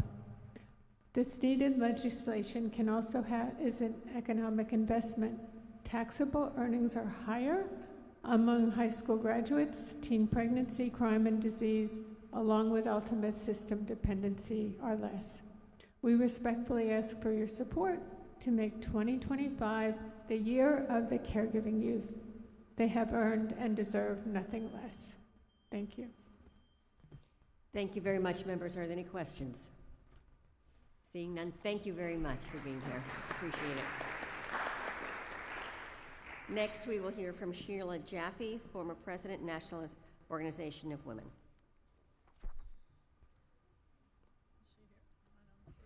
Okay. Next, we'll hear from Linda Smythe, Sierra Club, Loxahatchee Group.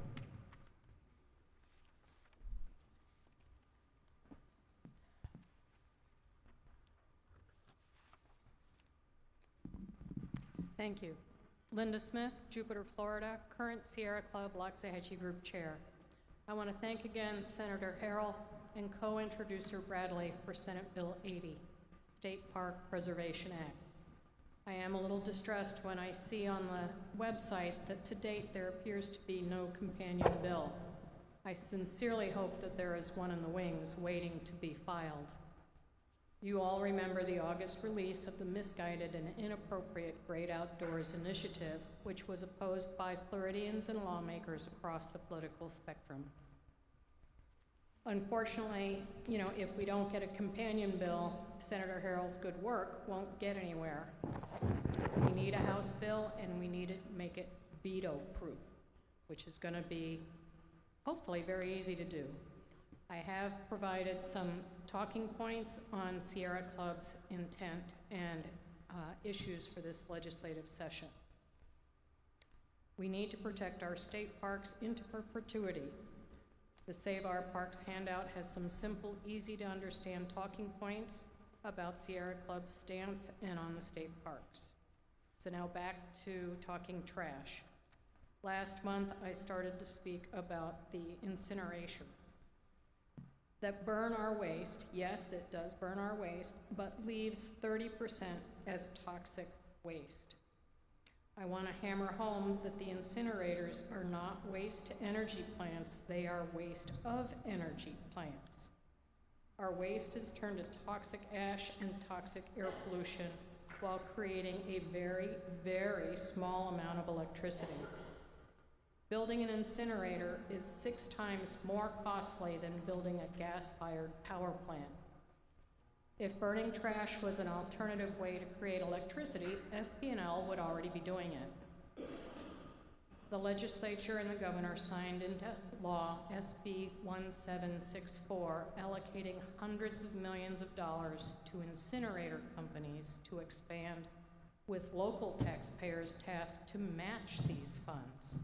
Trucking our waste hundreds of miles, purchasing more land, is much less expensive than incineration, financially and environmentally.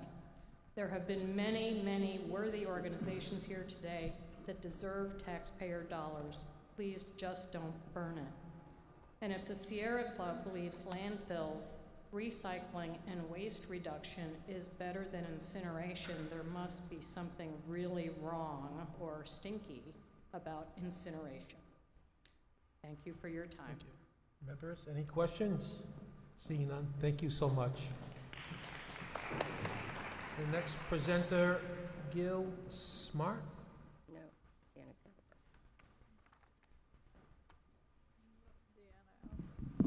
Good afternoon, delegation. Thanks for the opportunity to speak. My name is Gil Smart. I'm Policy Director for Friends of the Everglades. We were founded in 1969 by Marjorie Stoneman Douglas.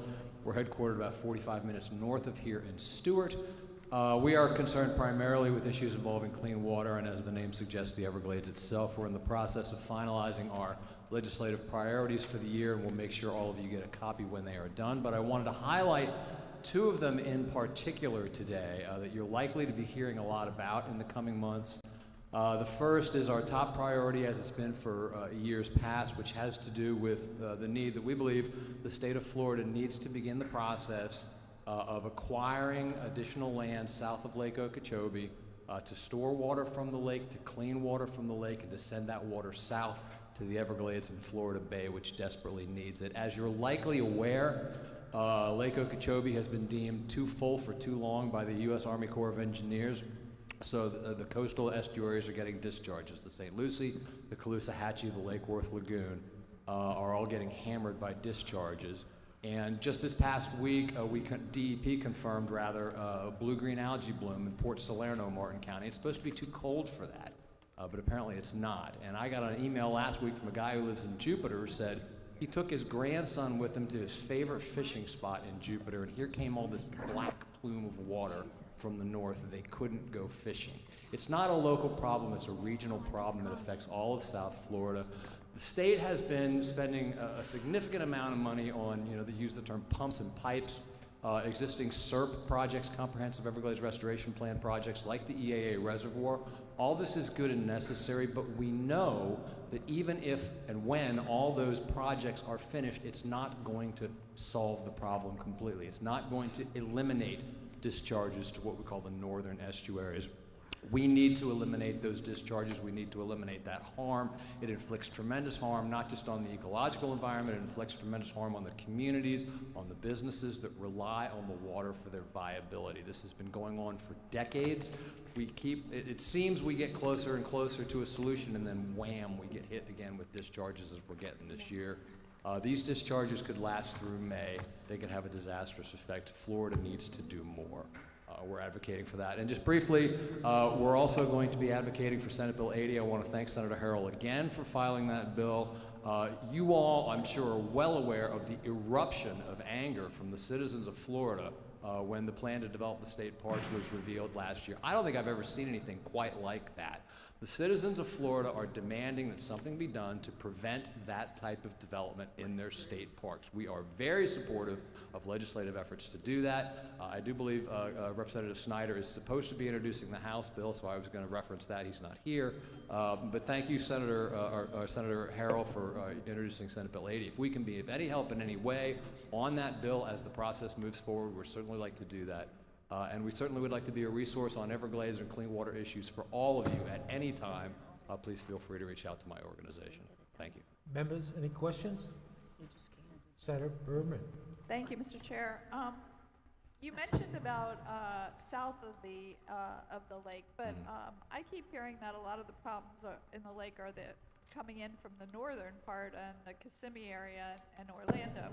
Do you have positions on those issues? The primary issue with the water coming in from the north is that it's polluted. The Kissimmee Basin and the runoff essentially from Orlando all the way south carries all sorts of phosphorus and nitrogen, which is a huge problem for the lake. So there are projects in the works.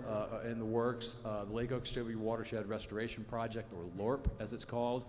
There are plans to build a reservoir north of the lake. There are plans to do deep well injections sites at the north of the lake. In fact, there's already one in operation. So it is an issue. The storage is necessary all around the lake, but the problem is the historic flow of the Everglades was it sort of overlapped the bottom lip of the lake and just naturally flowed south. That's where the term river of grass comes from, right? It was as if it were a river. And so that's the natural flow of the lake.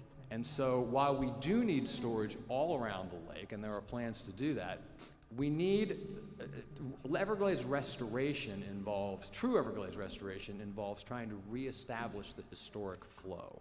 And that's why we say what we need is land south of the lake, because that's where that water went historically until we showed up, you know. But we're still there, so indeed. You can't reverse certain things because right, exactly. No, obviously the towns aren't going away, that sort of thing, but you know, the land could be used differently. Thank you. Thank you so much. The next speaker will be Dr. Dina Smith. Elbert. Dina Elbert. My mistake. Sorry.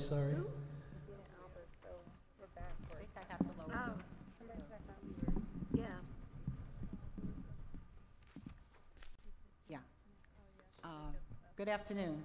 My name is Dr. Deanna Albert. To clarify, I'm representing the Democratic Public Education Caucus of Florida, which I'm on the executive board, and also the Palm Beach Democratic Executive Committee, which I was education chair for 5 years, and my own LLC, Educational Solutions and Resources.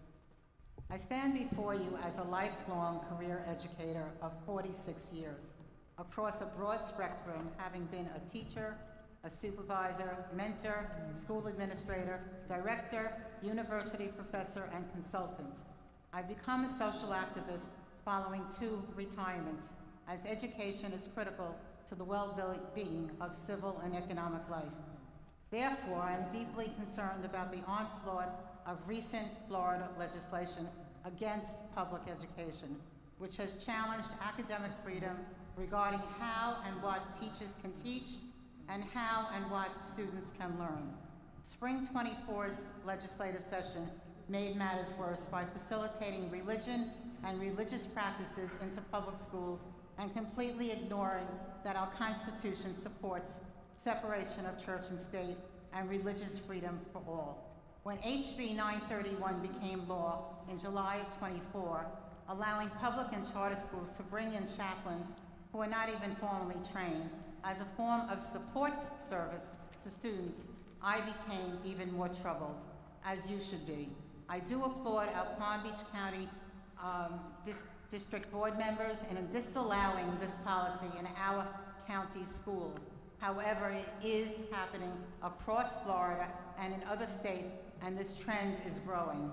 It is obvious that our governor has chosen to make this decimation of public education his personal mantra, along with attacks on factual history and the growth of book bans and censorship and the continued attacks against diversity, equity, and inclusion.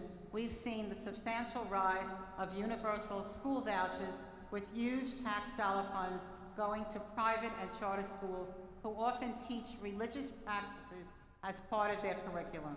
All these bills overreach historical norms, and we must push back hard. We must fight against the loss of civil rights and liberties and plans to indoctrinate our public school students using Christian religion as the core. This encroachment is aimed at the suppression of thought and speech for the primary purpose of maintaining control and the status quo of white supremacy. Unfortunately, hostility to democracy is deeply rooted within religious fanaticism and has taken hold in America despite our nation's unique faith protections, which are sadly being eroded. We know the U.S. Constitution is the traditional law of the land. Within it lies the First Amendment, which guarantees freedom of religion, speech, press, assembly, and the right to petition our government. There is no room for theocracy in our American system, and it must be resisted. This is not a partisan issue. It is a constitutional issue. I am looking for other sponsors who would work with me on bills to push back on what is happening in public education, not only with religion, but with everything else. And anything that you want to do to work with me, I am a writer, and I'm willing to work with anyone who's willing to help me across any party. Thank you. Thank you, Doctor. Any questions? Thank you so much.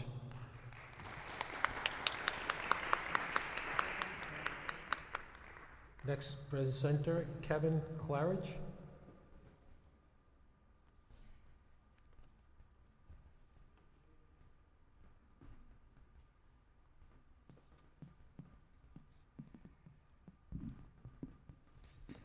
Well, good afternoon, and thank you for the opportunity to address the delegation.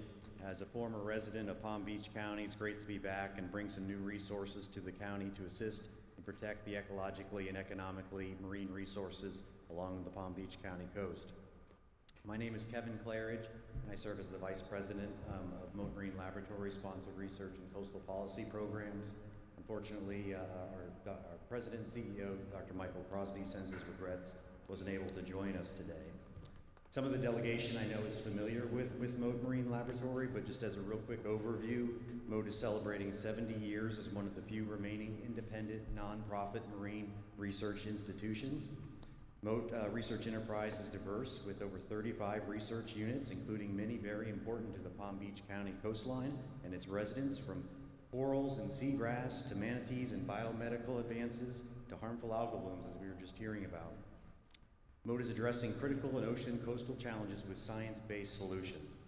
Mote works on an international scale, but is Florida homegrown with its main campus in Sarasota, and has 9 locations across South Florida with over 40 PhD scientists, 300 employees, and 1,300 volunteers. And we're excited about our new 110,000 square foot, 1 million gallon aquarium in Sarasota, and hope some of you can come over and visit us soon when that opens later this year. I'm here to address you on 4 quick points. 1, to introduce you to Mote Marine Laboratory. Thanks for that opportunity to come today. And 2, to share some great news that we'll be neighbors soon. Thanks to some funding from the Florida Department of Environmental Protection, we'll be working to construct a coral nursery at a new site in the northern geographic range of the Florida Coral Reef. We've been in great discussions and planning with MacArthur Beach State Park in the northern Palm Beach area, bringing the power of the latest, greatest coral restoration science and educators to Palm Beach County. We hope this is just the beginning by adding also the latest resilient seagrass science underway at Mote Marine Laboratory with many of its partners, including the Florida Department of Environmental Protection's Aquatic Preserve Program and the University of Florida, moving seagrass science ahead for restoration, which is so vital to the precious Lake Worth Lagoon and other coastal areas of the county. Third, to share our legislative priorities, which we've provided to each of you, and would appreciate your support on the recreational fisheries ask, coral reefs, manatee rescue and rehabilitation, and critical hurricane recovery.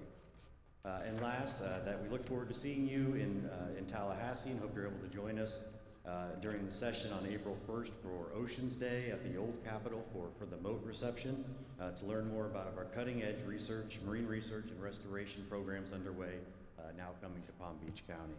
Thank you again for your time, and happy to answer any questions. Thank you. Any questions? Oh, Representative Skidmore. Thank you, Mr. Chair. Good afternoon. Thank you so much for being here. Please give our regards to Dr. Crosby. It's always a great opportunity to hear from him, but thank you for being here. Wanted to ask if you have worked with any of the folks over at Florida Atlantic University in the creation of the Office of the Ocean Economy, which is the legislation we passed last session, to help connect some of the dots in terms of what organizations just like yours are doing, but you may not know what other organizations are doing or how we can leverage all of the work that's being done. And would love to get your or Dr. Crosby's perspective on how that office can be helpful, because we want to ensure its success, and it's at its nascent stage where there's a lot of opportunity to, if we build it, they will come type of resources. So just your thoughts on it, if you have any, and maybe an opportunity, my legislative aides are here, to create a meeting with the folks at Moat and see how we can make sure that you are connected with that office. That's a great idea. First, we have a lot of great partners at FAU. Many of the campuses work very closely with a lot of their great scientists on a lot, even the ones I'm mentioning here today on coral and seagrass restoration, really moving some of that science ahead for the state of Florida. But there's a large partnership through the Florida Ocean Alliance that works together, brings a lot of the partners together. That's was helpful in that legislation and moving that piece ahead. But absolutely, Moat would love to play a bigger role in that and assisting on the East Coast a little bit as best as we can. We would love to be involved. So happy to make the connection today. Great, thank you. Thank you, Mr. Chair. Thank you, sir.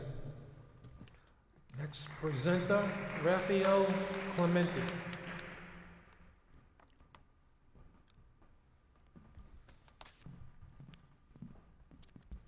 Good afternoon, and thank you for the opportunity to speak to you all today. My name is Rafael Clemente, and I represent the Quantum Foundation.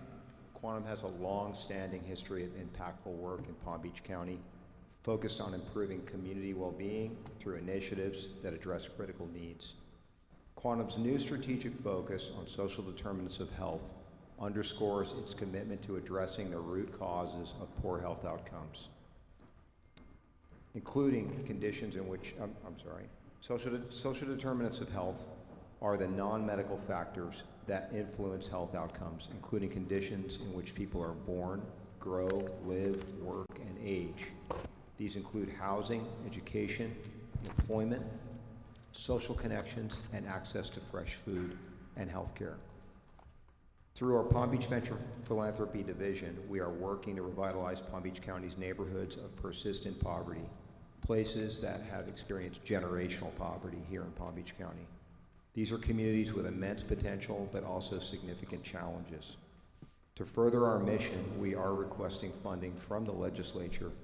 The funds will support transformational efforts to focus on improvement without displacement, beginning in the Coleman Park neighborhood of West Palm Beach and expanding to include communities of concentrated poverty countywide.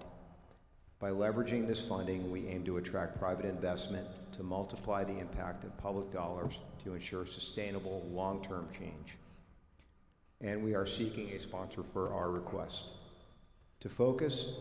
This focus is particularly vital now.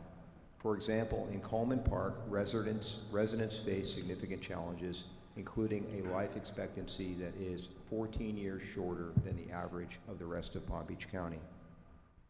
By addressing economic instability, housing needs, and public infrastructure, this initiative will help bridge the gap and create opportunities for health, prosperity, and improved quality of life. The initiative focuses on 3 priorities. First, mixed-use development for housing and commerce by prioritizing projects that combine affordable and workforce housing with ground floor commercial spaces, creating vibrant, sustainable communities. Second, economic development and job creation through the redevelopment of underutilized commercial properties with the goal of attracting local businesses and stimulating long-term economic growth. And third, public space improvements that will make these neighborhoods more attractive, healthier places where residents can thrive. This program represents an opportunity to deliver meaningful change, and not just for Coleman Park, but for all communities of concentrated poverty throughout our county. By investing in this initiative, the state can help create thriving, resilient neighborhoods that reflect the very best of Florida. Thank you for your time today, and I look forward to answering any questions. Members, any questions?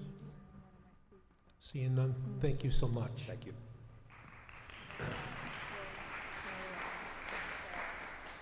We got about 15 minutes left. We got 5 more speakers left, so you can share that time, 15 minutes between you.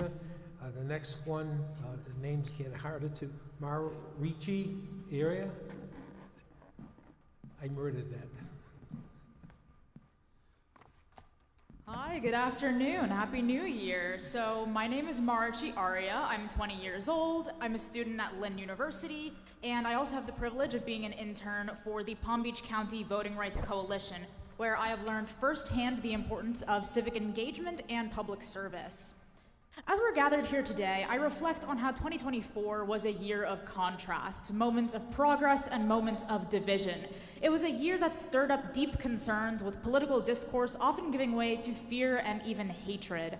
I could stand here and recount for you the many ways our rights and democracy have suffered, but instead I choose to look forward. I choose to be positive and optimistic about the future of our beautiful state of Florida, a state I deeply love and believe in.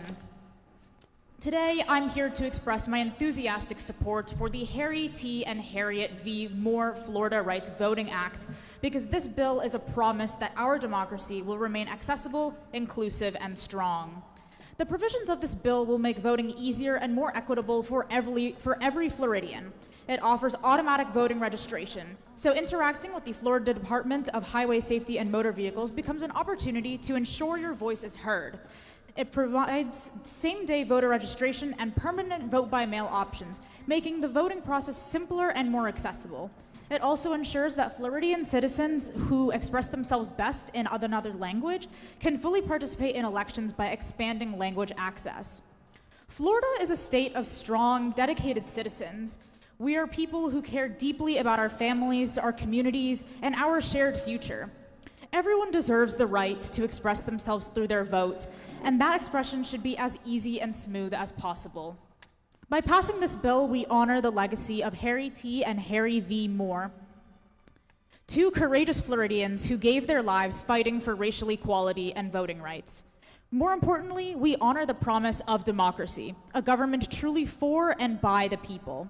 Thank you for your time and consideration. I urge you to support the Harry T. and Harriet V. Moore Voting Rights Act and make 2025 a year of progress and unity for our state. Thank you. Thank you. Members, any questions? Thank you so much. Thank you.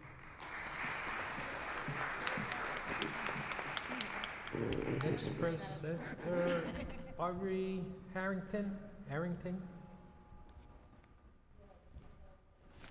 Thank you. My name is Aubrey Arrington. I'm the Executive Director of the Loxedge River District in Jupiter, Florida. We are the wastewater utility. We do water reclamation, environmental education, river restoration, northern Palm Beach, southern Martin County. I'm here to keep it simple and short and sweet to support Senate Bill 80. I think it's a nonpartisan issue. We would be the wastewater provider, the utility provider for Jonathan Dickinson State Park had that been developed as proposed. There are a number of problems that the proposed development would have created environmentally. We think that Senate Bill 80 is very intelligent. Our state parks are a sanctuary for native habitats, biodiversity. They contribute to the resilience and beauty of our state's landscapes. These wild landscapes deserve focused, sustained effort to ensure they continue to thrive and survive. We appreciate and encourage each of you to support Senate Bill 80 because we believe it will improve the notification and comment period for destruction of natural resources within state parks and minimize significant harm to natural resources within Florida state parks while providing the public with conservation-based public outdoor recreation opportunities. Thank you for still being here. I do hope you'll support Senate Bill 80. Thank you so much. Next presenter, Dr. Mitchell Kirshner.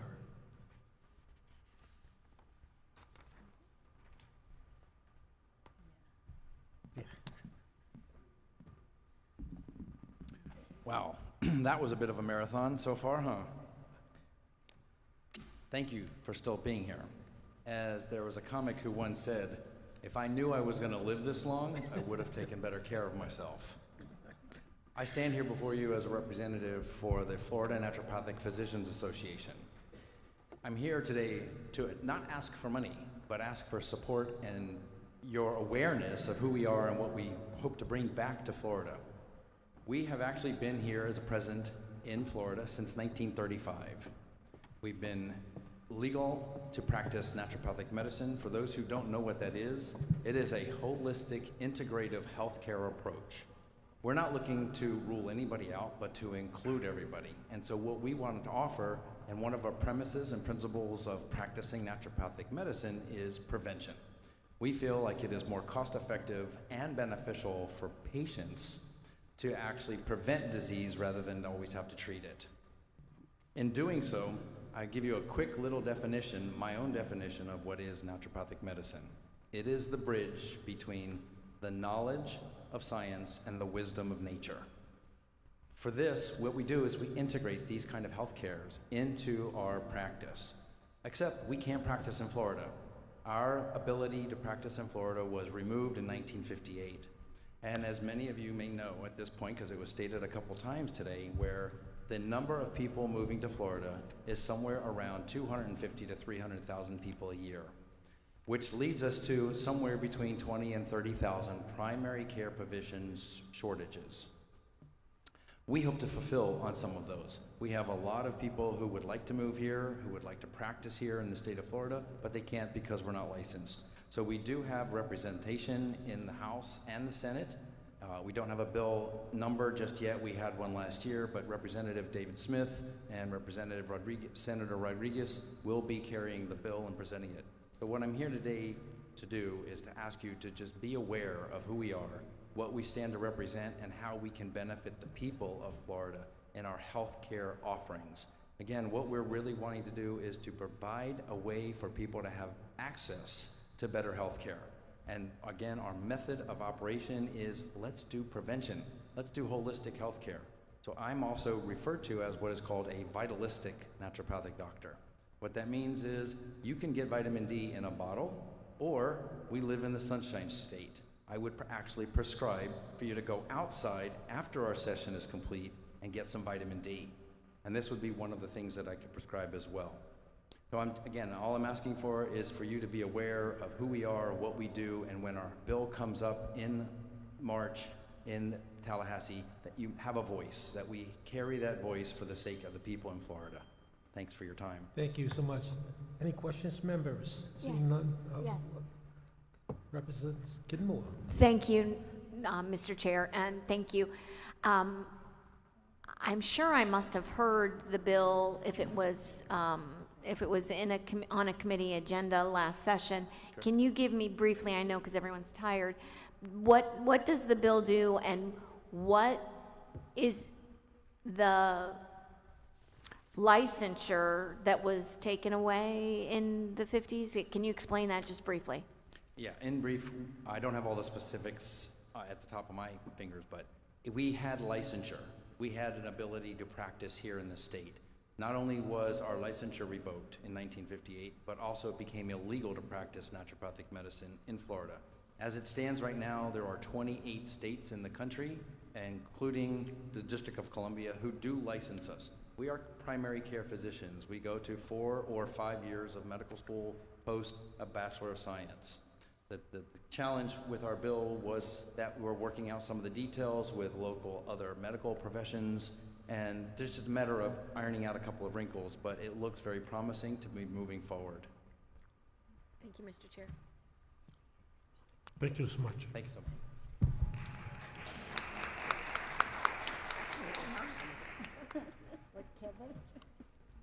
Dr. Jean Wojtkiewicz? Dr. Jean. Is Dr. Jean in the house?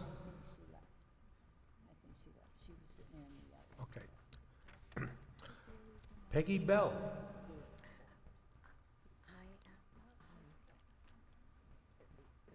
I guess somewhat of a purist when it comes to MD or DO. Hi, thank you for allowing me to come and speak last minute like this. I'm on the board of the Palm Beach County chapter of the Hearing Loss Association of America. We've been meeting, I've been on the board for about 6 years now. We've been meeting for almost 20 years, first in Delray Beach, and now we meet in Boynton Beach. The reason I'm here is not to speak specifically to any legislation or any funding request, but really to make you aware of this invisible disability, hearing loss, and the fact that in this county, it's really rare to find any Title II or Title III place of public accommodation that is compliant with the rule for effective communication. And so people typically with hearing loss don't want to talk about the fact that they have hearing loss. They take 7 or 8 years to go and get hearing aids. The hearing aids do not work that well in public places, and there are technological remedies that are part of the ADA. And so my question is, if we meet every month, we're free support group meetings, how do we get the attention of hospital administrators and retailers and school administrators? How do we get the attention of people who don't know that they have a responsibility? If there's anything that we can do as a chapter, we have a robust group of people who are willing to volunteer and do education and help empower people. And that's basically my request. It's just if you can help us help other people, we'd be happy to do that. I think there are about maybe 300,000 people in Palm Beach County with hearing loss. And even if they have hearing aids or cochlear implants, they don't have a hearing loop system, or they don't have captioning, they don't have any assistive technology that is required by the ADA. Any questions about this situation or any advice? Any questions, members? Seeing none. Okay, thank you. Thank you so much. Okay, bye-bye.